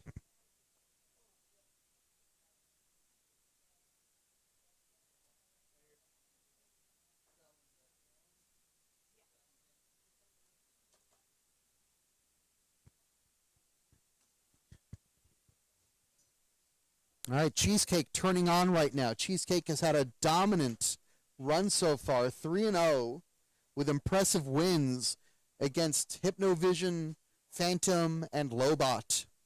Dolce just as impressive, 3-0, wins against Rabot, Ipso Facto, and Bumblebee. So this is going to be a really, really tricky fight. The raw power and destructive capability of Cheesecake versus the precision driving and suffocating pins of Dolce de Lucha. It's going to be tricky. Okay, so, Cheesecake, are you ready? Cheesecake is ready. Dolce, are you ready? Dolce is ready. Judges, are you ready? And Stream, are you ready? Stream is ready. Let's get this fight started in. Let's get the countdown. 3, 2, 1, fight! All right, Dolce spinning around. Cheesecake's weapon is up and gets a big hit. And right away, that first big hit, Dolce with an interesting configuration, half wedge, half scooper. So anticipating that really powerful horizontal spinner, but also wanting, oh, that is the wedge of Dolce is gone. So that half wedge is now no wedge. Dolce still has that grabber, so they can still grab, but they don't have that wedge anymore. They don't have that big defense. So now every time they send that front of their bot into that weapon, it is effectively unprotected. So let's see if their chassis can hold up to the abuse that Cheesecake can give it. Cheesecake, a really, really tough cookie, or a tough cake. There goes a wheel. That's one of Dolce's wheels. Left rear wheel is gone. Its driving seems to be pretty significantly compromised because its left front wheel is gone. And still going. Half of Dolce's drive side is gone. Cheesecake seems to be dominating this fight so far. Another big hit. Cheesecake aiming for those other wheels, trying to completely immobilize Dolce. Dolce down to one functioning wheel. But Beckett's not giving up. You're going to see this bot fight till the death. Cheesecake continuing for those big hits. Dolce now in the corner. I can see that drive system moving. Is that a tap out? Is that a tap out, Dolce? 10. No, okay, counting down. We are counting down. 7, 6, 5, 4, 3, 2, 1. And that is a knockout. Your winner advancing to the grand finals is Cheesecake. Dolce still alive, going to the losers final. All right, our next fight is going to be in Plastic Ants. We're going to have Bottom Feeder versus Sweet Pea as our next fight. Bottom Feeder versus Sweet Pea in losers quarterfinals is our next fight. But meanwhile in Ants, we know one half of the grand finals picture. Cheesecake will be in the grand final. Who are they going to face? They're either going to face Ipso Facto, Bumblebee, or Dolce de Lucha are their three options. It depends on if Ipso Facto or Bumblebee wins in the loser semifinal, and whether either of those bots or Dolce wins in the losers final. So we're only a few fights away from wrapping up our Ants. Cheesecake one win away from hoisting their first place trophy again.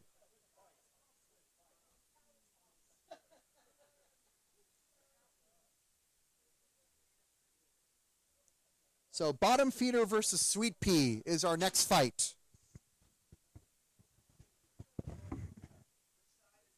Bottom Feeder, that side. Sweet Pea, that side.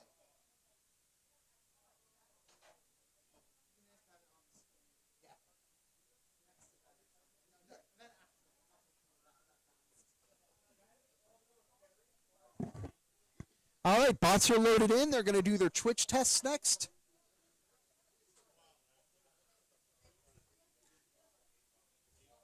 Am I hallucinating, or does Sweet Pea look a little different?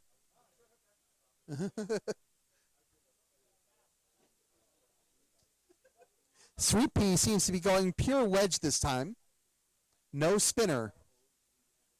All right, Bottom Feeder, are you ready? Bottom Feeder is ready. Sweet Pea, are you ready? Sweet Pea is ready. Judges, are you ready? Judges are ready. Stream is ready. Let's get this fight started in 3, 2, 1, fight! Sweet Pea making a slow start. They are going to take this one very hesitantly.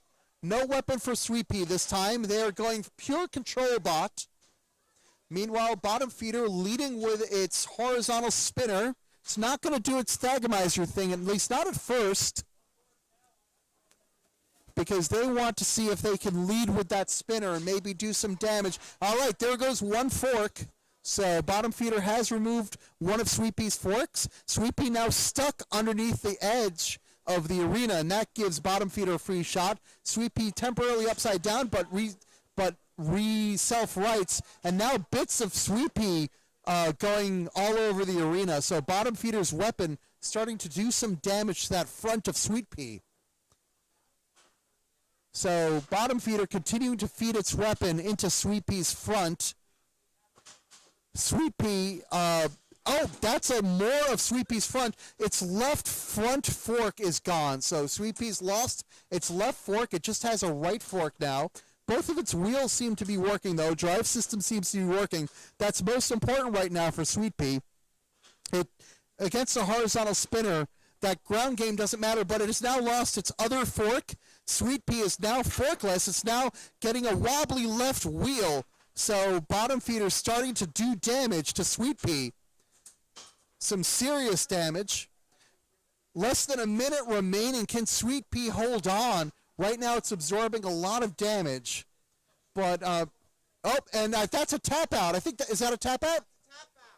That is a tap out. Your winner by tap out is Bottom Feeder. Sweet Pea's battery is the reason for that tap out. So Bottom Feeder advances and will face Block of Cheese or Eschatology. Speaking of Block of Cheese and Eschatology, your presence is requested at the cage.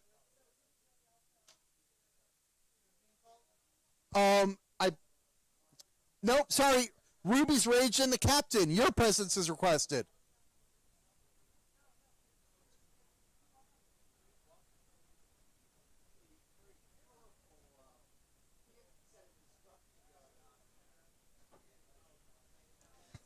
Kristen, it's Ruby's Rage versus the Captain next, right? Okay, Ruby's Rage versus the Captain. That is the next fight. Yeah, Ruby's Rage versus the Captain. That's W41 in Plastic Ants.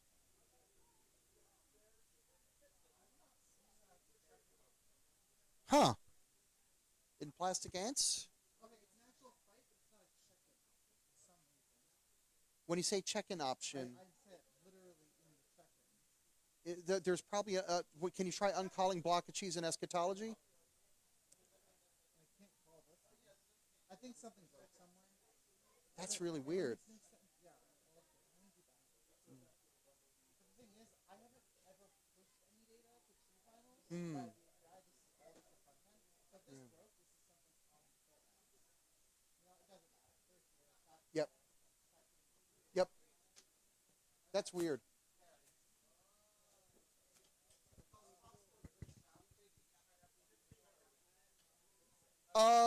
I didn't touch this particular one though, but yeah, it is weird. It is weird. Just some weirdness with True Finals. Kim can tell you about it. It was just a check-in thing. Yeah, the check-in page is not reflecting the state of the content. Yeah, because they're on. All right, so both bots are loading in now. Ruby's Rage is ready to go. Ruby's Rage sticker game, very, very strong.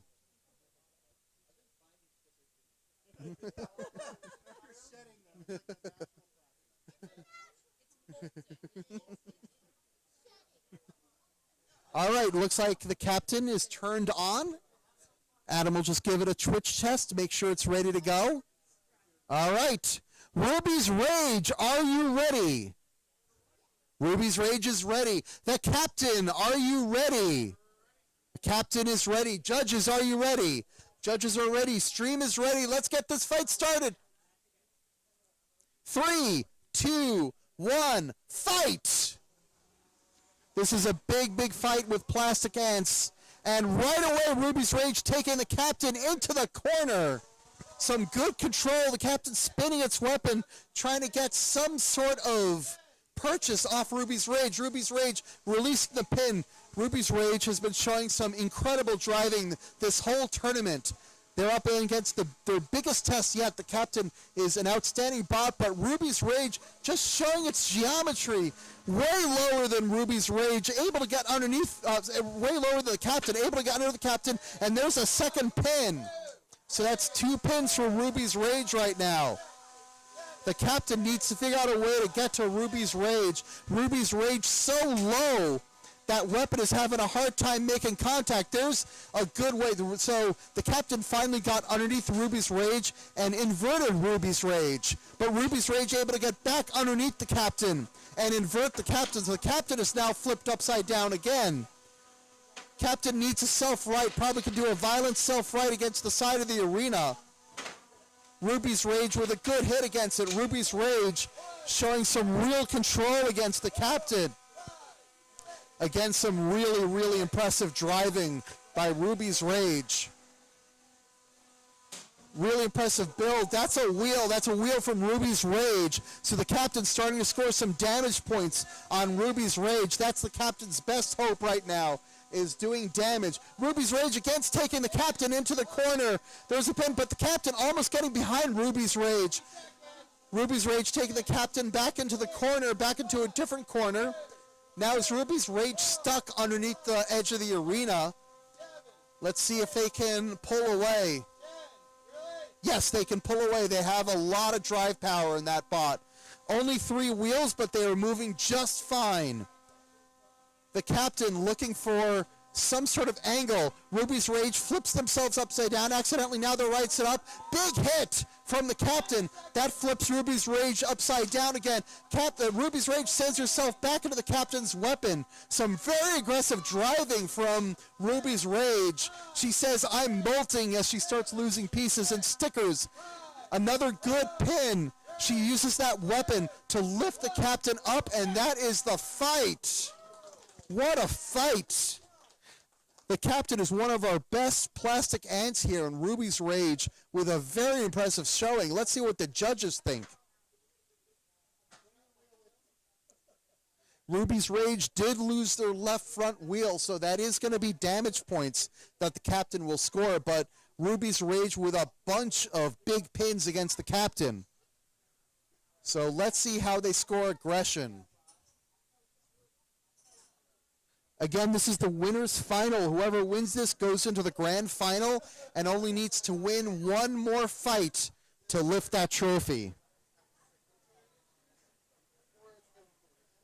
All right, we have a result. Your winner by unanimous decision, Ruby's Rage. Ruby's Rage is now in the grand final.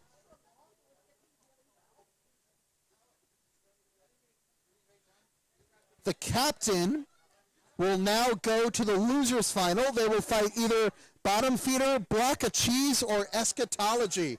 Speaking of that lactose devil, Block of Cheese is loading in. Eschatology is loading in. These are 2 very powerful horizontal spinners in the plastic ant category. Eschatology sporting a bright green spinner this time around instead of their traditional red spinner. They have to do a little bit of work on it. Nope, they're locking it right now. They have to go grab something. So the winner of this fight will fight Bottom Feeder, and the winner of that will fight the captain. The winner of that will fight Ruby's Rage for the right to lift the plastic ant trophy.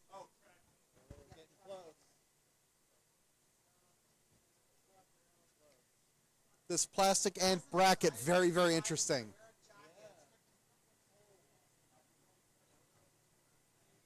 All right, we're back here.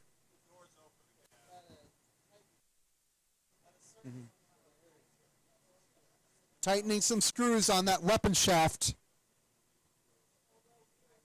for Eschatology, making sure that weapon stays on. Eschatology has suffered some weapon damage in his last 2 fights.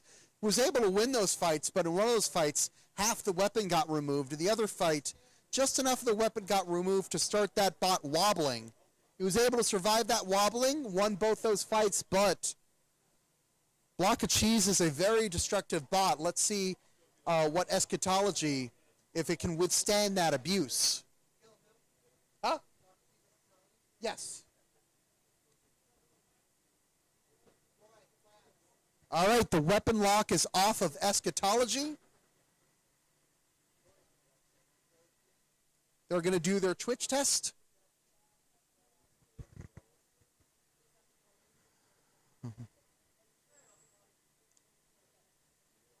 All right. All right, both bots have drive and weapon. Block of Cheese, are you ready? Block of Cheese is ready. Eschatology, are you ready? Eschatology is ready. Judges, are you ready? Judges are ready. Stream is ready. Let's get this fight started in 3, 2, 1, fight!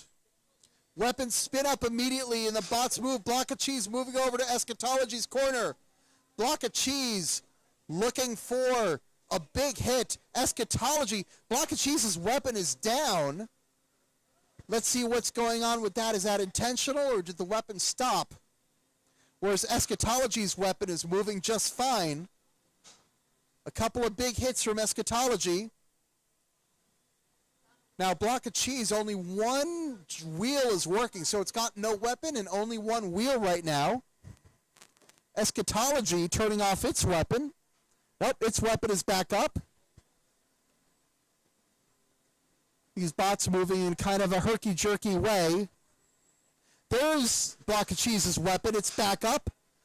The bots with a weapon-to-weapon exchange pushes them both away. I think Block of Cheese's weapon is starting to slow down again. Okay, and Block of Cheese is stuck. We're going to do an unstick. So we have 2 Brooms of Doom. This is Block of Cheese getting unstuck.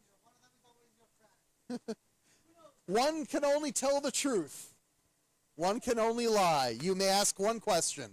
All right, Block of Cheese, are you ready? Eschatology, are you ready? Let's get this fight resumed in 3, 2, 1, fight. There are 86 seconds remaining in the fight. So we're going to keep going. Block of Cheese's weapon is back up. Eschatology's weapon working just fine. There's a big hit. A little bit of Eschatology's weapon goes flying. It is not quite wobbling yet, but Block of Cheese's weapon seems to be down again. Oh, there's a big chunk of Eschatology's weapon that just went. And it's going to start wobbling. That's half of Eschatology's weapon. Second time that's happened to Eschatology, half its weapon getting removed, and Eschatology not moving. Can Block of Cheese move? Neither bot can move. I think that's a double knockout. Oh, they can move. That is Block of Cheese. All right, that is a knockout for Eschatology. Eschatology wins and advances. Got it. So Eschatology moves on to face Bottom Feeder. The winner of that moves on to face the Captain. The winner of that moves on to face Ruby's Rage. We're going to move on to Ants now. We're going to do the losers semifinal, Ipso Facto versus Bumblebee. The winner of that faces Dulce de Lucha for the losers final.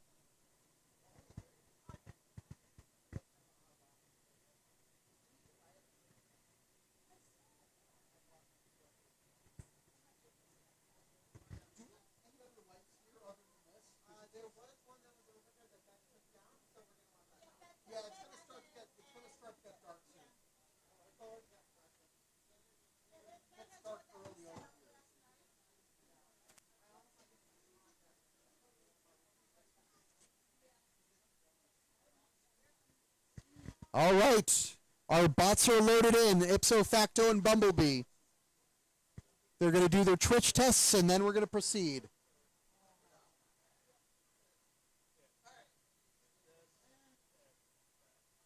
Oh, is that a light? Oh, awesome. Okay, cool. Cool.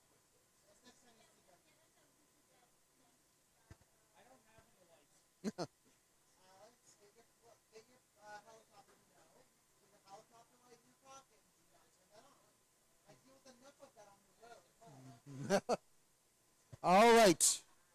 Ipso facto, are you ready? Ipso facto is ready. Bumblebee, are you ready? Bumblebee is ready. Judges, are you ready? Judges are ready. We have a referee. Stream is ready. Let's get this fight started in 3, 2, 1, fight. Slow box rush from Bumblebee. Ipso facto, that weapon is very smooth. You don't hear it, but it is spinning. But ipso facto, currently upside down. They're trying to self-right. Bumblebee gives them a hit. A little bit of help with their butt. Now Bumblebee looking for the pin, but ipso facto able to nudge out of the way. Ipso facto not working with wedges. It's got, not working with forks, I should say. It's got that one big wedge down the middle versus Bumblebee's 2 forks. So those 2 forks scooping ipso facto up. So on a head-to-head, Bumblebee seems to have the leverage. But if ipso facto can get around to the sides or the rear, then he could do some damage against Bumblebee. That weapon can be really powerful. Just like that, removing a bit of Bumblebee's rear plate. But Bumblebee's front is working just fine. Gets back underneath ipso facto. And Bumblebee's weapon gets it out of a pin. Sorry, ipso facto's weapon gets it out of a pin. Got just over 70 seconds left in this fight. Still anybody's fight. Ipso facto working on the corner of Bumblebee. Those corners are so important to vertical spinners. If they can hit you on a corner, avoid that fork. They can send you into the air very easily. There's a big pin. So Bumblebee pins ipso facto. Those pins can be very important for control points. Possible big turning point for this fight, unless ipso facto can get some damage. There's another pin, some more leverage as Bumblebee continues to get under ipso facto. You hear ipso facto running that weapon even more powerfully, trying to gyro its way out. It's shaking, but it's not quite able to do damage to Bumblebee yet. Now it was facing Bumblebee's back, but its turn was just too slow. Couldn't really take advantage. Now they've got some potential, doing some damage against the back of Bumblebee. Now doing some damage against Bumblebee's top plate. There's some big damage points scored by ipso facto, and that's the end of the fight. So the damage that ipso facto did to Bumblebee was mainly cosmetic, but still in the eyes of the judges, was it enough to sway the fight? It's going to be an interesting call.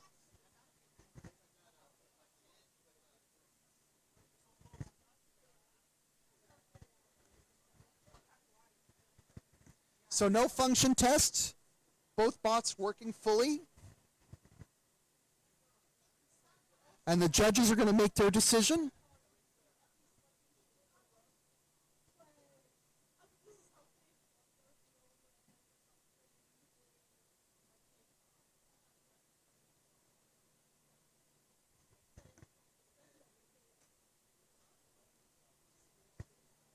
That was a really good fight. Ipso facto doing some damage to Bumblebee, but Bumblebee taking ipso facto into the corner for a bunch of pins. The winner of this fight fights Dulce de Lucha. The loser takes 4th place in the tournament. Okay. We're going to take a short break after this fight, or after this judge's decision, I should say. So the loser of this fight will finish 4th. The winner will finish no worse than 3rd.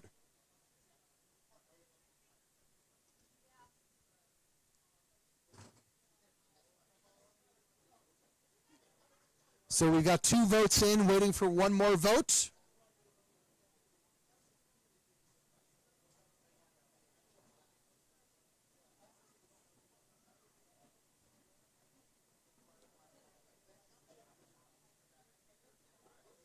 All right. The votes are in.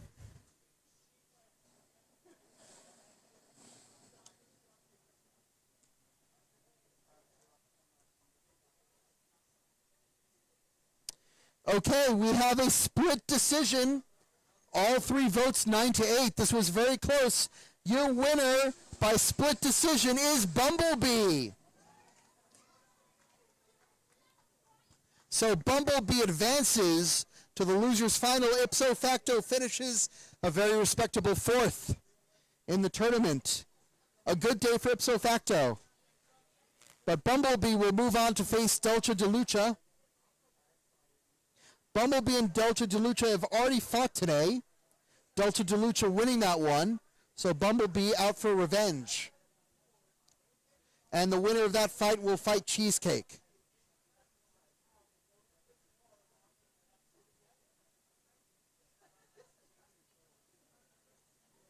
All right, we'll take a short break. We'll come back when the next fight is ready.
All right, we got a grudge match between Frostbite and Robomouse.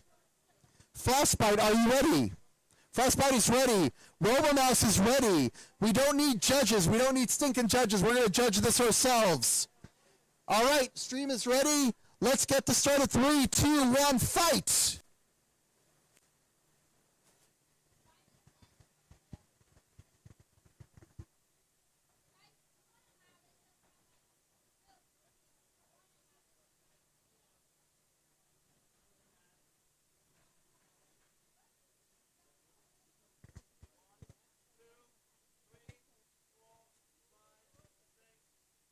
Robomouse with the pin. Again, this is a grudge fight.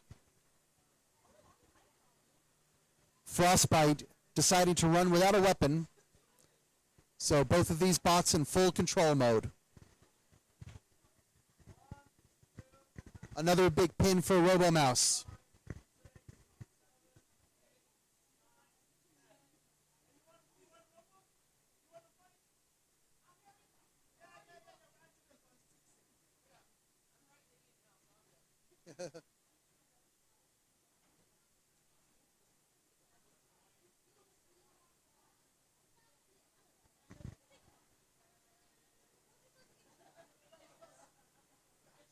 Another pin.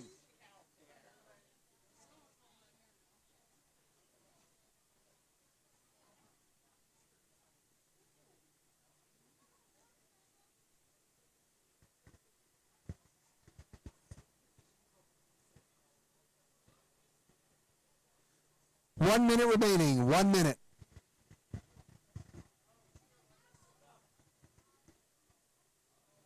Robo-Mouse, can you move?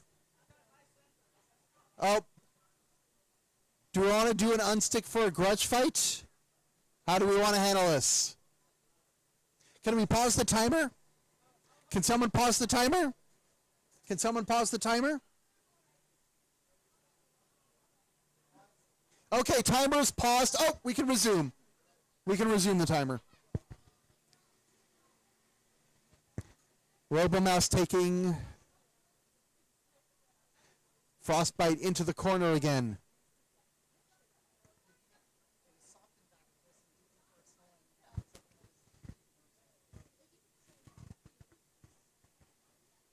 "15 seconds left.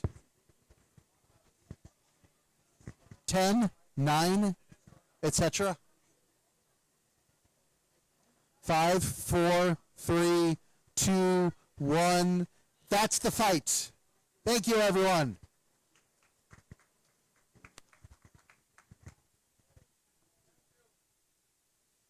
If anyone else wants to grudge, we've got a free arena for the next few minutes.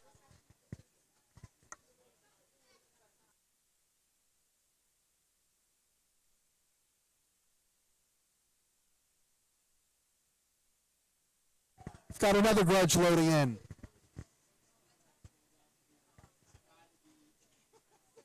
I love that thing. I have told them that regardless, so they're in weight with it, but rule of cool says they can always put they can always put their hands on it.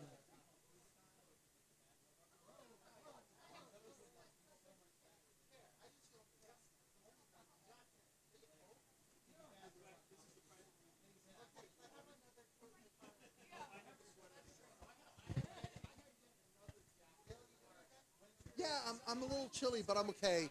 Is there anything? Yeah. I have a blanket and I have another jacket in the car I'm okay for now, but I will ask if I need it.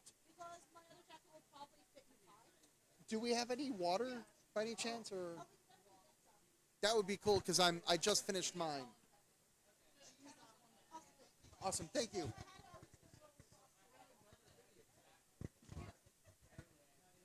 Yeah, excellent. Thank you so much.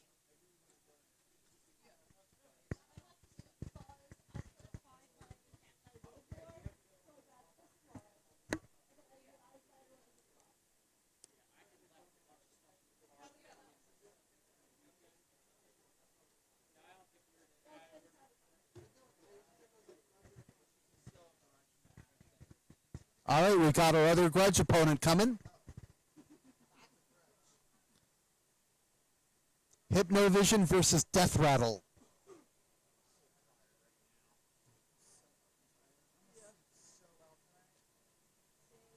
I was on my feet all day yesterday drinking chocolates because I like designed an old and didn't test it until like the usual would be done after the first part of the bit.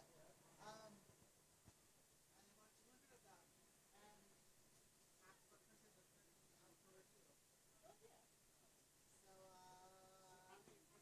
printed out for review. All right, box is closing up. We'll do our Twitch tests, and then we'll be off. A half dozen in the kitchen. But most of our testing has been done on like later, like late beta, early. All right, Death Rattle, are you ready? Death Rattle's ready. Hypnovision, are you ready? Hypnovision is ready. All right, 150 seconds on the clock. Sorry, 1 second. 3, 2, I can't see the timer. Are we ready? All right, start. Mono Bazaar and Dim. Okay. Okay, awesome.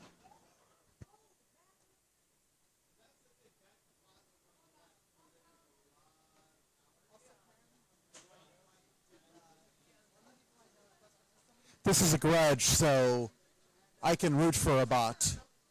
Well, I'm rooting for both of them. Death Rattle's right wheel seems to be compromised. Hypnovision's spinner is working very, very well. I'm very happy to see it.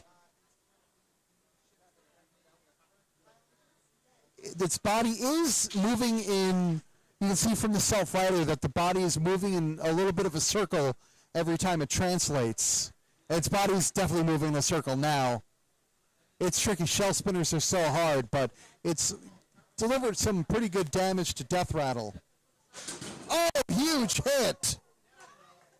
Stop spinning before opening the cage.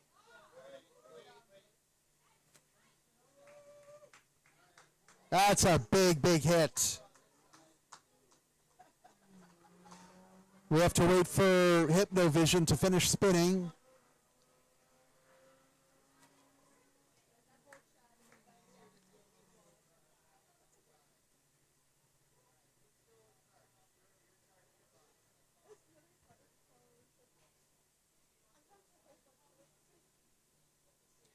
Okay, we have a beetle fight ready to go. We have the losers semifinal. Mondo Bizarro versus Dimicarus. The winner advances to fight Marvin. The loser finishes fourth.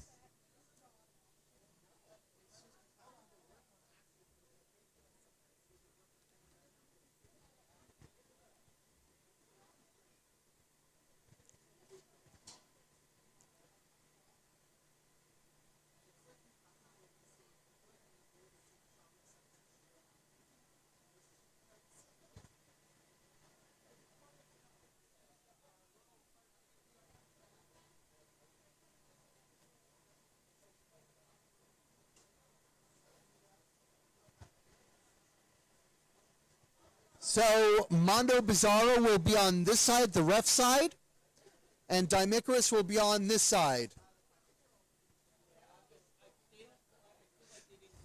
Mondo Bizarro is going to be on this side. Dimicarus on that side.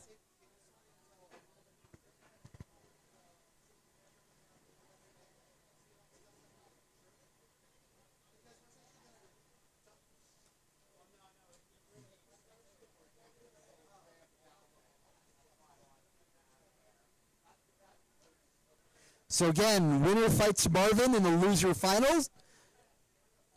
Loser finishes fourth. Big stakes.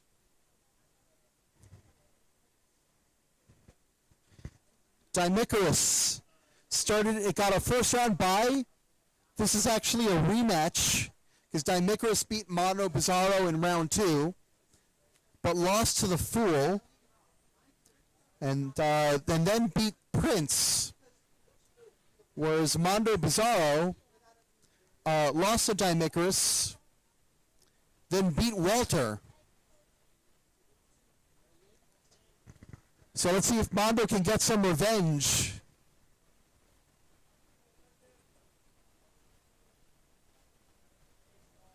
Oh, Mondo made a big run through the losers bracket. They beat SpongeBob, beat Annihilation, and beat Walter.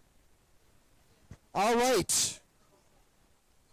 Mondo Bizarro, are you ready? Mondo's ready. Dimicarus, are you ready? Dimicarus is ready. This is an actual match.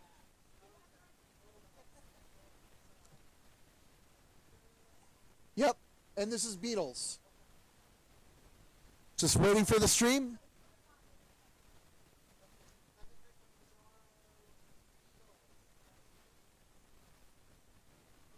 All right, cool. Judges, are you ready? Judges are ready. Let's start this fight in 3, 2, 1, fight! Weapon spin out, box rush from Dimicarus. Initial contact on Mondo's side of the cage. A couple of big hits. And Mondo pushing Dimicarus. The bots disengage and re-engage. Weapons are going full bore. Love hearing those two sounds. That chord. The music of the sport. I'm getting pretentious. Dimicarus stuck against the side. Mondo going in for some damage. Mondo pinning Dimicarus. Grinding away at the bottom plate. Now the left side of Dimicarus as it executes its pin. That weapon is spinning. Both weapons spinning on both bots. Dimicarus stuck for a moment to the corner. Now sparks fly. Weapon to weapon contact. Big hit. Dimicarus upside down. Mondo might be stuck. Is Mondo stuck? Mondo can ask for an unstick. Dimicrous grinding away at Mondo. Okay, pause. We're going to pause. 81 seconds remaining. We're going to unstick Mondo Bizarro.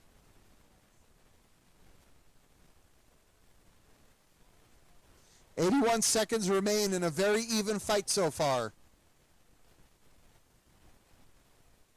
Mondo is right side up. Dimicrous upside down. Okay, Mondo, are you ready? Mondo is ready. Dimicrous, are you ready? Dimicrous is ready. Let's resume this fight in 3, 2, 1, fight! Let's see if Dimicrous can self-right. I don't know if Mondo has a weapon. Ah, he has a weapon. Just a little bit stuck. There goes that weapon. Those forks on both bots, keeping each one away. You see some looseness on one of Dimicrous's forks, I think. Yeah, that left fork of Dimicrous is stuck in the air. Big hit from Mondo. Dimicrous goes flying. Mondo's won a couple of these exchanges. Dimicrous taking Mondo into the corner. Sparks flying as Dimicrous works on Mondo's fork. 35 seconds left. This has been big hit. Good hit from Dimicrous. Mondo gives it right back. Mondo might be stuck again. They have used their unstick. So if they can't unstick, this might be it. Can Brandon free Mondo? Referee is asking for movement. That's a count out. 5 seconds left of the count out. Can Mondo free themselves? And it's a knockout. Dimicrous wins by KO. So Mondo Bizarro finishes 4th. Dimicrous moves on to fight Marvin. A very good fight. Very, very even. Both of these bots, so much fun to watch.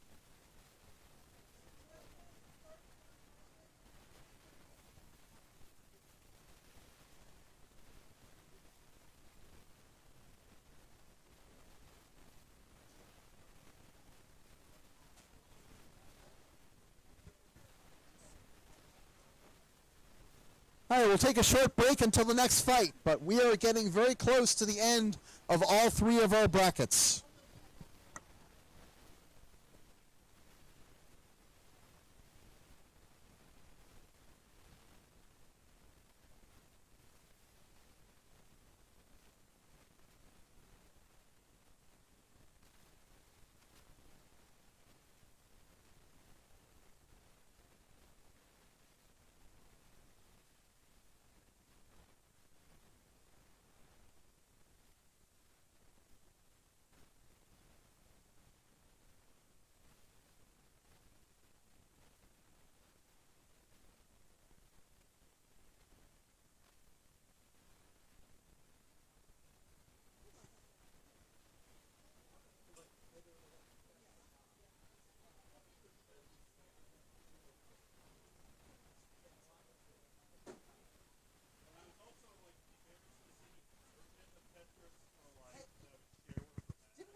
Okay, our next fight is going to be in Plastic Ants. It's going to be Bottom Feeder versus Eschatology.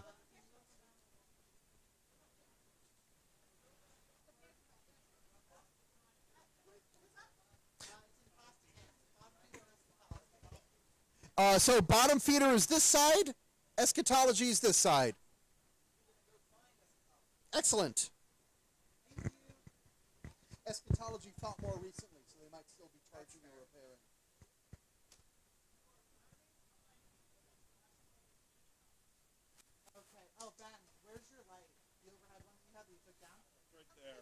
Yeah, I want to put that up before we need it. I'm not desperate yet, but I'm not going to.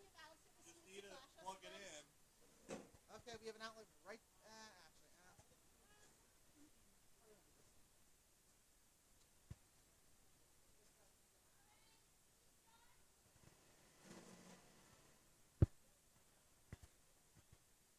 Got a grudge fight going on in the green arena.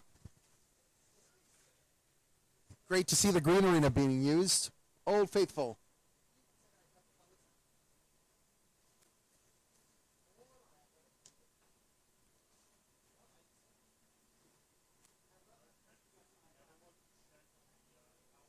Yes.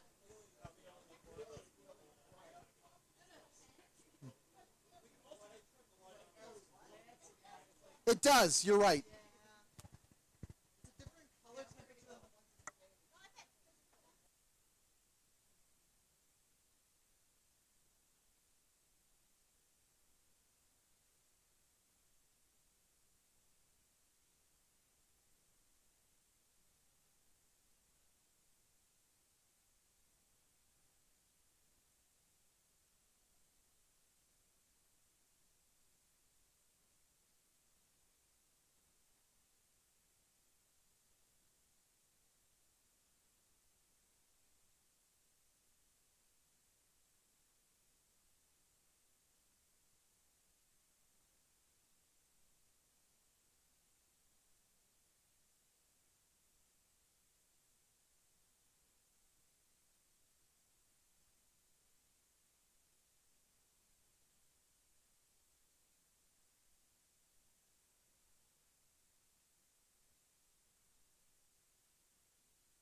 We have bottom feeder in the cage, and we have eschatology about to come in.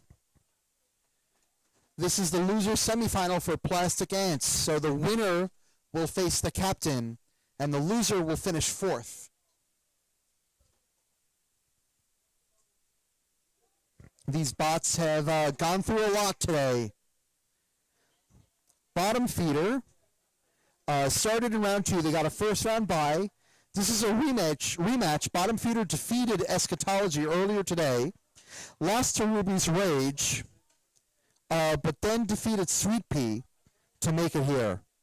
Eschatology defeated Sweet Pea as well in the first round, lost to Bottom feeder,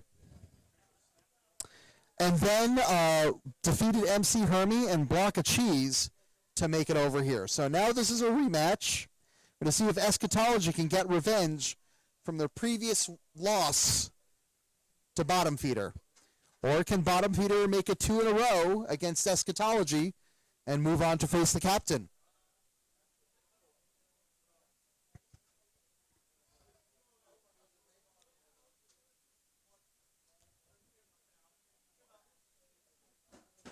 All right. Enter Eschatology, Sans Weapon. So Eschatology is going to spend this fight as a control bot. Bottom feeder is bottom feeder. It's got that Thagomizer style, but if they're good, sometimes they lead with that horizontal, and it's worked so far. All right, Eschatology, are you ready? Bottom feeder, are you ready? Sorry, I went out of order there. Judges, are you ready? Stream is ready. Let's get this fight started in 3, 2, 1, fight! Eschatology showing some good speed. Without that weapon, it's going to show some good geometry. No, they're just saying stop. Yeah, no. So a little bit of miscommunication, but we're all good now. Eschatology stuck against the side of the arena. Bottom feeder looking for a good big hit. Trying to take out Eschatology's wheel since the weapon is no longer a target. Grinding away at the body of Eschatology. That sounds dirty. Oh, we got some more light. That's pretty cool.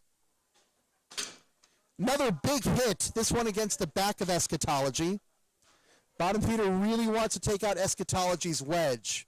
Meanwhile, Eschatology's super low to the ground, especially now that it doesn't have that weapon. Now it's got a smooth ramp that it can use. But Eschatology's left wheel seems to have locked up. So bottom feeder has an opportunity. If they can take out Eschatology's right wheel, Eschatology is not moving. Can Eschatology move? Referee might start a countdown. Referees, Eschatology asking for a hit.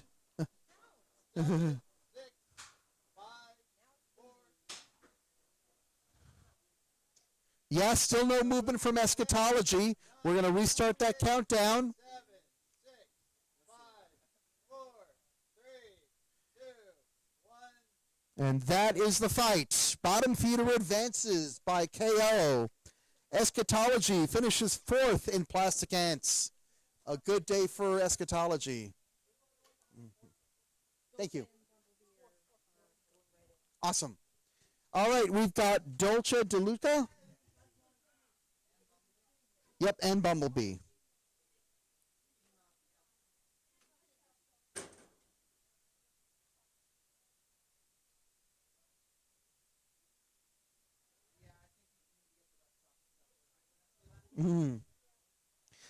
Okay, Dolce De Luca and Bumblebee are next up. Dolce De Luca on this side, Bumblebee on that side.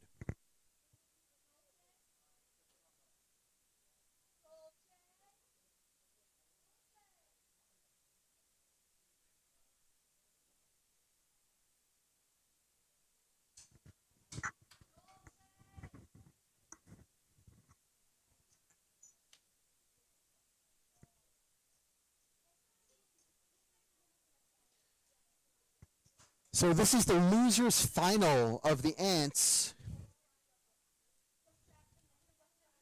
Ipso facto has already finished 4th. Whoever loses this fight will finish 3rd. Whoever wins this fight will go on to fight Cheesecake in the grand final for Ants. So this fight is a biggie. So both of these bots, control bots, this will not be a destructive fight. This will be a very, very technical control fight. Both of these bots, very, very good at controlling the other. These bots have fought before today.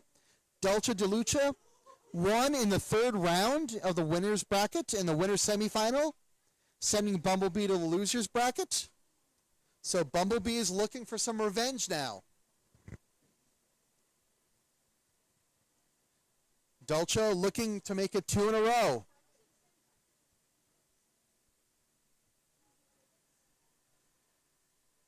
All right, let's get some Twitch tests, and then we can get this fight started. All right. Dolce De Luca, are you ready? Ready. Bumblebee, are you ready? Bumblebee's ready. Judges, are you ready? Ready. We are all ready. Let's get this fight started. 3, 2, 1, fight! Both bots heading out to the middle, but doing so in a very serpentine way because they don't want to just go straight to their opponent. But Dulce with a good pin on Bumblebee to start things out. Bumblebee escapes the pin. Bumblebee wants to get its own pin on Dulce. They do their little dance, looking for an angle. Always about the geometry of the angle, especially a match like this. Which bot is lower? Dulce getting stuck in the side. Bumblebee waiting it out. So Dulce can ask for an unstick, but Dulce will not use the unstick. They don't want to consume it. They got out under their own power, which is what you always prefer to do. Now they got themselves stuck again, but they're able to free themselves a little more easily this time. Now Dulce taking Bumblebee into the corner. That's another pin. But out spinning around, Bumblebee doing a really good job. Just being a hard target. Now Bumblebee getting underneath Dulce. Now here's a pin of Bumblebee's. All right, both bots have one big pin to their name. Fairly even fight so far. So let's see which one can take it. Another dance. That side of the wall must look so tempting to either bot trying to push the other into it for a pin. But both bots have enough power in their drive systems that they can avoid that and just go in circles. You know, keep that dance going. Keep from getting into the wall. Drive systems seem okay so far, but there's a pin. Dulce with a big pin. 25 seconds left in this fight. That big pin might make a difference, but Dulce gets itself stuck, can free itself now. That's good. And Dulce with another pin. Some big pins for Dulce. 7 seconds left in the fight. And that is the fight.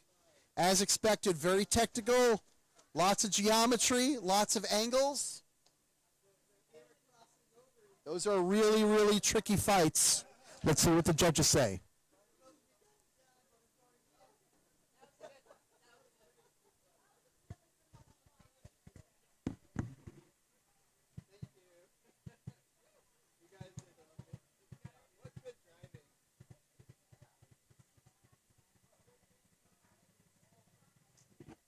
All right, waiting on the judges' results. I will announce as soon as I have it. I have it. Okay. Unanimous decision, all three scores. 10-7, your winner. And advancing is Dulce de Lucha. So Dulce wins. Bumblebee finishes third. Your grand finals in Ants is going to be Cheesecake versus Dulce de Lucha. All right, we've got Marvin versus Dimicarus in the losers final. So just like the last one, winner goes to fight the Fool in the grand final. Loser finishes third.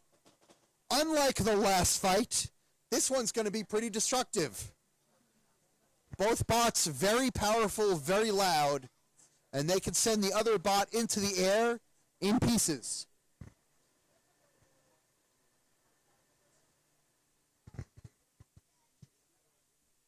Dimicarus was just in that last fight, so they need a moment to go get their bot.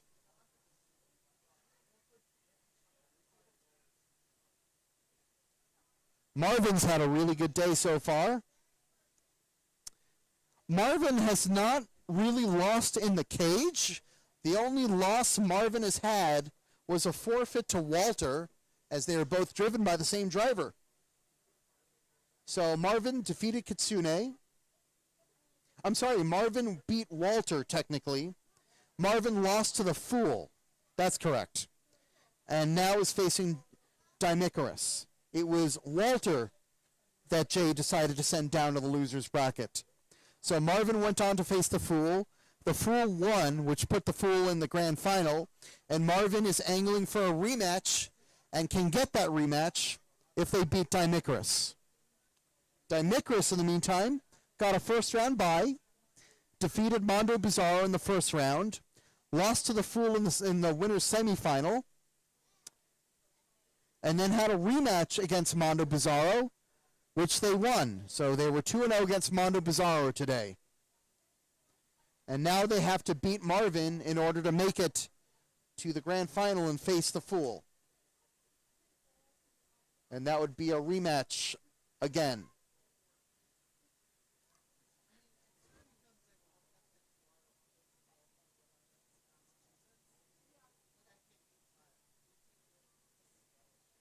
Still waiting on Dimicrous.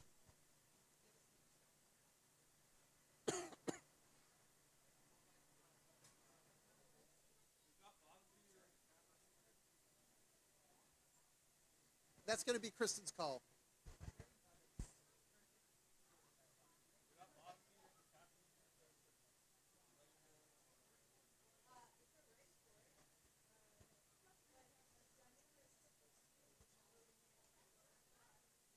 Well, Dimicrous was in the last fight, so I think they have to go back and get their box.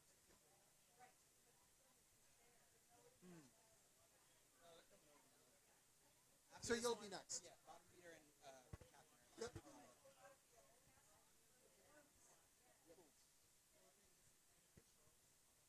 Okay, so we're loading Dimicrous.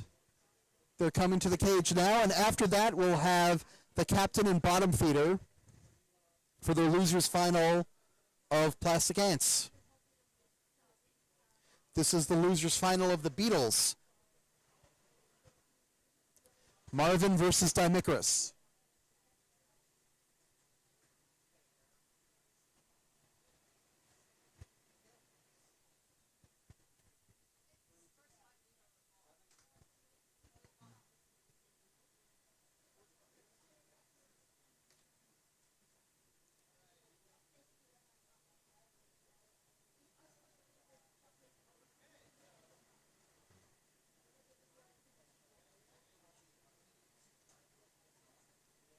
All right, cage is closing. We can do some Twitch tests and start this fight.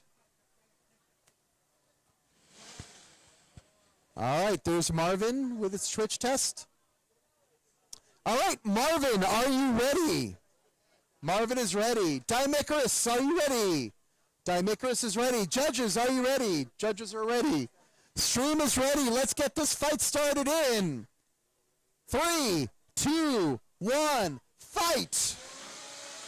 Like I said, this is going to be a very loud fight. Huge hit from Marvin on Dimicrous. Some more big hits. Sparks flying. And a good pin from Marvin against Dimicrous. Dimicrous inverted. They can move. They just have to self-right. They have done so. Both bots face up now. On their feet. Dimicrous looking for that big hit against Marvin. Marvin's so destructive. Dimicrous is upside down again, doing some damage against the top plate of Dimicrous. I think one weapon temporarily went down. It's back up now. Marvin started to scrape against the bottom of the floor. That's going to affect its weapon speed. Dimicrous still upside down. Smoke, smoke, there's some smoke. But the smoke seems to have gone. That might be from Marvin's weapon system. Yeah. That's a pin from Marvin. We'll have to check Marvin's weapon after the pin. Their weapon system might be down. Dimicrous' weapon system is still up. Okay, Marvin's able to spin their weapon. Dimicrous still upside down.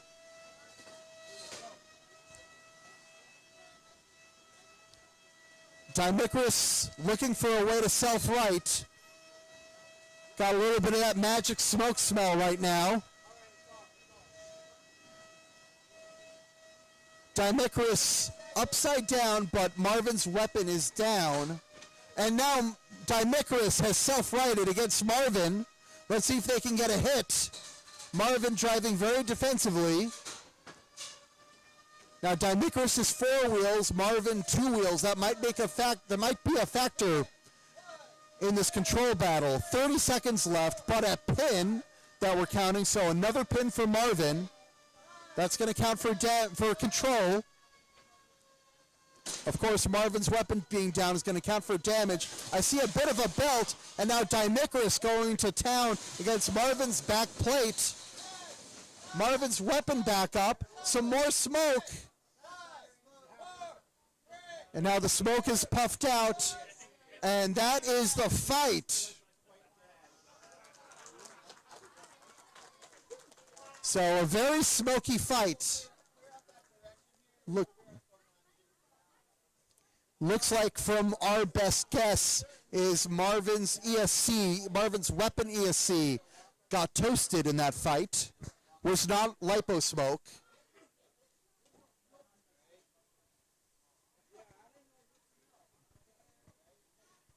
After this fight, we're going to have captain and bottom feeder, but I'll see if I can announce the results of this judge's decision first.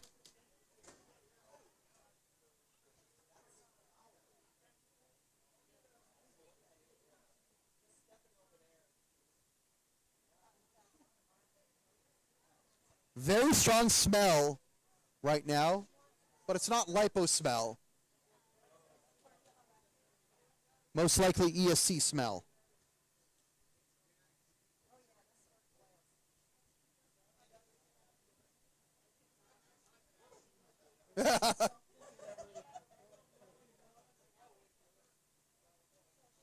Thankfully, robots don't have noses, so they'll be okay in this cage. All right. And your winner by unanimous decision, Dimicaris.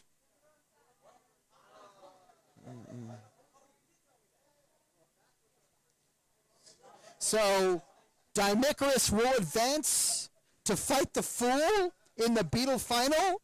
Marvin finishes 3rd. Now we're going to move on to our Plastic Ants. This is our Plastic Ant Losers final. Penultimate fight in each of these categories. So it'll be the captain versus bottom feeder. Currently waiting for the captain to make their way. The captain will be on the right side. Bottom feeder on the left side. At least my right, my left.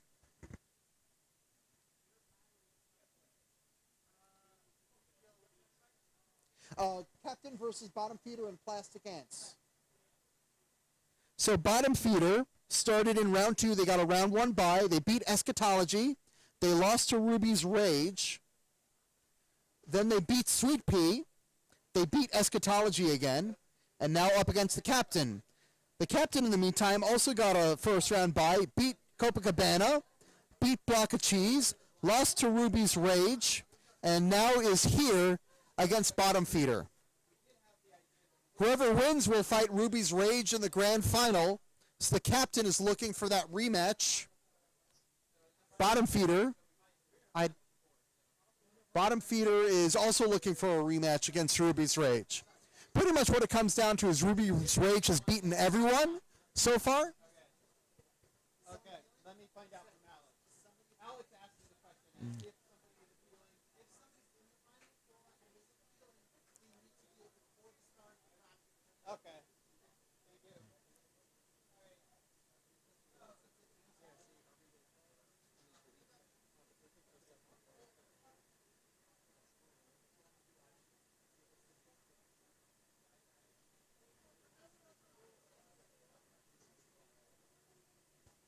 All right, the captain making its way back into the cage.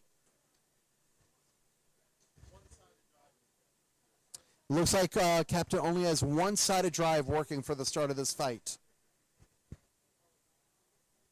All right.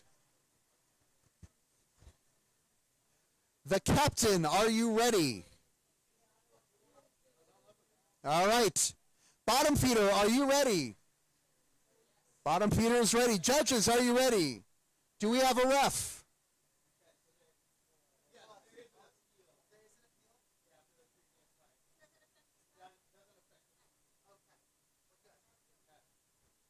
Okay, just waiting on a ref. Okay, we got a ref for this fight. We are ready for the stream. Okay, judges are ready, right? Judges are ready. 3, 2, 1, fight! So the captain only has one drive working. That's going to be an advantage for bottom feeder, but as long as the captain has that weapon spinning, all is not lost.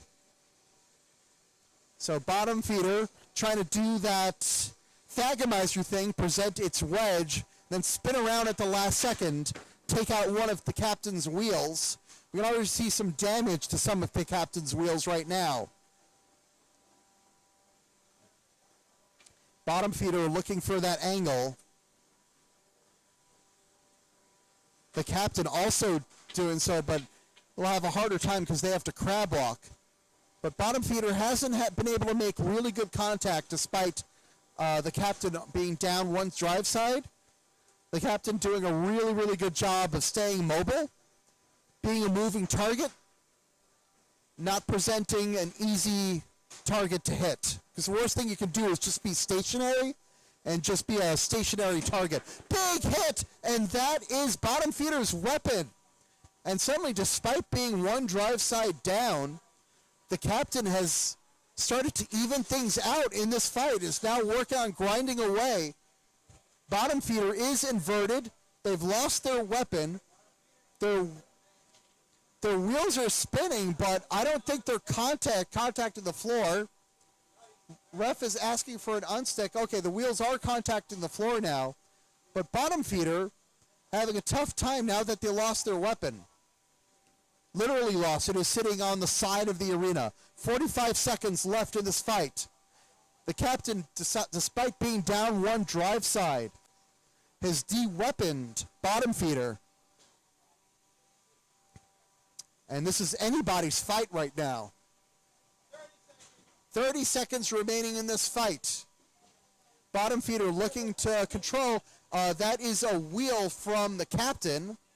So the captain has lost its left rear wheel. That means I believe it is down to one functioning wheel. Its left front wheel is all that's left. But bottom feeder without a weapon, we'll see how the judges view it. And that is the fight. That's going to be a very interesting fight. We'll see how the judges score it. We have bottom feeder with no weapon.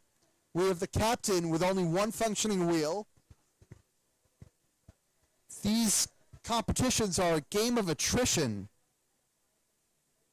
as these bots take more and more and more damage.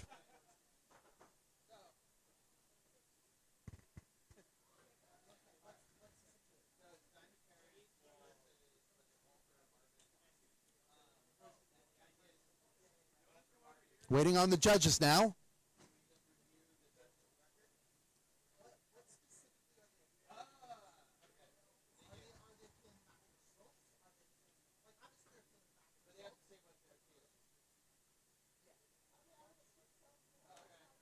All right, we have a judge's decision.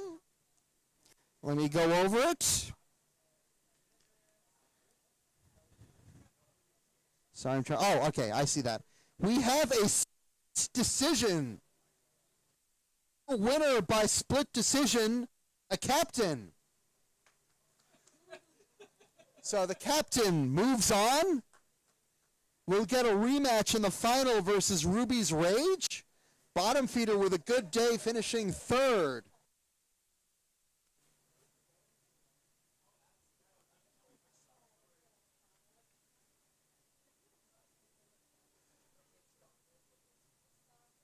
All right, I'm going to take a short break. We have 5 more minutes. We have 3 fights remaining. All 3 grand finals are now lined up. In Ants, we have Cheesecake versus Dolce de Lucha. In Plastic Ants, we have Ruby's Rage versus the Captain. And in Beatles, we have the Fool versus Demacarus. Sorry, Dimicarus. I always mispronounce that. I need to find the sheets for the Walter Dimicaris fight. Okay, one moment.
Okay, we're waiting on one judge, so it'll be a few minutes before we can start.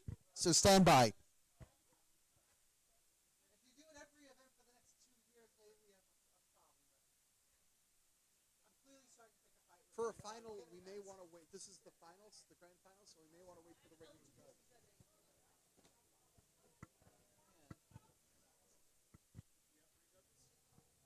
We do have 3 judges, but we can wait for the Yeah, we could run it. I'm just since it's the grand final, we may want to wait for the regular judges.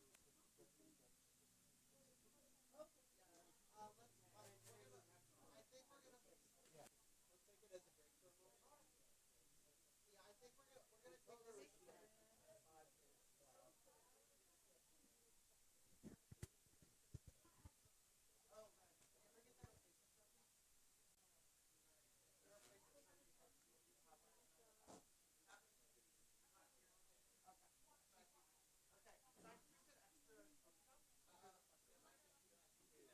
I don't know if we'll fit the ones that were made for that event though.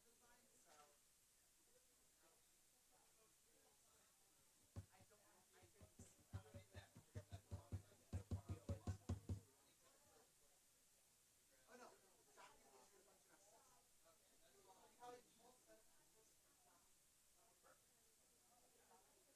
What we can do is we can wait until like 2 or 3 minutes, and if she doesn't come back, oh, she is? Oh, perfect. Can we pull her in? Can we ask her to come? Can we ask our judge to come? Liz.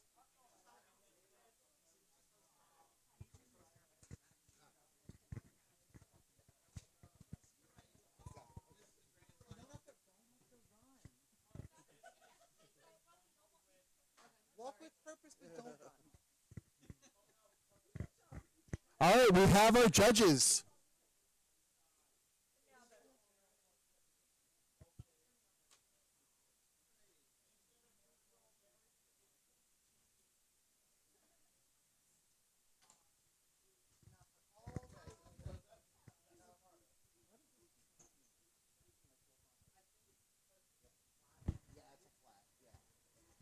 Okay, Cheesecake, are you ready? Delcha, are you ready? Judges, are you ready? Stream is ready. Let's get this grand final started. 3, 2, 1, fight! So Cheesecake won this fight last time. Delcha looking for revenge and the chance to lift that trophy. Big hit from Cheesecake. You'll notice a difference in configuration. Last time Delcha came out with a split configuration, left side wedge, right side grabber. This time they're going with 2 grabbers, you know, 2 of those big forks, trying to get in Cheesecake's face. Cheesecake with that is now technically inverted because that little prod out the top usually is on the bottom and kind of acts as a feeder for their horizontal. But it's now upside down. Delcha continuing to feed its front into Cheesecake's weapon. And that's a pin. That's exactly what Delcha wants to do. 5, 6, 7, 8, 9, 10. And the pin's released. Cheesecake looking to reestablish their dominance in this fight, but Delcha not having it. Delcha continuing to drive Cheesecake around the arena, and another pin. 5, 6, 7, 8, 9, 10. And Delcha releases the pin after the required 10 seconds. 1 minute remaining in this fight. Let's see if Cheesecake can do some damage to Delcha, or if Delcha can continue its control over Cheesecake. Very interesting fight so far. Delcha caught in the corner and frees itself just before Cheesecake can deal a killing blow. Cheesecake still trying to hit Delcha. Delcha just offering those forks. Those forks are really, really tough. And they seem to be all Delcha needs in order to hold Cheesecake off.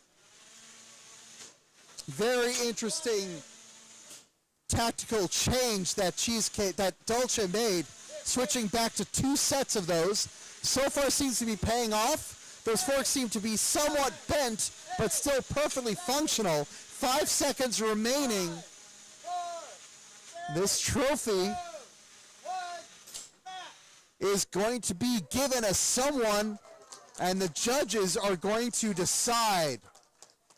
What a match between these two, playing out so differently than the previous match that they had. And that decision that the Dolce team made to forego those wedges and instead bring out the full set of 2 forks may have just paid off for them.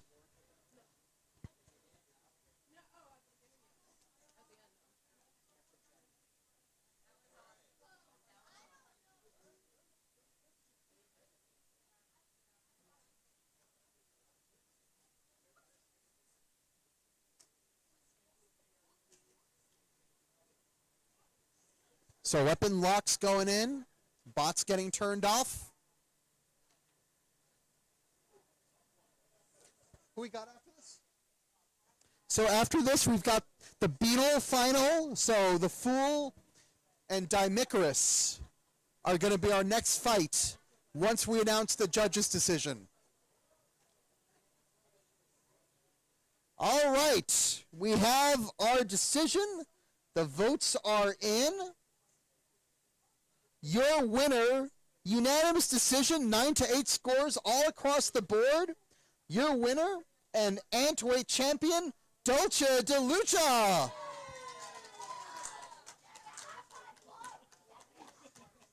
Cheesecake finishes a very respectable second. Congratulations to Dolce De Lucha, taking the hardware home.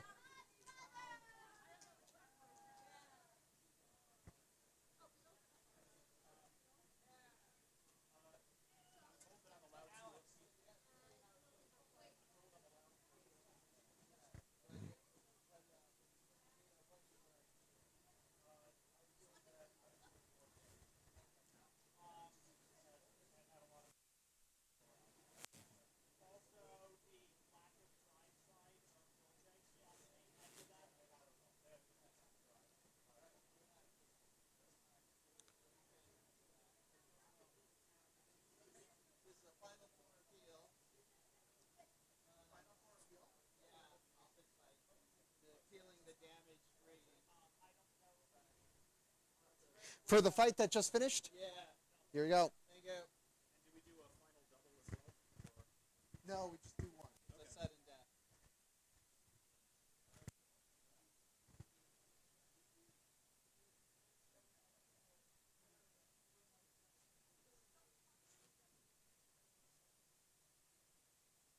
So we've got the damage did go to Cheesecake, and then it went control to Dolce, and then aggression went to Dolce. So now that we've looked at these, they're all identical. I don't know what the. So then I need to ask the very close fight. So the damage stuff all matches, and then get everybody say control and aggression.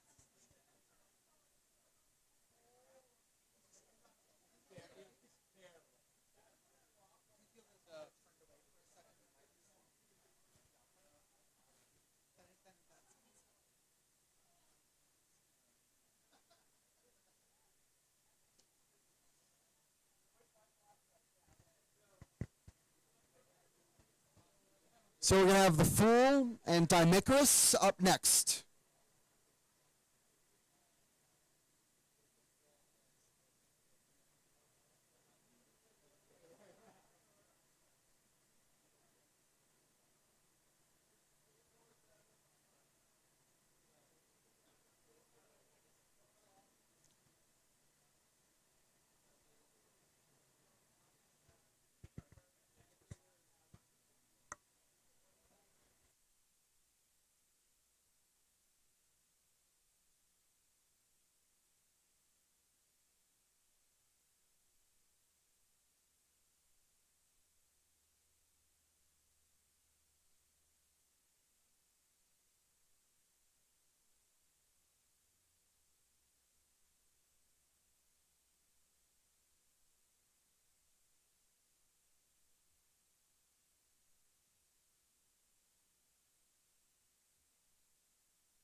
All right, we are loading in our Beetle Grand Final. We have the Fool versus Dimicarus. This is a rematch. The Fool won the earlier fight in the winner's semifinal.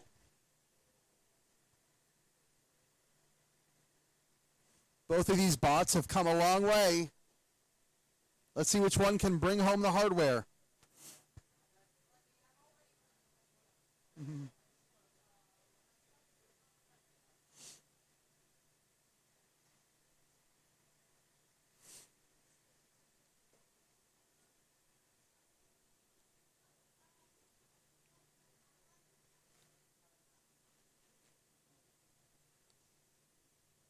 All right, there goes the weapon lock off Dimicarus.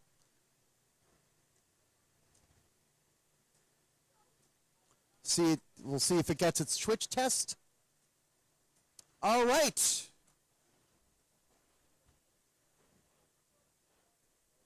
All right.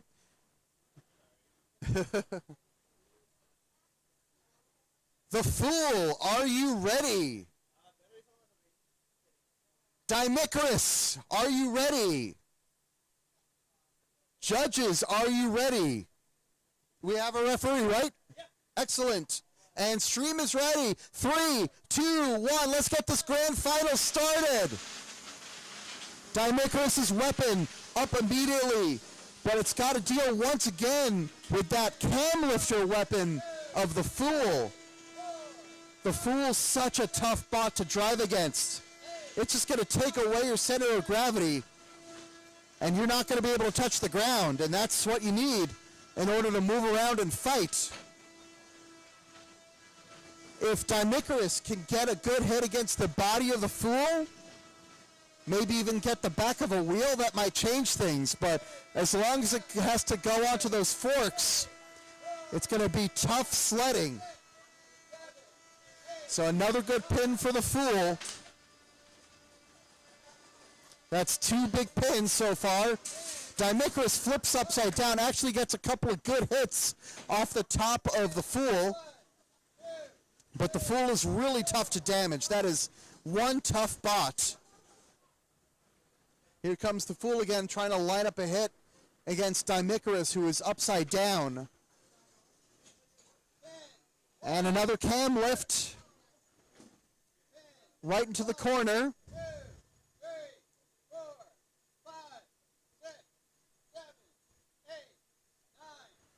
As long as Dimicarus is upside down, that weapon is not going to really be able to fling the Fool into the air.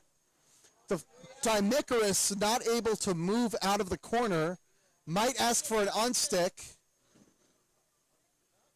They're waving off the unstick request. Here comes the Fool. Okay, here comes Dimicarus out of the corner. 45 seconds remaining. And back into the side of the arena. The Fool wearing a Dimicarus hat for now, and back into the corner. 30 seconds remaining. The Fool in full control of the fight so far. Dimicarus has gotten a couple of good hits, but nothing that can actually damage the Fool. The Fool's such a tough bot to damage. 10 seconds remaining in this fight.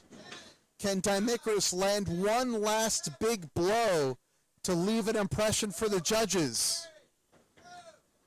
And that's the fight. All right. It's now in the hands of the judges to decide who the winner of our Beetle bracket will be.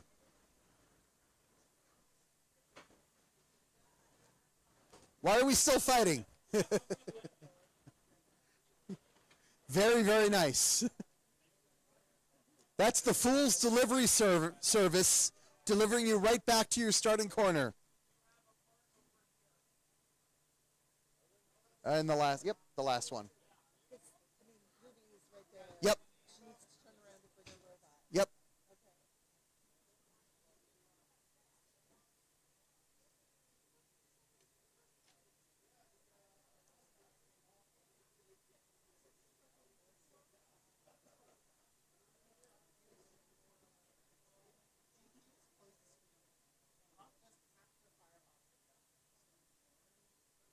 All right, the votes are in. And your winner by unanimous judges' decision and winner of the Beetle weight class, the Fool.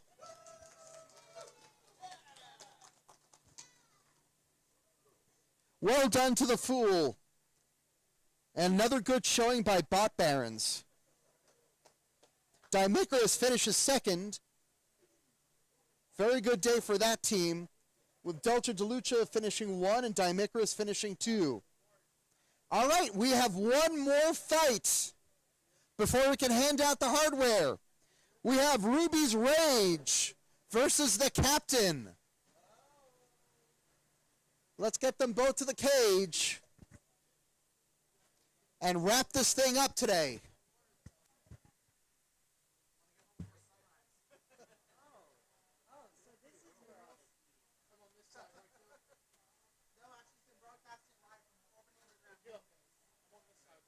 Sorry? I'm on this side, right? Yes, you're on the correct side.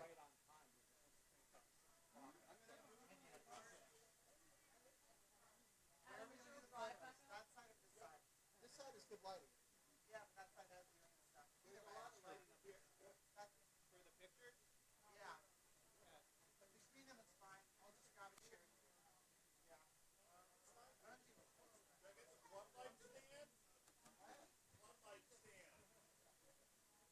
Okay.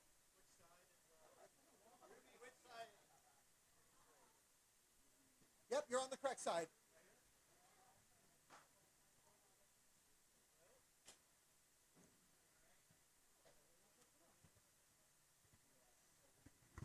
All right, we're loading in our final fight. Ruby's Rage versus the Captain. This is a rematch of a very recent fight where Ruby's Rage defeated the Captain by judge's decision. We'll see if the Captain can get revenge or if Ruby's Rage can cap a perfect day.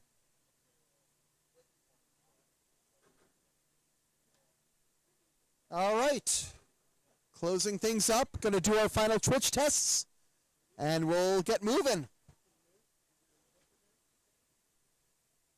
All right. Ruby's Revenge, are you ready? Yes. The Captain, are you ready? Judges, are you ready? Referee, ready. And we are all ready to start this championship fight. 3, 2, 1, fight! Final 3 minutes of the day. First exchange goes to the Captain, but Ruby's Revenge with a good push into the corner. The Captain getting a little more leverage for this fight than the last one. So Ruby has her work cut out for her. She's got to figure out a way to get under the Captain and take him into the side of the arena the way she did the previous fight. And just like that, that is exactly what she wants to do. And then a pin. Good pin by Ruby. So far, the Captain not doing any damage yet, but that is a powerful weapon. And we have almost a minute and a half remaining. So plenty of time for the Captain to do something. There he is flipping Ruby into the air. No significant damage done to Ruby, and she's still right side up. They meet head to head. Captain seems to have won that exchange. And there's a good exchange. Ruby getting under the Captain again.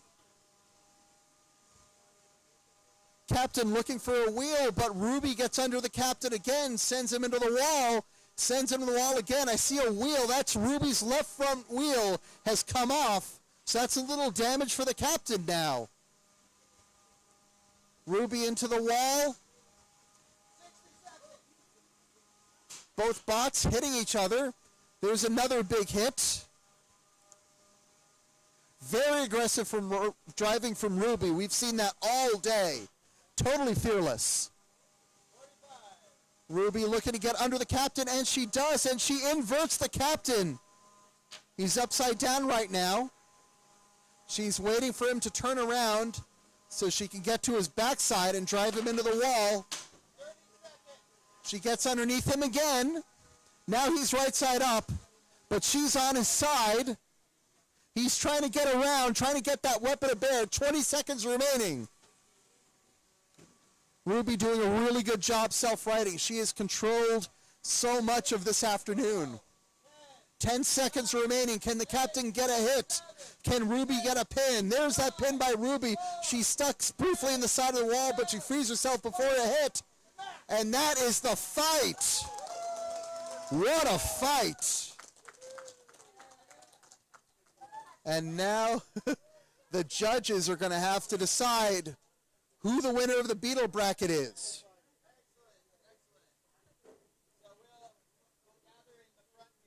Okay, very good.